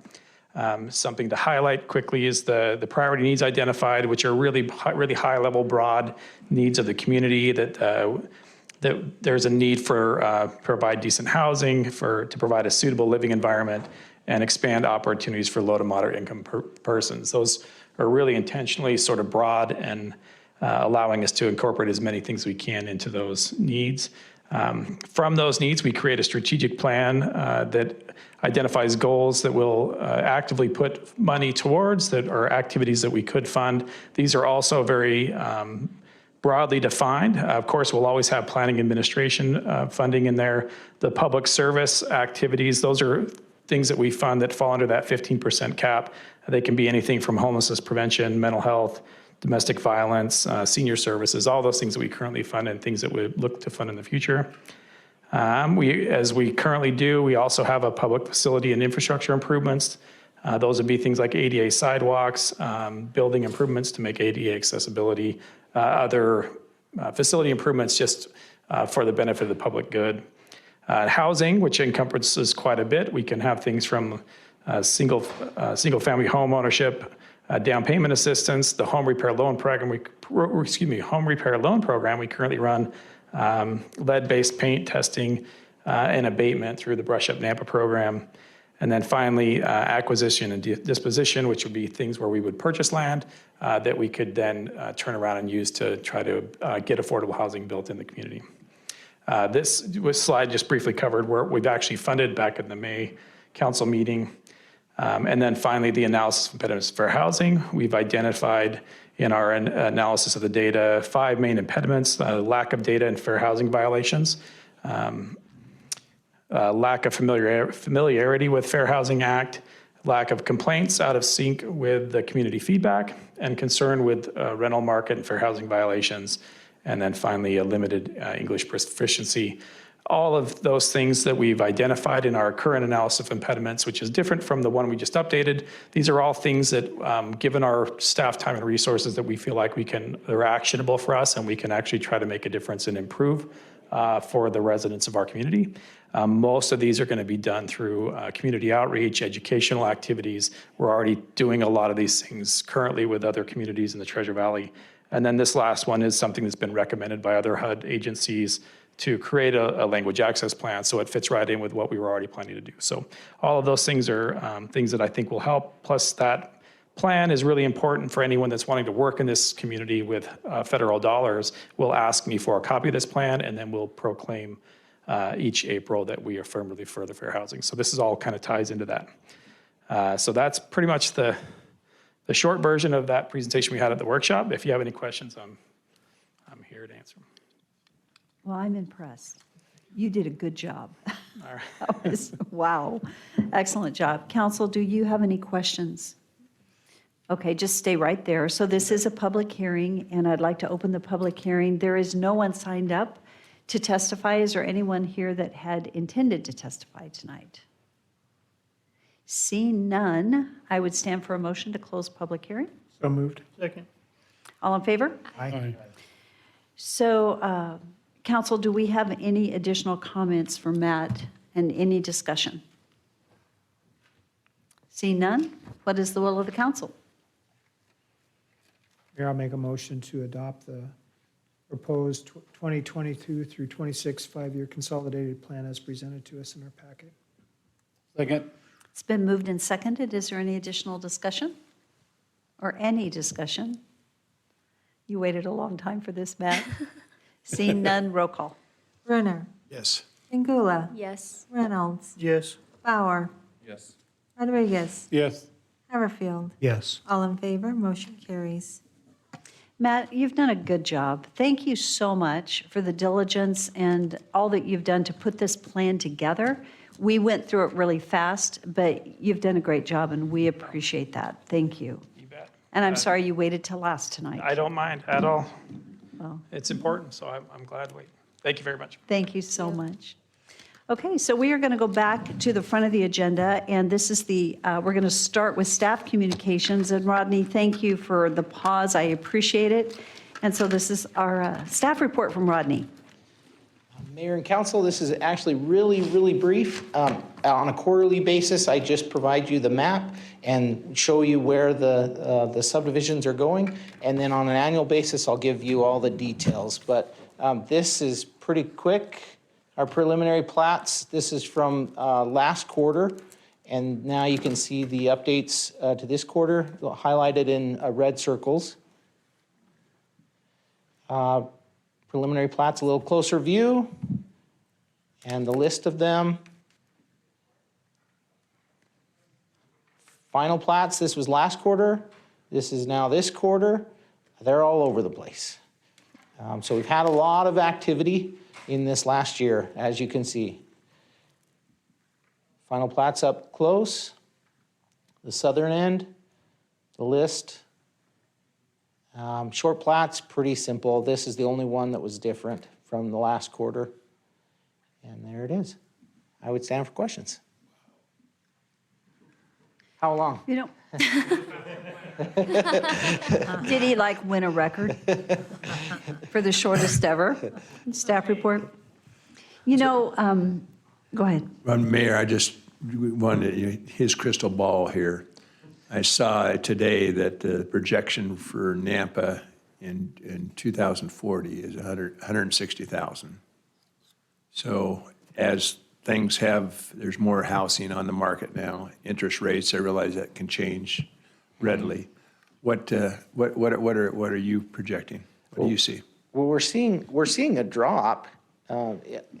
Is building still here? No. We are seeing a drop a little bit in the amount of building permits being requested, and the market is adjusting. We see that, but I just found over time that those are little drops. When I went through the 2007, 2008 drop, I thought, wow, we are never going to be out of this in 20 years, and I was wrong. We came out of it and rose, above it pretty significantly. So, Well, do you see the movement to the south, where our impact area to the south? Our development to the south is a little more challenging because of services that we can provide and being gravity fed to our sewer treatment plant. So I think honestly, as we look at developing to the north, those infrastructure improvements we've talked about, that I think it's going to go to the north, more likely. We also have 2026 being improved by ITD. I just met with them today, and 2026 is going to go to 7 lanes. That's what the plan is. And so I think that's going to drive more of that development to go that direction as well. So we are putting in plans right now to address that and see what collector roadways we need to have in place. We also met with engineering as well as Canyon Highway District number 4 today, and we're looking at where do we need to make connections between Caldwell and Meridian in the north.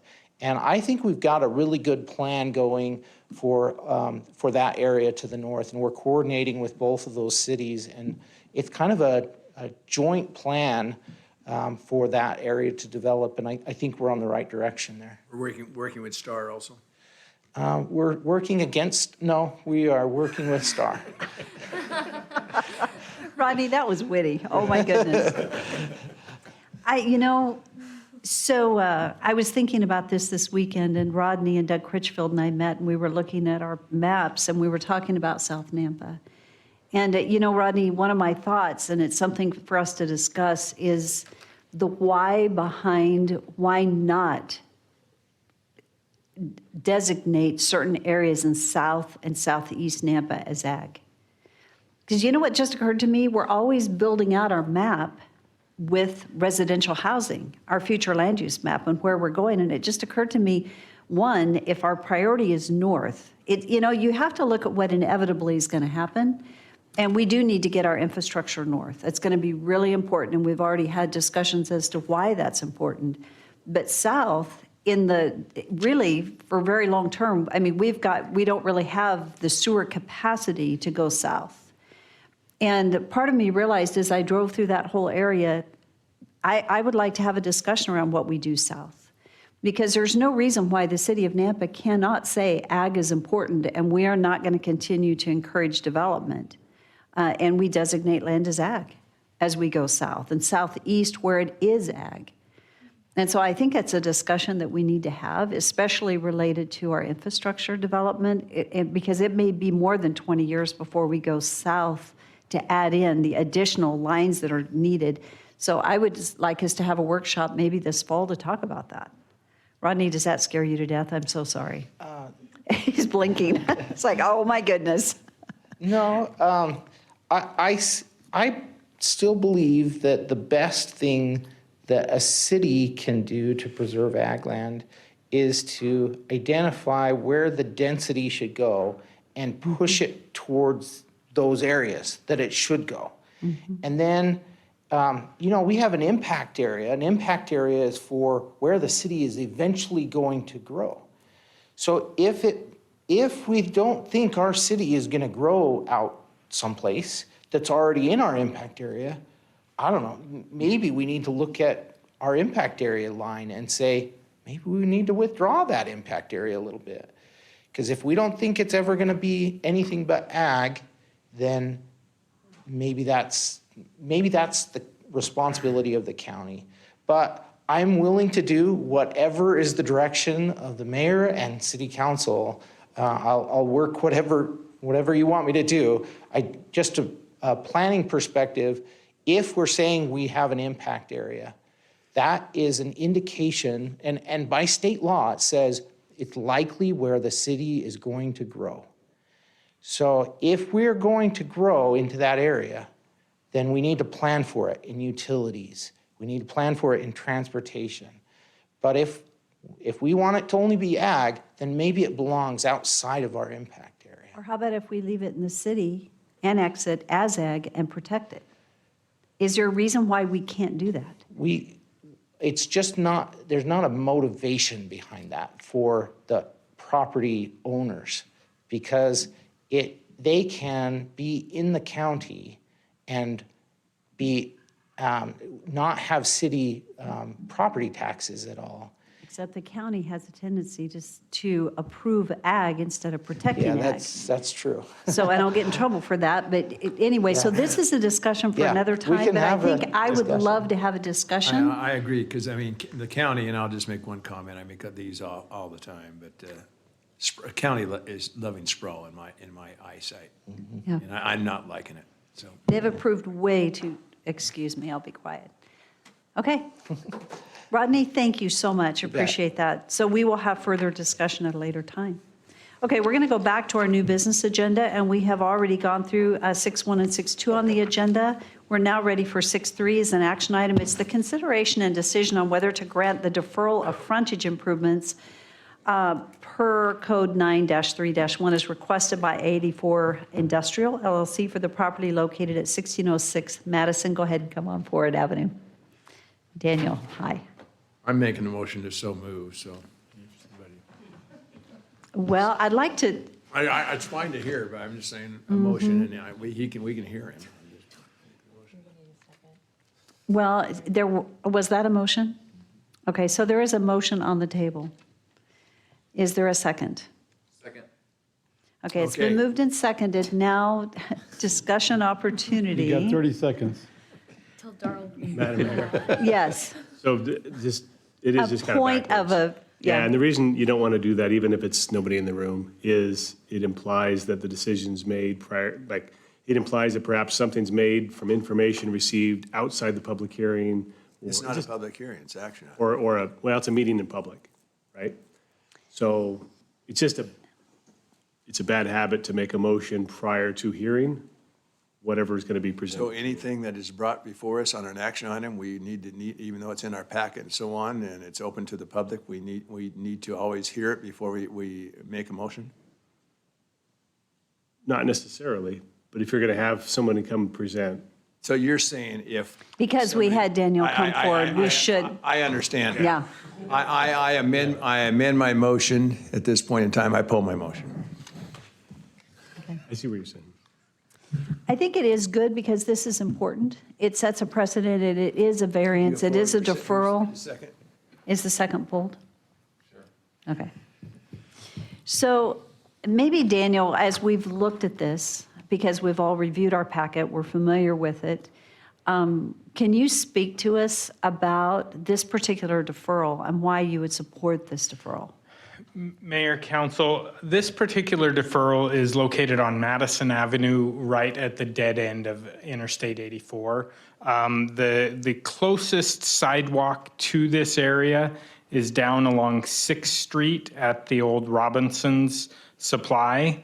So it's a very significant ways away, and it really serves very little purpose for that area, just because it would be the only sidewalk right up against the freeway in an industrial area. The property will be encumbered by a recorded agreement that obligates the property owner to, at such time as the city deems it is appropriate to put that sidewalk in, that they are required to fund that. So there's no funding obligation that the city is taking on. And so that's based on those conditions. Engineering did not see that it was a problem to recommend approval of this. I appreciate that, and I do appreciate the fact that it is a deferral, not a waiver. So that's important, and as we come forward, even looking at residential ones, I appreciate the fact that we look at deferrals and we're not waiving the responsibility, that they still have to, at which time, if ever, we decide to have it come in. So thank you. With that, council, do you have any questions, or is there a motion? Okay, I would entertain a motion at this time. Darrell?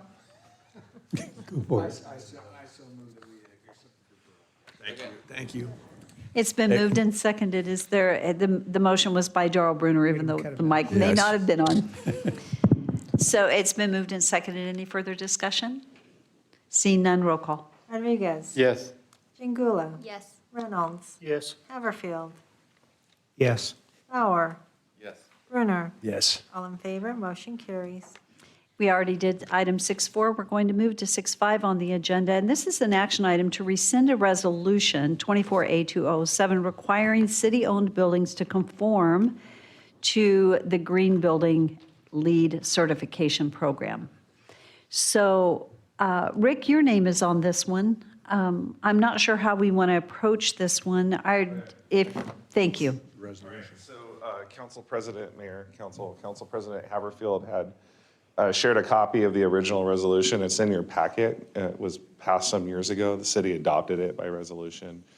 Council President Haverfield requested that council consider rescinding it because it requires that city buildings adhere to those certain standards that are specified in that resolution.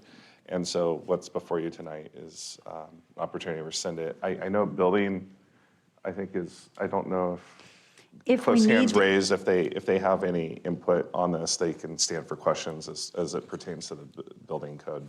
So. And I think one clarification is that it doesn't remove the opportunity to do so. And so I think, and I hope I'm correct in saying this, all this does is it rescinds the resolution requiring a building to be LEED certified. And that's what's important, I think, for us all to understand. This isn't meaning that we can't do it in the future. It's just taking away the fact that we have to. And there are additional costs that maybe sometimes don't end up with the great benefit that we intended. And with that, yeah. Yeah, I know that there's discussion about significant capital investment, whether it's the fleet building or potential golf course buildings. There's a lot, the city's looking at a lot of different building adherence. And so this would take off one regulatory mandate. And however, as the mayor stated, allow voluntary compliance as the council sees fit. So. And I appreciate Cliff being here. If you have added comment, thank you. Mayor, members of council, this was put in the Hugh Nichols Public Safety Building was built a number of years ago.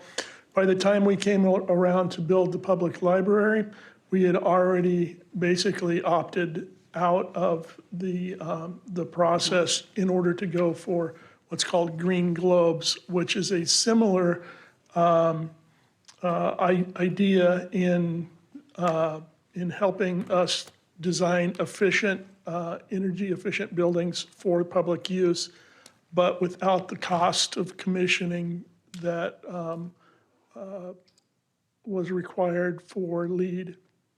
So certainly, by doing this, you can certainly, as the mayor said, continue to use the LEED process where that makes sense. You could use something different. We have a staff meeting tomorrow with the team to make recommendations on how to move forward and ensure that we're building in the city's best interest in terms of long-term energy maintenance and cost, but with a little more flexibility for you folks to do what you need to do. Excuse me, Cliff, thank you. Council, do you have any questions? I would stand for a motion. Mayor, I'll approve the 6.5 action item to rescind the resolution. Second? Thank you. It's been moved and seconded. Any further discussion? Roll call. Rodriguez. Yes. Brunner. Yes. Pingula. Yes. Haverfield. Yes. Reynolds. Yes. Bauer. All in favor, motion carries. We'll now move to our unfinished business items. I believe we have two. We'll begin with action item 8.1. This is the first reading of ordinance for annexation and zoning to RS 22 zoning district at 703 West Dooley for Blake Wolf, representing Robert and Virginia Pearsall. I'll let you go ahead and go for it. I'll stop reading because you'll get it. And requested to pass under suspension of rules. An ordinance of the City of Nampa, Idaho, determining that certain lands commonly known as 703 West Dooley Lane, Nampa, Idaho, County Parcel R2926101,000, comprising approximately 3.48 acres, more or less, lay contiguous to the limits of the City of Nampa, Canyon County, State of Idaho, and that said land should be annexed into the City of Nampa and be zoned RS22, single-family residential, declaring said lands by proper legal description as described below to be a part of the City of Nampa, determining that said annexation and zoning are in the best interest of the public and consistent with the comprehensive plan of the city, directing the city engineer and the planning and zoning director to add said property to the official maps of the City of Nampa and to designate said property as RS22 single-family residential on the official zoning map and other area maps of the city, providing for recordation, providing for severability, providing an effective date, repealing all ordinances, resolutions, orders, or parts thereof in conflict herewith, and directing the city clerk to file a certified copy of the ordinance and the map of the area to be annexed with Canyon County, State of Idaho, and the Idaho State Tax Commission pursuant to Idaho Code Section 63-215. I'll make a motion to pass the ordinance as read under suspension of rules. Second? Any discussion? Roll call. Brunner. Yes. Pingula. Yes. Reynolds. Yes. Bauer. Yes. Rodriguez. Yes. Haverfield. Yes. All in favor, motion carries. Item 8.2 is an action item. This is the first reading of ordinance for annexation and zoning to light industrial at 29 North Happy Valley Road for Rogelia. Oh, Victor. How do I say that? It isn't for Victor. It's not for me. I'm putting you on the spot. Rogelio. Okay. I'll let you read it. And this is requested to pass under suspension of rules. An ordinance of the City of Nampa, Idaho, determining that certain lands commonly known as parcel R31743000000, located at 29 North Happy Valley Road, Nampa, Idaho, comprising approximately 1.36 acres, more or less, and contiguous to the limits of the City of Nampa, Canyon County, State of Idaho, and that said land should be annexed into the City of Nampa and be zoned IL Light Industrial, declaring that said lands by proper legal description as described below to be a part of the City of Nampa, determining that said annexation and zoning are in the best interest of the public and consistent with the comprehensive plan of the city, directing the city engineer and planning and zoning director to add said property to the official maps of the City of Nampa and to designate said property as IL Light Industrial on the official zoning map and other area maps of the city, providing for recordation, providing for severability, providing an effective date, repealing all ordinances and resolutions, orders, or parts thereof in conflict herewith, and directing the city clerk to file a certified copy of the ordinance and the map of the area to be annexed with Canyon County, State of Idaho, and the Idaho State Tax Commission pursuant to Idaho Code Section 63-215. Mayor Kling, I'll make a motion to pass the ordinance as read under suspension of rules. Second? Any discussion? Roll call. Rodriguez. Yes. Brunner. Yes. Pingula. Yes. Bauer. Yes. Reynolds. Yes. Haverfield. Yes. All in favor, motion carries. That concludes our regular business items for this evening, but I would stand for a motion to adjourn into executive session pursuant to Idaho Code 742061B to consider evaluation, dismissal, or discipline, to hear complaints or charges brought against a public officer, employee, staff member, or individual agent, and Idaho Code 742061A to communicate with legal counsel for the public agency to discuss legal ramifications of and legal options for pending litigation controversies or controversies not yet being litigated but imminently likely to be litigated. So moved. Second. Roll call. Brunner, Yes. Pingula, Yes. Reynolds, Yes. Bauer. Yes. Haverfield, Yes. Rodriguez. Yes. All in favor, motion carries.